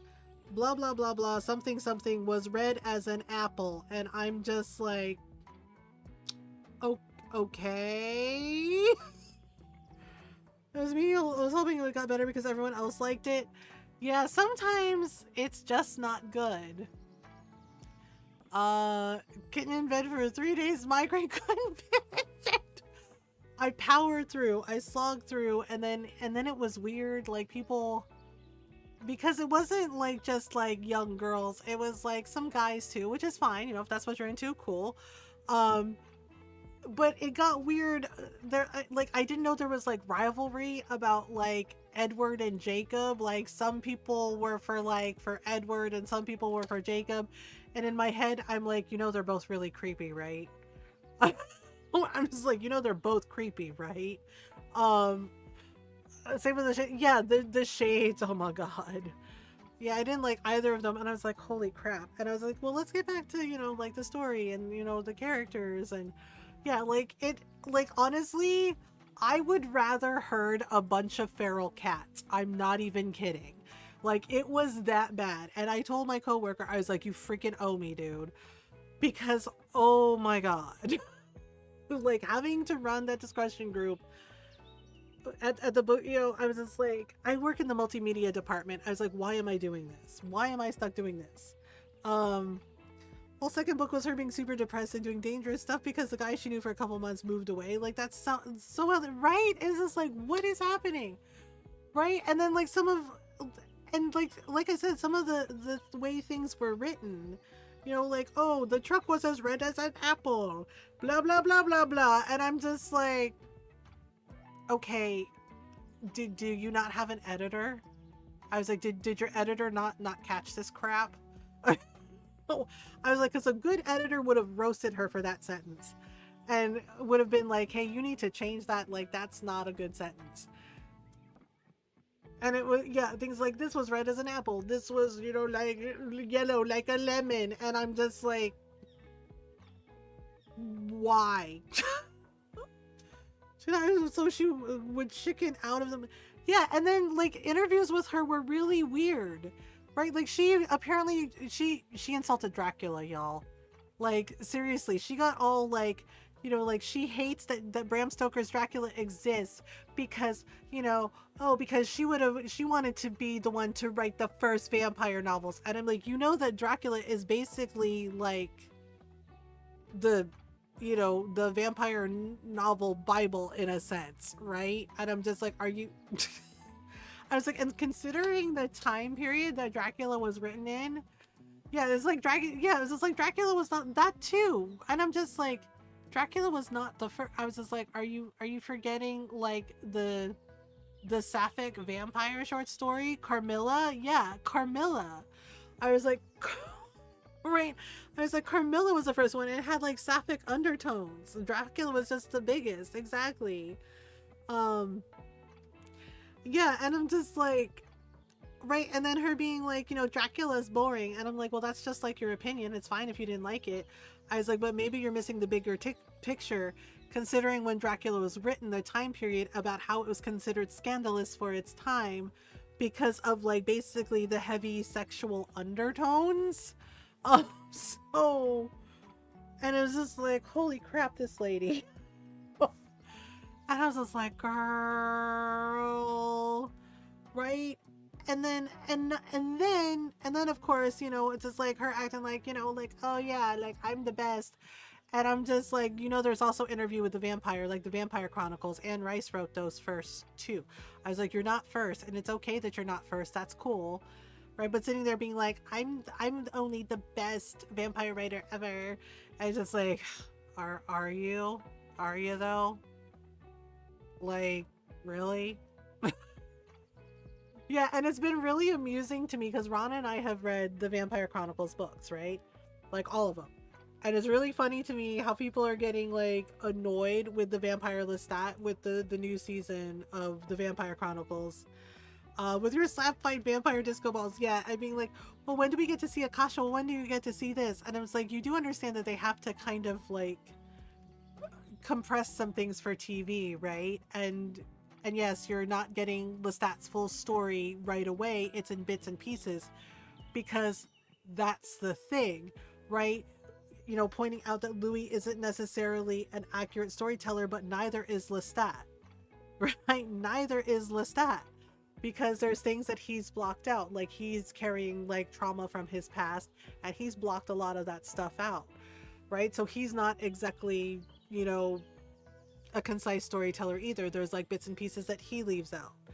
And that's kind of the point, right? So you get to like see the actual truth. Like he tells like one thing, but then you get to like see the truth of like what actually happened. And yeah, and we still have like I don't know how many more episodes of the season left to go. Actual fucking blood drinking vampires. Yeah, and the thing about like the vampires sparkle, and I'm just like, so like a yeah, like Fox said, like a disco ball, like glitter. Okay, cool. Yeah, and the 50 Shades, I hate 50 Shades. I hate it. I hate it, and Norl knows why I hate it, and you know, and I know why she hates it. I hate it. It is irresponsible. It's because it's irresponsible. Speaking, yeah, for the BDSM and kink community, it is completely irresponsible, right? And it shows. And yeah, like I read the first chapter because one of my friends was like, "Oh, you should totally read it." And I was like, this is completely irresponsible. Did they do any research at all? Yep.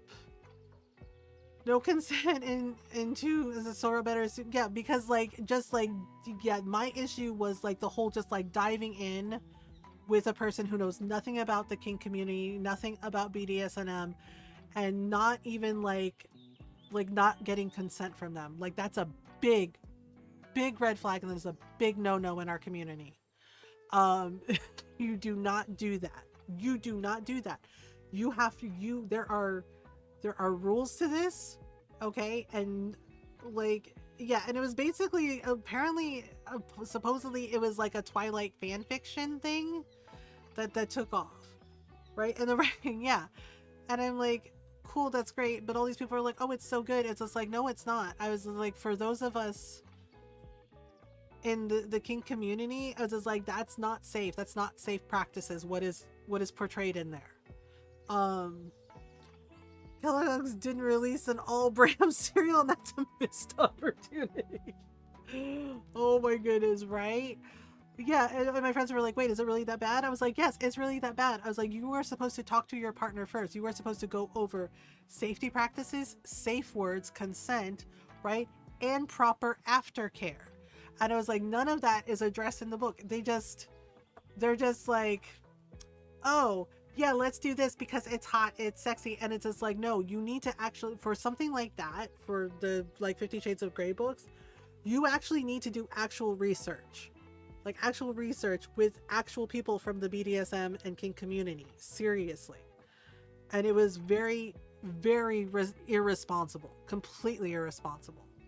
I got them into the deep end. I wrote immediate course corrections and had the two characters immediately speak about consent. Yeah. What's up with Hollywood and safe words? Right? Because that's the thing. Is just like safe words are good. Ignored safe words are bad. Yeah. And like, you know, and basically consent. And if the partner like partner or partners tell you like, no, stop, that's enough, you stop. Period.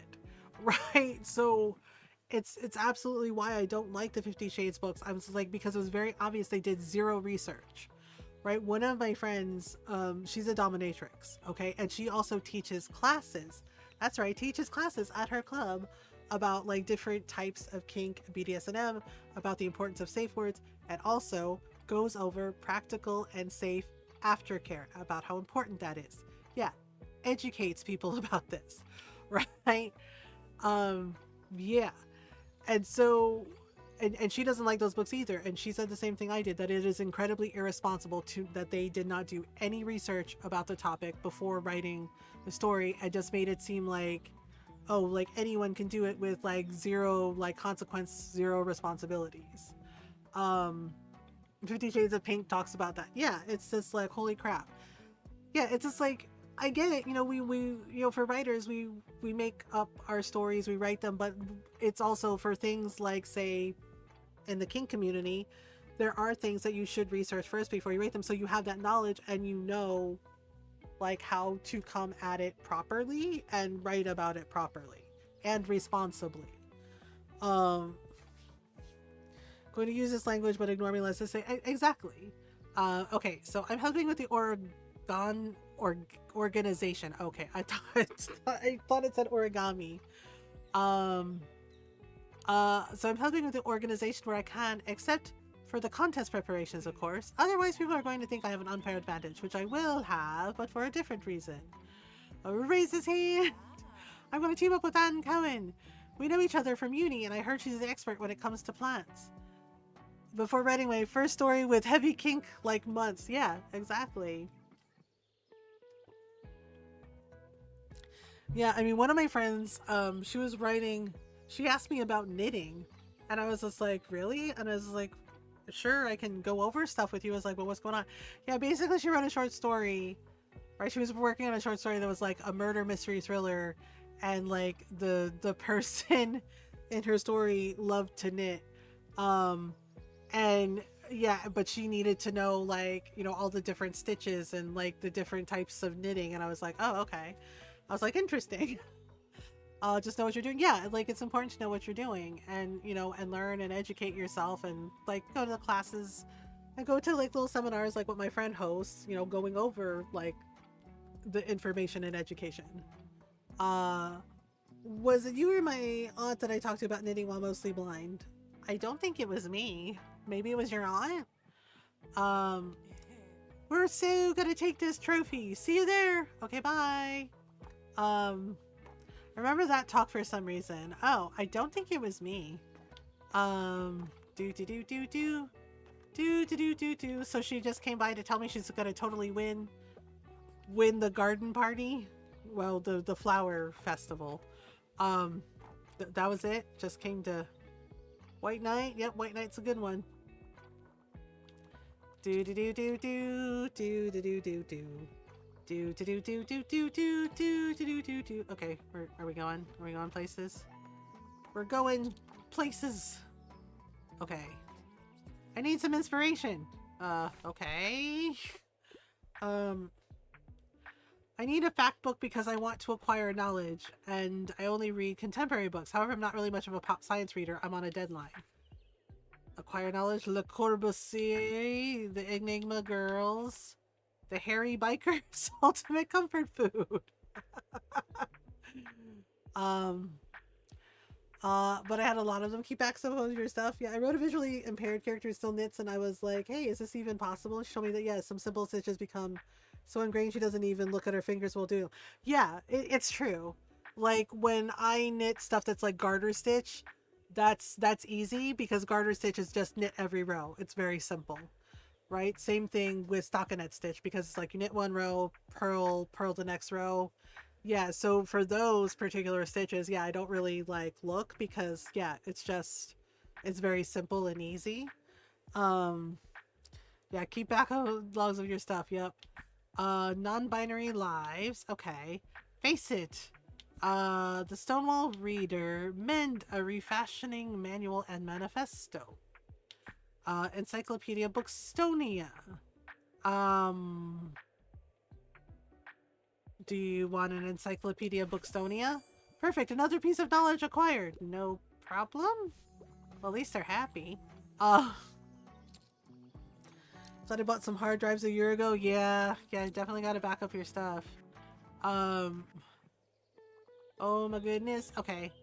I think this is all we get for today. We made, well, it's the weekend at the university, so. Which one is your favorite? All of them. No, not really. I'm sorry I have to pick up my kid. Give me a book about plants or rocks or animals as long as it's about nature, and bonus points if it's from this century. If you have anything like 1,000 places to see before you die, I mean, tasting history, Mont Saint Michel and Chartres, A Year in Tokyo, A Voyage for Madmen, Notes from a Small Island, A Florence Diary, Wide Sky, Narrow Paths, Sheer Water. They might like A Year in Tokyo. Oh. Oh, right, environment. Well, you know what? Win some, lose some. Um, yeah, the pricing for computer stuff is just, yeah, it is outrageous. And it's just like, wow. I forgot about the environmental aspect, but you know what? It's fine. It's fine. All right, off we go. Off we go, Doggo and Cat. All right. Exam phase starts. Okay, cruise ship departs. Waterfront fish market. Final examinations. Okay, paperback goodies. Let's grab these. Okay, where should we go today? Oh, it's raining. It's raining? Ooh. Raining gross. I guess we could go to the hospital. Sea Machine just released for more than $300 more than initially planned. Oh gosh. An app that organizes all my Wild Fox notes. Multiple if I want it to be. Yeah, that makes sense. Okay, so drama, thriller, and facts are the most popular ones. Okay. So drama, thriller, and facts. Okay, so let's go here. Yeah, we're gonna fill in the gaps. Fill in the gaps. Okay, fantasy. Is this real life? Is this a fantasy? Caught in a landslide, no escape from reality, cause I'm easy come, easy go. Okay, so drama, drama, drama, drama, drama, drama, and then we put some fact books in. Kitten going to attempt to sleep. Yeah, I'm starting to get tired myself. Would you like a song? Would you like a song? Alright. Soft kitty, warm kitty, little ball of fur. Happy kitty, sleepy kitty, purr, purr, purr. Good night, kitten. Sweet dreams. Alright. I think that's everything. I don't know. Maybe I should do another shelf full of facts. Oh, wait. I need to fill up the travel section, too. Travel section. We're on the road to nowhere. Yeah, I think it'll be okay. Yeah, it'll probably be okay. Okay. Hospital. We're going to the hospital. Alright. Oh, the gossiping doctors are here. Anyway, how's your mom? That's it? Guess the pregnancy must have... Okay, wait, pregnancy? Oh gosh. Whoops, I've said too much. Whoops, I've said too much. Oh no. They're like, wait, you're pregnant? Like, no. It's just like, whoops, I've said too much. It's just like, oh, there it is. Do. Okay, so let's see what kind of books we get sold today. Let's see. What can we do? Who could it be now? Alright. Oh, some people coming from the hospital to buy some books as well. Yeah, so Thursday night stream, we're gonna play some Bistro. I don't know about Friday. We might do more Bistro. Need something binge-worthy? I mean... I desperately need a new book! I will rage if none of the characters kiss! Also, I yearn for a happy ending. I'm a fan of books like Emma. Why? Why? The Moorland Cottage, okay. Well, Around the World in 80 Days, Cyrano de Bergerac, that's kind of a romance. Beowulf, yup. Anna Karenina, oh boy, Tolstoy. Tolstoy. The Tempest, Importance of Being Earnest, that's a good one too. Pygmalion, ah yes, Pygmalion. Middlemarch, the Canterbury Tales, nope. Wuthering Heights. Wuthering Heights. Wuthering Heights, Sense and Sensibility, Pride and Prejudice. Blah blah blah blah. Where they're like, oh, women must need to swoon for I can't. I can't. I don't mind romance, but oh my god. Yeah, Ron thought it was funny. He's just like, you don't like Pride and Prejudice? I'm like, no. He's like, you don't like Sense and Sensibility? I'm like, no. He's like, Wuthering Heights? I was like, no. And he's right, and he was like, Jane Eyre? And I was like, no. And he's like, what's the problem? I was like, I've read them. And I mean, I get it, I do, but at the same time, I'm just like, okay. It's just, I think what bothered me was like the whole, like, how much importance they put on like the women having to fall in love and they have to get married. And it's like, oh, it's romance. It's like they have to fall in love. They have to get married. They have to get married to men. And I'm just like, why do they have to? What if they don't want to? What if they want to go have adventures and shit? Oh, and I get it. And again, I get it was a time period, but it just, it just, I was raised by very strong women, and like I seriously, I had my grandmother telling me, don't let any man tell you that you can't. Right? She's like, don't let them tell you that you can't do anything. She's like, you can do anything you put your mind to. She's like, and any man who tries to, yeah, and she told me, she was like, any man who tries to dim your light and tell you you can't, she's like, tell them to piss off. Right? My grandmother saying that. Yeah, it's still disappointing, right? And just being like, and telling me not to dumb myself down for anybody, right? And she's just like, be proud. And you're just like, if you're smart, you're smart. Yeah. Yeah. The thing is like, she was like from New England, Connecticut. She was, my dad's mother. She was like no nonsense kind of person, but she also had a really like funny sense of humor. Like she loved puns, right? She also swore a lot. Like yeah, she swore a lot, right? And the thing is like the running joke, because honestly it was true, was that she would get blamed for the kids in our family learning to swear. Right? Right? Because sometimes the kids would repeat stuff. Um right? But she was very much, you know, very much encouraged learning and encouraged the love of reading and encouraged the love of books, right? And knowledge. And right? And if we had questions about something, she's like, well, why don't let's why don't we look it up in the encyclopedias? Like, yeah, she had like encyclopedias on the shelf, and she was like, well, why don't we look it up? Let's find out. Right? Like, she never ever like made you feel small. She always like encouraged like learning, and learning about the world around you and learning about other people and cultures. Yeah, and the thing is like, hence why I was able to read all the books in the house, like all of my siblings were. Right? Yeah, like I think I was like 12 when I was reading Stranger in a Strange Land by Heinlein, and one of my uncles was like, isn't that like complicated for you? And I was like, no, I get it. Right? Yeah, and my grandmother would talk about like the books I read. She'd be like, well, what did you think of it?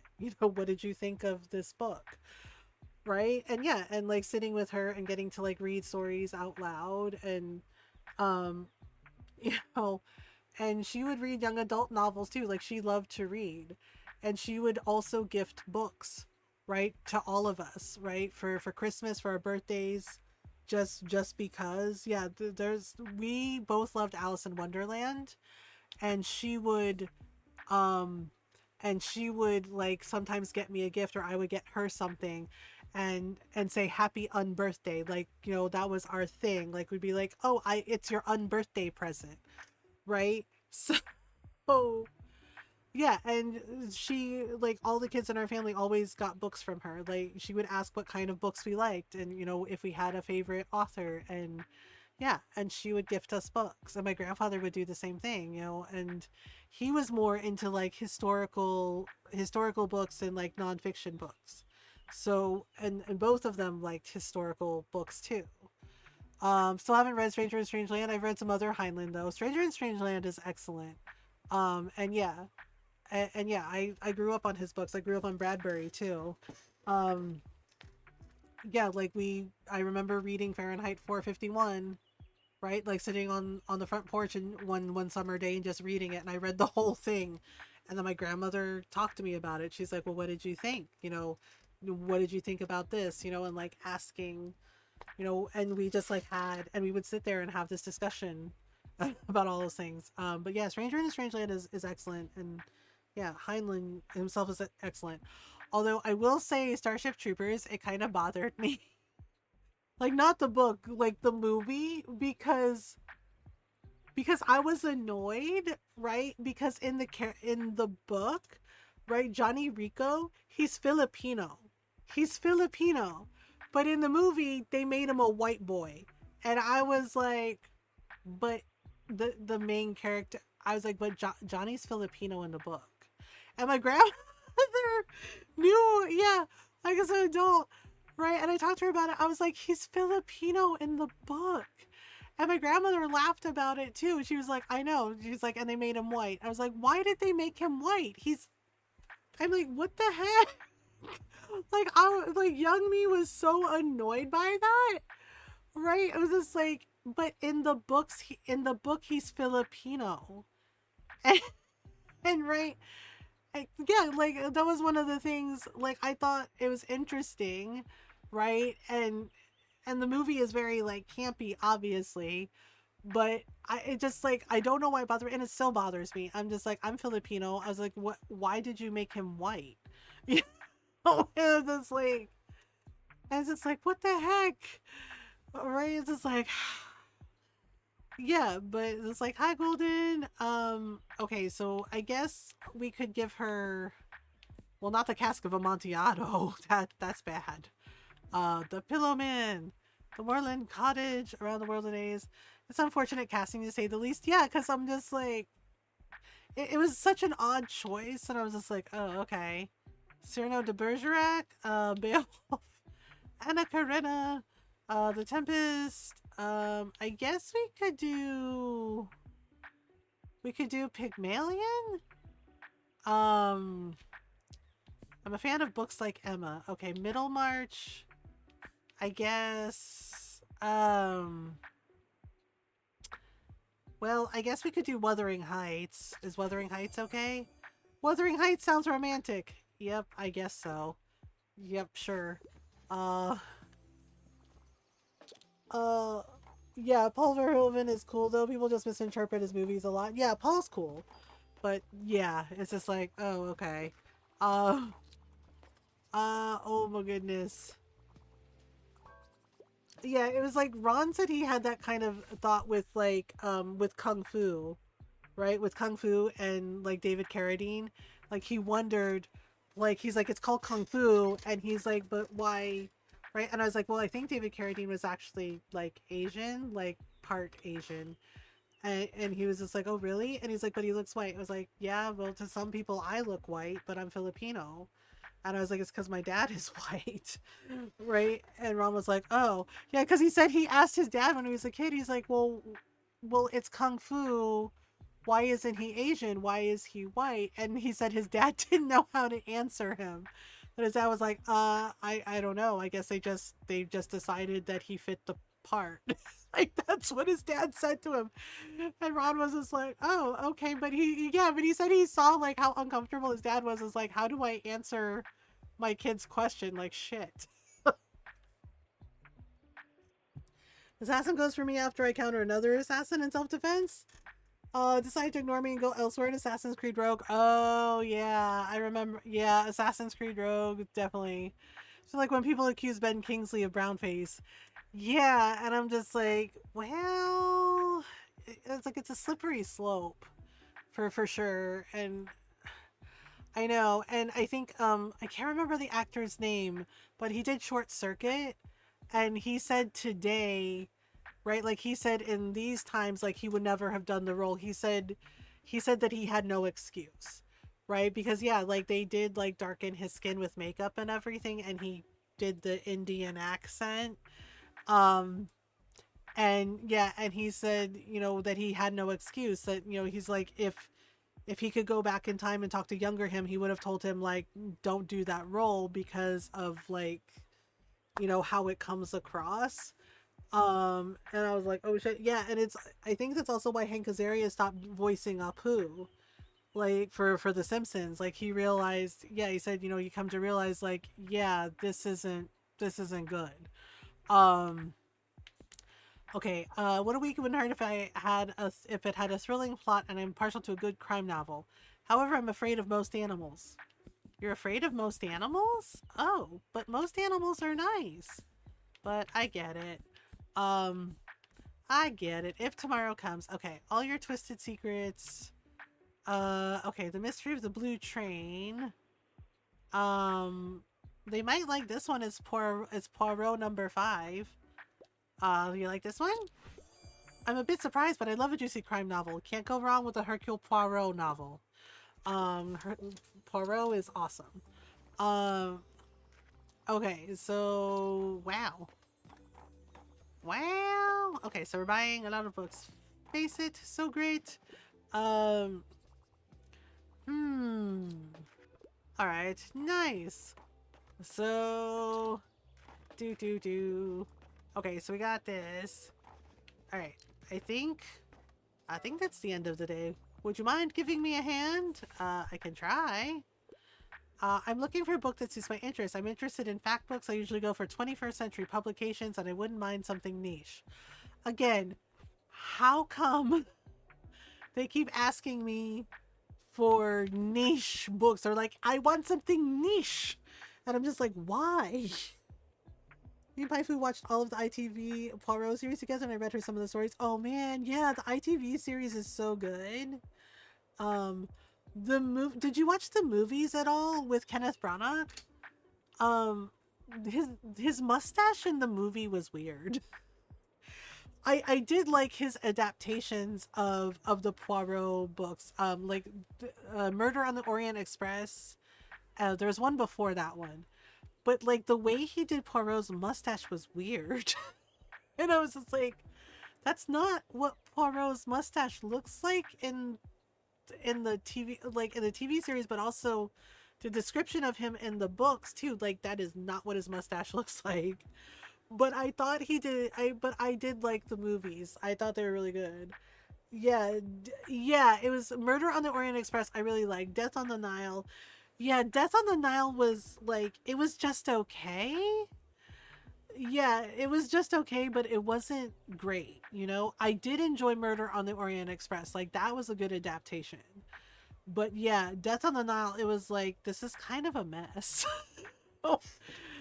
And I was just like, yeah, because I grew up watching like the TV series with David Suchet, right? Like I would watch like mystery like on PBS with my grandmother, and yeah, like we would watch like Miss Marple, and we watched David Suchet as Poirot, right? And he did an amazing job as Poirot, and I remember just like being like so invested, like, and we would like try to figure out, right? And we would compare notes. Like we would actually write notes like about while we were watching the show. Um and then we would be like comparing notes and being like, well, who do you think did it? Who do you think it is? Who's the killer? Right? Yeah, and it was fun. Oh man, Murder She Wrote so good too. Yeah, I would watch that too with her. Yeah, sometimes I watch some of the Murder She Wrote reruns. Um, yeah, she did, and she did a great job. Yeah, Angela Lansbury was so good. She was so good.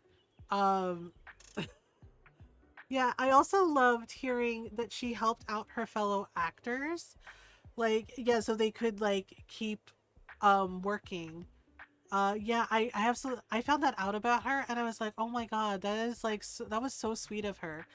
Like, yeah, she would like give them like make sure they got like parts on the show, like cameos on the show, so they could still like work and also like still continue being part of like Screen Actors Guild. Like she did that for them, and I was like, that's really amazing that she did that. Like she looked out for her fellow actors and was just like, yeah, like older actors, and I was just like, that's actually really nice.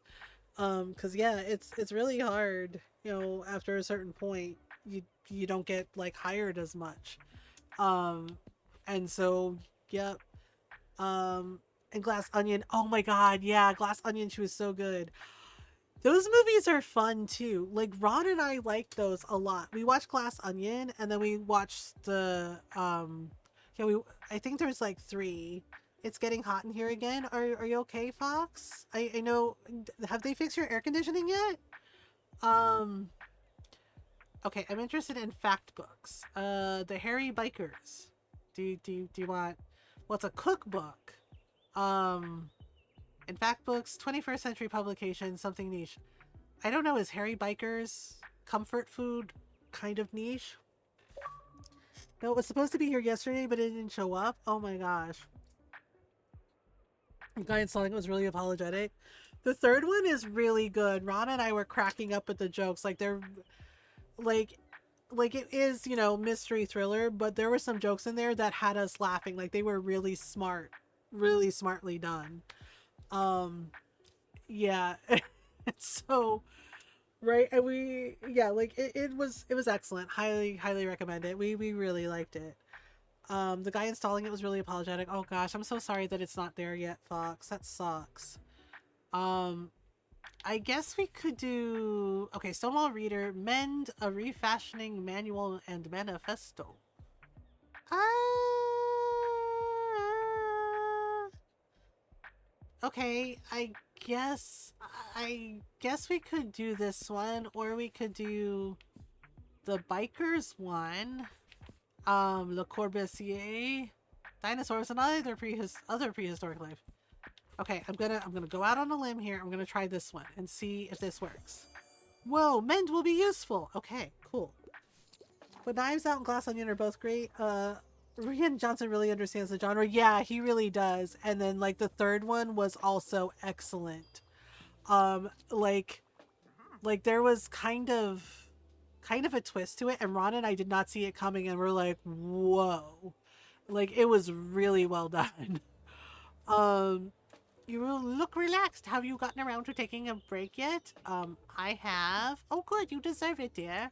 Make sure to let yourself breathe from time to time.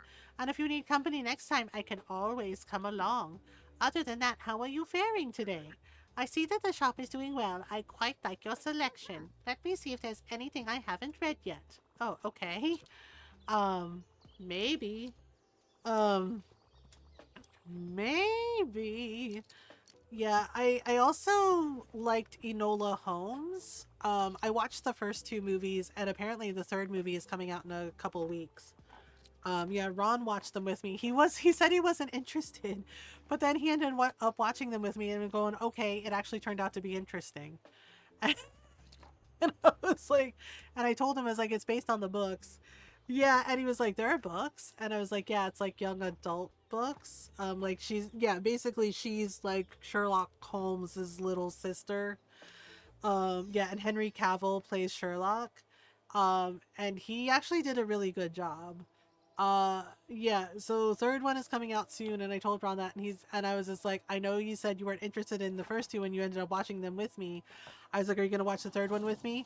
And he wouldn't look me in the eyes, and he goes, I don't know, maybe. Yes, I will watch it with you. I, yeah, that made me laugh, and he was just like, he didn't want to admit that he liked the first two movies that he ended up watching with me. And then, like, with the third movie, he didn't want to admit that he wanted to watch it with me. And it was just like, fine, I will watch it with you. And I was like, oh, okay. Unlabeled, forgot about these. Okay, so we don't know what these are. They are, oh, hey, nice selection. Okay. Okay, so we could get, well, I already have like a ton of kids books, but maybe we could get some more how-to books. Prepare to get your mind blown. Okay, so fact books basically. So basically 43 fact books. Okay, there we go. I think I'll wait. Okay, so the cruise ship departs. The waterfront fish market is the next day. I guess, okay, if it's a sunny day, we can probably go to Rye Park. To Rye Park and hospital, mega marché, or we could go to the beach. Actually, I kind of like the park, if I'm being honest. Um, we haven't been to the lighthouse either yet. At least not for a while. Okay, you know what? Let's try going to the lighthouse. Um, okay, so for the lighthouse, we want drama, thriller, and fantasy. Okay, drama, thriller, and fantasy. Okay, so let's go up here. Let's go up to the shelf. All right, fill in the shelves. Dang, I think Tilde cleaned out my mystery thriller section again. Um, man, that lady likes her murder mysteries. I mean, I do too, but like, dang. Um, she just went all in. Okay, and then we need to fill up the fantasy books. Oh, we have an ad break coming up. Okay. Um, all right. Let me take the stretch break. Yeah, let me run the ads. Okay, so I have to run the ads. Yeah, it's been an hour. We have an ad break coming up, so we're gonna run the ads. We're gonna take a stretch break. Take a stretch break if you need one. Water, food, snacks, etc. Yeah, and I'll be right back.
Okay, I'm back.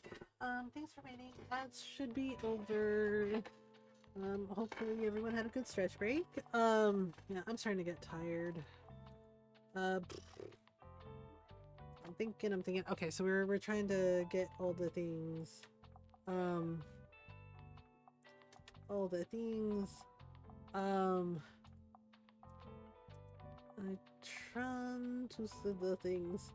Yeah, sorry, I'm a little distracted. Yeah, I just like got hit with the wall of tired. Okay, so we're gonna. Where are we again? Oh, we're at the lighthouse. Right. Okay, so drama. Yeah, so we gotta fill in the drama shelves. The drama shelves. Yes, we need drama books. Okay, and then I guess we'll do some facts and travel and classics. And classics. Uh, yeah. So we'll do. Let me see here. Okay, so lots of drama, lots of things. So we have a shelf full of travel books, and then I gotta fill up the fact books. Yeah, so I think we'll play this day, and then I think I'm gonna call it, y'all. Because like I said, I'm tired. Yeah, I'm a little tired today. A little low on spoons, so you know, but it's been fun playing Tiny Bookshop. It's been nice and relaxing. So Thursday night, yeah, we're gonna play more Bistro. Yeah, I don't know. I've been more tired than usual lately. I think part of it is the, you know, the heat. Like the AC is working and we have a fan in the office and that's helping, but yeah, it's been like really humid and that's kind of messed with stuff and just made me just tired. And not just that, but like the the menopause stuff has not been fun either. That is also, yeah, I talked to Ron about it because, you know, he, bless him, he doesn't really get it, but you know, he's supportive. Yeah, because I told him, you know, sometimes it just makes me tired all the time. And yeah, going over that with like my doctor, and it's just like, yep, apparently that's a thing that comes with menopause. It drains your energy. It drains all the things. It makes you tired. It makes you sweaty. It makes you grumpy. It's, yep. Trying to keep me for if I wanted to wait until 35. Yep. We're gonna have a ridiculously hot weekend. Sad times. Oh gosh. Stay hydrated. Stay cool. She could medicate me for if I wanted to wait until 35. Yeah. Yeah. And then I mentioned something about, right? And one of my aunties, yeah, one of my titas was like, oh yeah, that's a thing. Something known that they call fire feet. That's right. Fire feet. And I'm like, because I mentioned like one day I was taking a nap, right? And all of a sudden I like woke up, right? Because I'm like, oh my God, like it felt like my feet were on fire. Not even kidding. Right. And I thought I was having like a fibro flare. I thought something was like going on because I was like, but my feet didn't hurt. It just was like, oh my God, why do they feel hot? Like, what the hell? Right. And my tita called it fire feet. And apparently it's a menopause thing. And I'm like, yeah, basically going through perimenopause, which leads to menopause, right? But you know, not PMS. Yeah. And and I was like fire feet? I was like, I have to worry about fire feet now? Right? And she said, yeah. And she goes, and sometimes your ears will itch. And I'm like, wait, what? Yeah. And she goes, yeah, sometimes your ears will get itchy for no reason. And I'm like, what? What? So it's like itchy ears, fire feet, right? Like going from like hot to like then going to cold. And it's just like, what? Yeah, like Ron got me that neck fan for my hot flashes because, which was very sweet of him because one day he came into the kitchen and I'm not even kidding. I had my head shoved in the freezer. Like I was having like really bad hot flash and I just like shoved my head in the freezer and was like, oh, and he came into the kitchen and saw me like this and was like, are you good? Called a runs fire butt. Probably also a symptom you got to worry about all the fire. Yeah. Yeah, like I had my head shoved in the freaking freezer. Did you see the migraine caps? I don't think I did. No. Um, yeah, and so he got me. He was very nice, and he got a neck fan for me. Yeah, like you just charge it. Like yeah, it has like a USB, so you just charge it when it runs out of battery. Um, I've been using a migraine cap to stay cool. Oh, nice. Yeah, and it's definitely helped with the hot flashes. But now sometimes I'm cold, even though it's like hot outside and everything. Suddenly I'm freaking cold, and apparently that's a thing too. Like my body temperature is all over the place. And when I mentioned it to my doctor, she was like, "Yes, this is part of the process. Yes, yes, it's part of the process." And it's just like this is fine. This is fine. And Ron kind of joked, and because Ron kind of joked, right? We've been married for 18 years, so he's allowed to get away with that joke. But basically, I was complaining, and I was like, seriously, I was like, first, as it's like, if we want to have babies, we can. And I said, but like, think about that, right? Because I have like 3 daughters, and I have 2 grandchildren now, right? And I'm like, but think about that. I was just like, we have to have periods. And Ron's like, yeah. And I was just like, like some of us when we're like 11. And he was like, yeah, he's like, that sucks. And I was like, and it's not just, and then some of us don't win, and some of us don't win the lottery of easy periods. Some of us get like the periods where it's just like your back hurts, your stomach hurts, your legs hurt. You don't want anyone to touch you because if they touch you, you're going to punch them. And he was kind of laughing about that, going, yes, this is true. It's like, and you have like a heat pad, right? Like over your tummy, right? And you're hugging it for dear life, like it's a life raft because you just want the cramps to stop, right? Right? And Ron was just like, yeah, okay. Um, but it just seemed a tiny bit worse than usual, so I shrugged it off. Oh no, Fox. Oh, Fox, no. Yeah, and then I mentioned sneezing, and Ron was like, wait, that happens? I was like, yeah. I was like, and God help you if you sneeze and you're on your period. And Ron was just like, wait, that he looked horrified. He goes, that's that's a thing? He's like, is it dangerous for you to like sneeze? I was like, yes, because it gushes everywhere. And yeah, and we were on a walk while we were talking about this, and this guy that was walking by, he started laughing, right? Because he heard this. I was like, yeah, it starts gushing everywhere. He started laughing, and he's like, sorry, it's just like my wife complains about the same stuff, and he's just like, and I feel bad. Just like, yeah, it was like mentioned the sneezing thing. It's just like, yes, if you sneeze, it's like a flood. It's like a flood. And, and Ron was just like, yeah. I was just like, right. And I'm just like, so we have to deal with that. I was like, and then as we get older, I was like, now we have to deal with perimenopause. It's like, are you hot? Are you cold? Fire feet? Your ears itch? And apparently, like sometimes you also have auditory hallucinations. Yeah, like you'll hear things that aren't actually there, right? And you're like wondering, do you actually hear it, or is it you're just hearing things, right? And Ron is just like, yeah. I was just like, and then sometimes you're grumpy, but you're trying not to be grumpy, and and I was just like, and then you're hot, you're like sweating, and then you're cold. I was like, and then you're back to sweating again, right? And Ron was like, yeah. He's like, I'm sorry, honey, that's really bad. And I was like, I mean, right? And I said this shit, right? Which led up to this, me saying I get the rage. Yeah, I got the rage. I got the rage too. Yeah, like Ron has backed up when I have been like, oh my god. Yeah, like he legit backed out of the room. Yeah, sitting too close to me rage. Yeah, where I couldn't open a jar of pickles. Right? He backed out of the kitchen for a minute and then came back and said, "Would you like me to open the jar of pickles for you?" Because I couldn't open a jar of pickles. And I was trying to open the jar of pickles.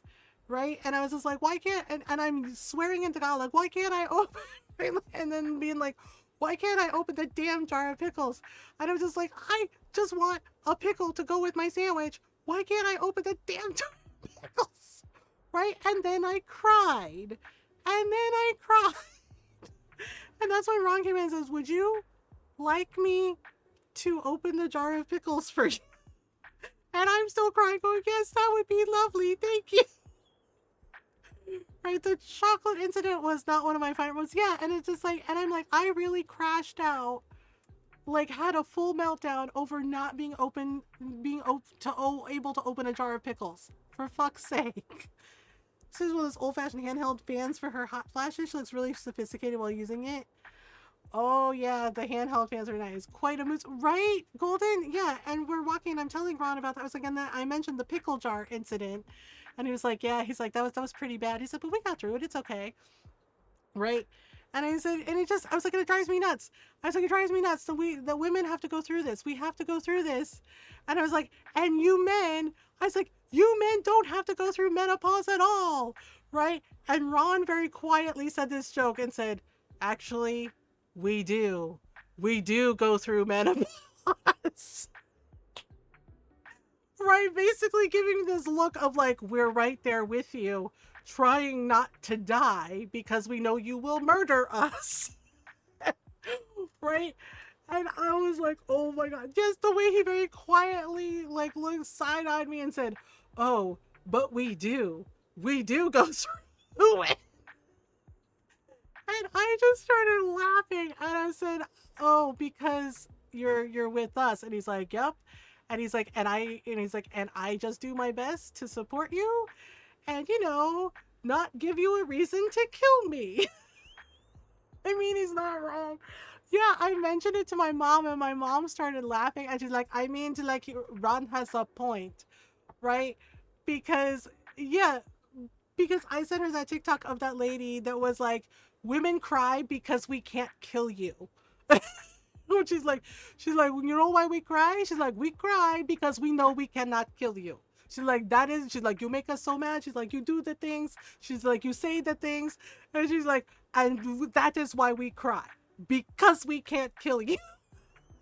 Yeah, I said it to Ron too, and he started laughing. And he said, yeah, that tracks. He was like, yeah, that absolutely 100% tracks. Yeah. And he's like, is that why you cry sometimes? Because you can't kill me? And I said, do you want the real answer? He goes, yes. And I said, yes. Sometimes I cry because I know I can't kill you. And he just went, wow. I said, look, this is what it's like for us. And he was like, no. He's like, I get it. He's like, I totally get it. And I was just like, yep. Yeah, I mean, his brother-in-law like said something to his sister and she turned around and I told him, right? I told his brother-in-law, I was like, run. I was like, run far, run fast. And that made Ron's sister laugh. Right? Because he said something asinine and her head whipped around so fast because she's going through the menopause too. And she was just like, the hell did you say to me? Right? I told him, dude, run far, run fast. Right? She started laughing. And she's like, you heard her. Right? Yeah, because he like said something about, right? I remember what it was. Like he commented about her pants. Right? And he said, oh, I thought you threw those pants out. He's like, they make your ass look a little fat. And Ron was like, oh, right, yeah, because her face got red. She turned around. He's just like, I thought you got rid of those pants because, you know, they make your ass look big. They make your ass look really fat. And she turned around. She's like, what the hell did you say to me? And he goes, well, you know, he's just like, you said you don't like those pants. He's like, I mean, they do make your butt look big, like really big, like huge. Like he kept digging the hole. And I was just like her eye was twitching. And I was just like, dude. And I said, run. And yeah, that's when I told him, run far, run fast, man. And that's when his sister started laughing. And she goes, you heard her. And he goes, well, should I? And Ron was like, the first thing you need to do is apologize immediately. And he's like, immediately. And he's like, you know, and he goes, what? He's like, well, I'm just saying. And Ron goes, no, don't just say. He's like, do you want her to kill you? Because that's how you get her to kill you. And yeah, and he was just like, I'm really sorry. I'm really sorry. And I was just like, whoop. Yeah, and his sister was just like, what the hell? Like, really making comments about my butt being... Are you kidding me? And it's just like, Uh-oh. Right. Yeah, and Ron was just like, so this is why women cry sometimes. It's like, yes, because we can't kill you because of things like this. And Ron was like, I get it. I get it. I'm looking for a book about nature. I can't get enough of Shearwater. What do you suggest? Okay, so you want a book about nature. I mean, best I can do is New Encyclopedia of British, European, and African Birds. Will that do? Okay, yay, that'll do. Okay, so no problem. Okay, so I don't know. I have so many ideas for the flower festival. Oh, right, the flower festival is coming.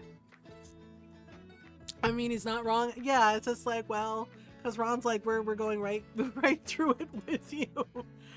There's so many ideas for the flower festival. Just you wait. Once I figure out all the logistics, my arrangement is going to be epic. And the day after the festival, the summer holidays start. Yay! Okay, that's good. Oh yeah, we are almost to the end of spring. I could have sworn. So there's like a bunch of theater people at the lighthouse, and Moira mentioned that they want to put on a play and stuff, so maybe they can do that. Where's all the cool books? What do you mean? Hey, can you believe we haven't heard back about any potential concert venues? Oh God, is she going on about this again? I mean, it's on the city council to pay better attention to the culture scene in town, isn't it? No, it's actually not. So why should we have to do all the work ourselves? Who wants to tell her how bands work? Of course, some of the council members simply don't like the look of our band. And again, how do you know that? Well, this isn't just for us, right? I heard there's some teens at the Lighthouse who love to put on a theater performance. Well, we'll see. Seems like someone might need a little push. It's like she expects me to do the work for her, and I'm not doing it. Okay, so I'm like a bit of a young adult fan. Scary stuff, and I typically pick books from a series. Books from a series. Island of the Blue Dolphins. Dragon Ball Volume 1. Okay. The Little Mermaid. Oh, that story's sad. Especially when you know the history behind it, that he wrote it about a man he was in love with that didn't love him back. And then he saw in the newspaper that the guy got married to a woman, and he was devastated. He was brokenhearted, and he wrote The Little Mermaid. And I was just like, that's actually really sad.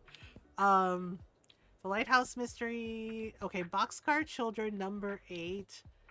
Who could that be at this hour? Watership Down. Oh God. Watership Down is, ooh. Case closed. The House with a Clock in its Walls. Anne of Green Gables. Okay. The Nightingale. I do like Anne of Green Gables. Okay, wait. Maybe fantasy? Watership Down. That movie traumatized me. Yeah, Watership Down is... Yeah, it's a lot. And what was it? Like Watership Down, Secret of Nim, The Last Unicorn. And it's just like, oh my God, why did our parents let us watch this? So it's like, why did it? Yeah, Secret of Nim. Yeah, it's just like, what? Never ending story too. Oh my God, Atreyu and his horse. A never ending story that messed me up.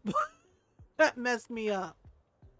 I'm here again. I had to support stuff and uni stuff and school stuff. Hi Naira, welcome back. Like Secret of Nim too, not sure I saw the first one. Professional Lagomorph Watership Down is devastating. It is totally devastating. Yeah, and like watching Last Unicorn as an adult hits really hard, especially that scene with Molly yelling at the unicorn about like, how dare you show up now? How dare you show up now when I look like, when I'm reduced to this? And it's just like, oh shit, that's devastating. We've already watched the first one last week. Now Rose wants to traumatize the kids with it. Oh no, also Brave Little Toaster. It's just like, holy crap. Okay, A Wizard of Earthsea. You like scary stuff from bookstores. Okay, I don't know. A Clash of Kings? That's not really... I mean, Frankenstein isn't really young adult.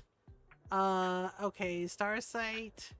Parable of the Sower. A Darker Shade of Magic. Maybe? I know I spelled them wrong. Only Tim Curry could make people feel confused about Toxic Sludge. Oh gosh. Oh yeah, Fern Gully. Yep. Yeah, it's just like, The Southern Book Club's Guide to Slaying Vampires. The Willows. Dune, oh boy. Night Shift, oh no. The Stand, The War of the Worlds, okay.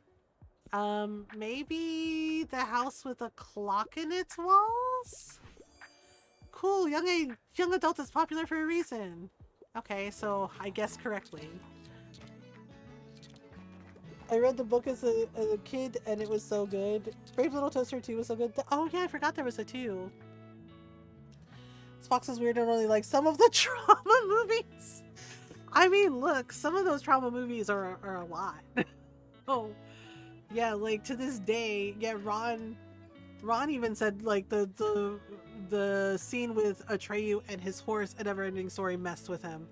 Cause like, yeah, it's just it's so sad and gut wrenching, and you're just like, oh, I am not okay after this. Like, holy crap, you won't believe it. I've seen at least three different people reading Julius Caesar recently. Okay. Yeah, Tim Curry is a gem. And everyone knows that Shakespeare is kind of my thing, so naturally I went up to them to give them some pointers. Okay, Shakespeare is your thing? Who knew there were people in Booksonbury besides me interested in theater? I'll definitely have to stage a performance of Julius Caesar now. Okay, cool. With a few more people, we'll have enough for a small cast. Of course, I will have to take the titular role. As the play's director, it makes sense for me to have fewer scenes. And who else could pull off Caesar? I mean, hi, Julius. I still believe they got Tim Curry to be the mastermind in the Scooby-Doo Night of 100 Frights game. Right? That's so good. Yeah, and then I recognized him in Dragon Age Origins as Arl Rendon Howe. Hashtag not my Pennywise, yeah. As Arl Rendon Howe, just like when you take him out and he tells just like it's a small part, right? But he nailed it. Like just him yelling at the hero for Relton, he's like, I spit on you. He's like, I deserved more. And it's just like, holy shit, he's so good. I just like Tomas. I know Tomas is like, I'm the only one who can play Caesar. And I'm like, you do remember what happened to Caesar, right? You remember, like, they hated him so much, they stabbed him everywhere, including in the dick. Okay? That's not just like they hated him, that's they despised him.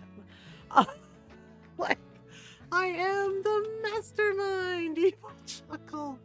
I'll go and edit the script right now. And how about you come back tomorrow? I might have a part for you too. Oh no, thank you. I don't like being center stage. No, I don't. I mean, dancing was different because I didn't have to talk. I just had to dance. But nope. Love him in the Gabriel Knight games too. Oh man, yeah, the Gabriel Knight games. So sad they removed him from the remake. Yeah, that sucked. Also, Roshan in Final Fantasy VII Remake is so fight sexual, it fucking hurts. Look, Roche just wants to know Cloud that he's into him and he is ready to take him on a date and dance fight with him like he deserves.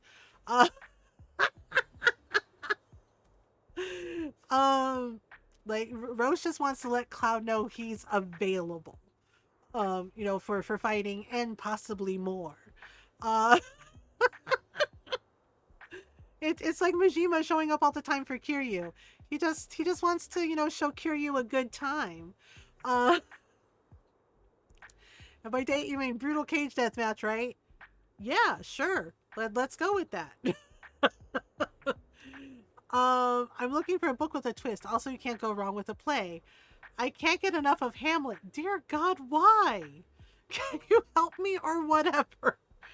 Like, I can't get enough of Hamlet. It's like, you like feeling sad?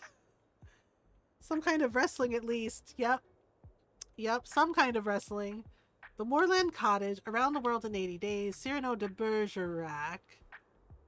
I mean, it's kind of twisty. Beowulf. Oh boy, Beowulf. Anna Karenina, Heckin Tolstoy. Orlando. Oh, that's a good one. Dracula. Well, not really twisty. Pygmalion, Middlemarch, The Canterbury Tales, To Kill a Mockingbird, If Beale Street Could Talk, The Story Girl, Walden, Dickens at Christmas. Some people like the trauma, MG. They like the trauma. True. Very true. Gulliver's Travels. guess I guess we could do Cyrano? We could do Cyrano. I'm going to highlight the stage directions right away or whatever. Sure, man. You do you. You do you, I guess. All right. Ta-da! Wow. Fern bought a lot. Dang. They cleaned me out. They cleaned out all my stuff. That one at the top is just going wild. Yes. They're like, okay. They bought the whole shelf. Yeah, they did. I'm just like, well, at least we made some money. This guy's like, woo, all the books, all the books. Well, okay then. I guess we got all of the books. So many books. So many guys gonna smooch Cloud. It's gonna be Barrett or Valentine. I don't know. I mean, Biggs is right there. I'm just saying. I don't know if Valentine would smooch Cloud. Would Valentine smooch Cloud? Maybe. I don't know if Barrett would. I don't know. I think Cloud might be too pretty for Barrett, if that makes sense. Right? Like, I think Cloud might be a little too pretty for Barrett. Boxer barely knows what it's called. Final Fantasy VII characters. And I mean, I don't know about Vincent. Maybe. Use books for sale. I guess we can do one more day. We can do like Waterfront Fish Market. But Big's fate makes it kind of hard. Yeah, that is true. That is very true. How about used books for sale? All right, we got used books for sale. All right. Okay, so Waterfront Fish Market. New best-selling biographies. I don't know. Maybe. You know what? Okay, well, we'll try it. I think I just like the pairing of a big burly bear and a twink. I mean, yeah, sometimes it's like that. Sometimes it's like that. Alright. World Atlas set. Late interesting. I guess we'll buy all of them. All of them. All of them. Okay. All of them. Woo woo. Classic travel stories too. Alright. Okay, so we're gonna go to the fish market. The Waterfront Fish Market today. Alright, so for the fish market, fish market I think it's like a lot of travel and facts and fantasy. Yeah. Okay, we're still gonna add the crime books. The crime books. I mean, I'm the same way about giant ladies, you know. I think that's why I like Karlak so much. But also because she's a cutie patootie. But you know, I'm like, yeah, give me a woman, make her 10 feet tall and all the uppies. And you know, the buff women who look like they can crush me in a hug.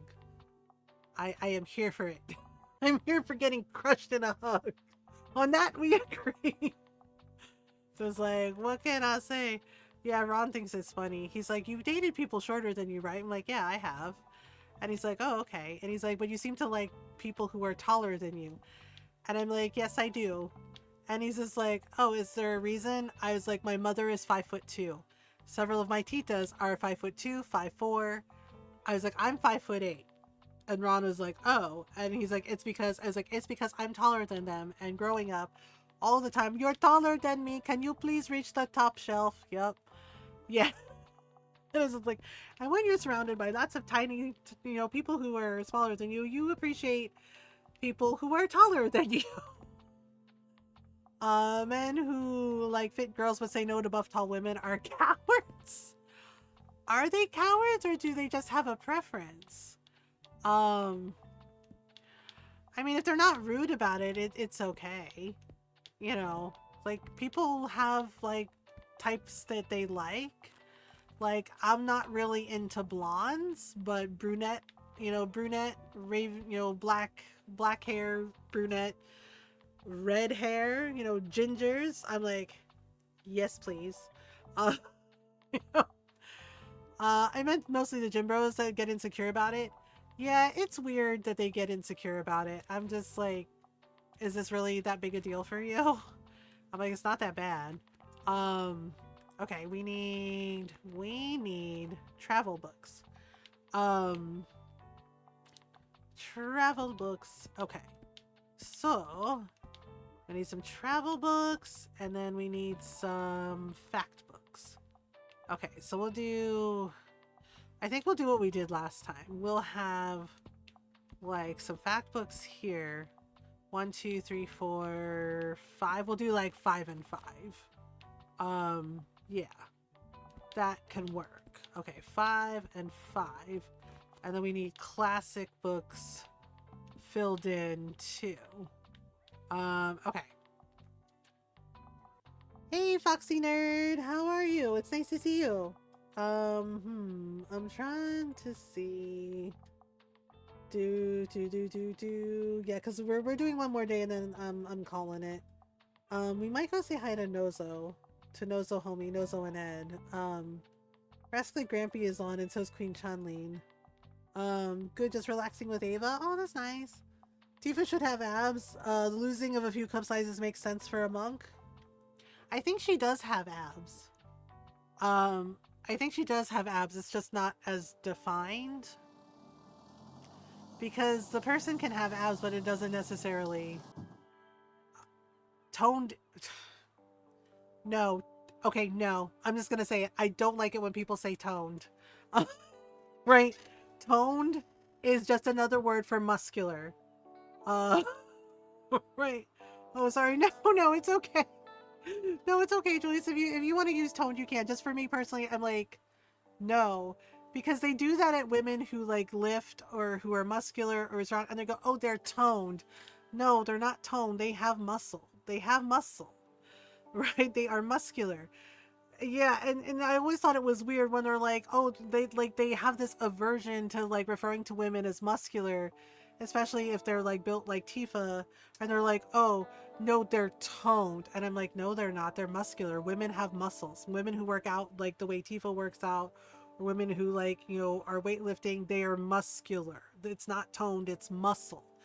I feel like it's just how I feel personally, like you can use that word if you want to. No, like, sorry, I didn't mean to imply that you can't use that word. But it's just like, it's actual term for like muscular, but not fine. Yeah, it's just like, but it's always weird because they like use it. I feel like they use it like to try and shy away from being like saying women are muscular. Like somehow it erases their femininity. And I'm just like, muscular women can be feminine. And I'm just like, and it's really wild to me. And again, that's probably like the gym bros too, like the not good gym bros who are like, oh yeah, they're toned, like they're like trying to dismiss women for like having muscles or being like, or like saying they're not feminine enough. And I'm just like, or you could just, I don't know, mind your own business, Chad. I'm partial to a plot twist, but I wouldn't mind a whodunit. Okay, so mystery. I quite like a thrilling story. I'm interested to see what you suggest. Okay, a plot twist. The Adventures of Sherlock Holmes. Those have plot twists. If Tomorrow Comes, The Mysterious Affair at Styles, 3 Bags Full. Sheep Detective Story. As Good as Dead, A Good Girl's Guide to Murder, Home Before Dark, The Bullet That Missed, The Telltale Heart. We Live Here Now. Turn of the Screw. Everyone in my family has killed someone. Oh boy. Good morning. Hi, Blazy Brown. Good morning. All right, let me see. The Mystery of the Blue Train. We could do Mystery of the Blue Train. I never would have looked there. The Mystery of the Blue Train sounds like a great classic mystery. No problem. You seen the muscular lady's hypothetical gym bro? Muscles can make the feminine feature more defined.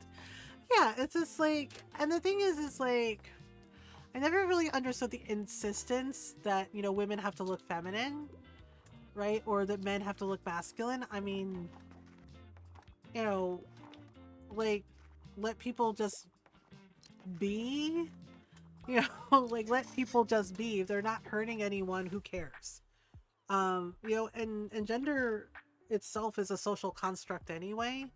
So, you know, it doesn't necessarily have to be one thing. Um, you know, and it's not like it's not that black and white, and it's not like a hard line, you know. Each person is different, and each individual has like their own likes and dislikes and their own way of doing things and their own thing. Um, wasn't it dresses? Yes, dresses and heels were originally made for men. They wore makeup, they wore wigs. They were basically the original drag queens in a way, because yeah, in the theater too, during those time periods, women were not allowed to be actors. The men dressed up as women for the women, yeah, dressed up as women for the women parts in the plays.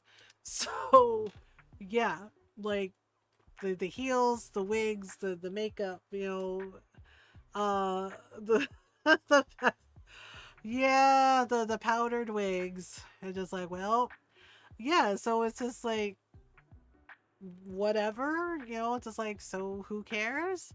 Yeah, and I've never liked the term like, oh, this is for boys, this is for girls. I'm just like, just say it's for people. Because yeah, it doesn't matter. I passed my like last exam. Give me something with blood, violence, and splatter. Oh boy. Be nice to get something with queer representation. I wouldn't mind something like a thriller. Okay. Well.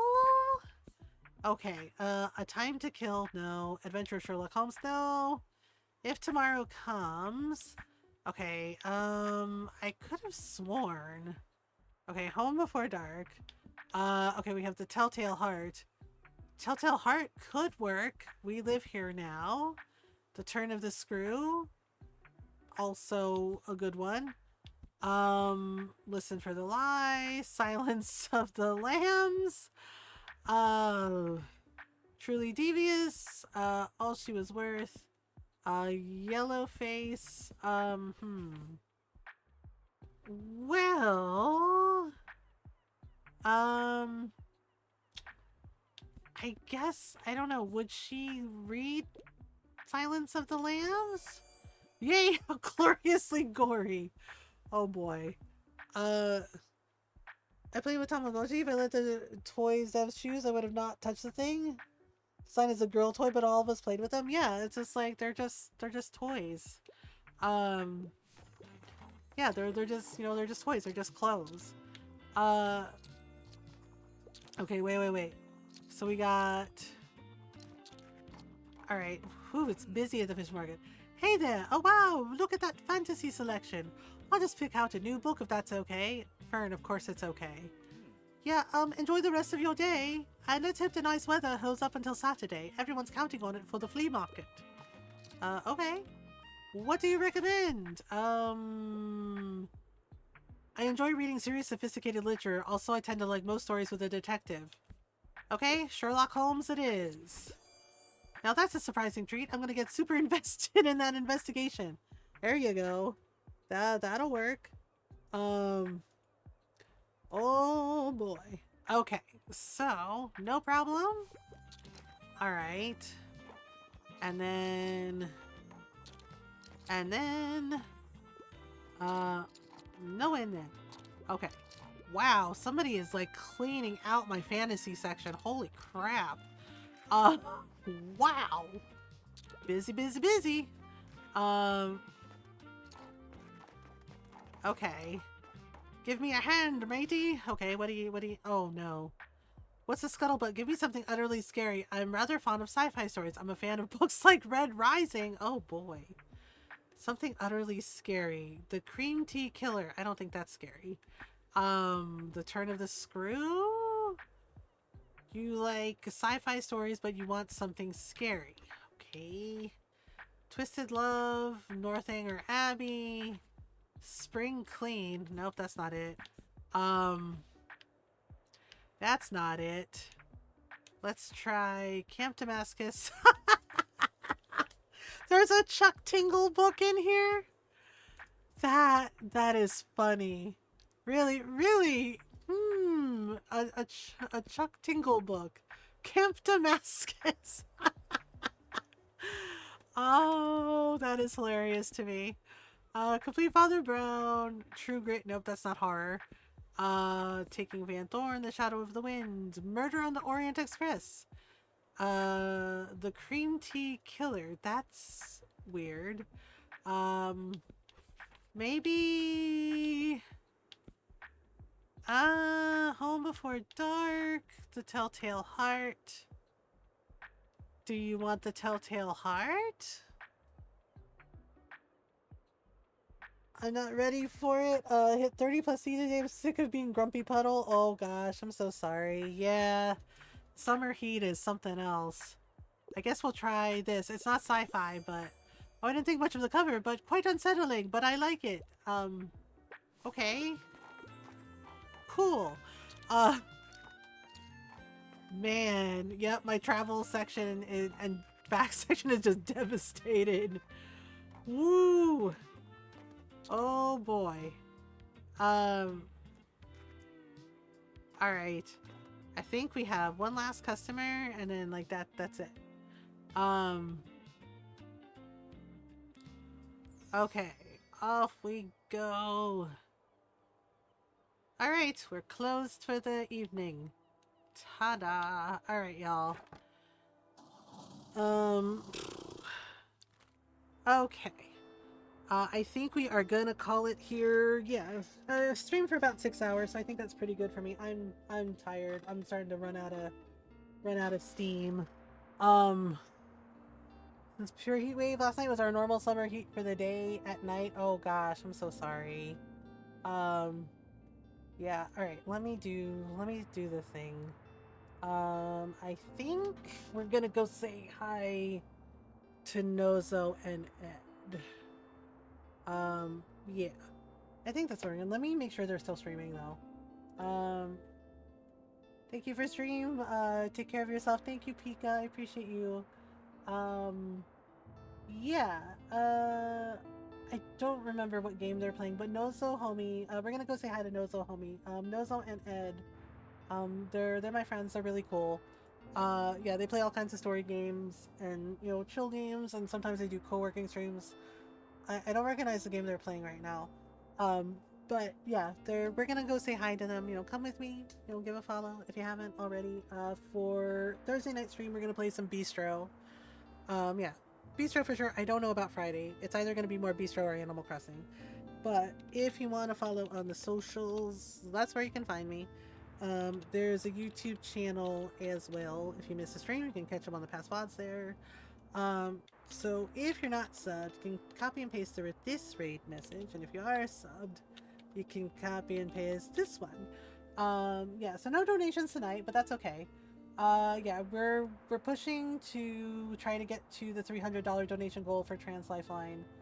So we're at $209 in donations, so like seriously, thank you to everyone who's donated. That's amazing.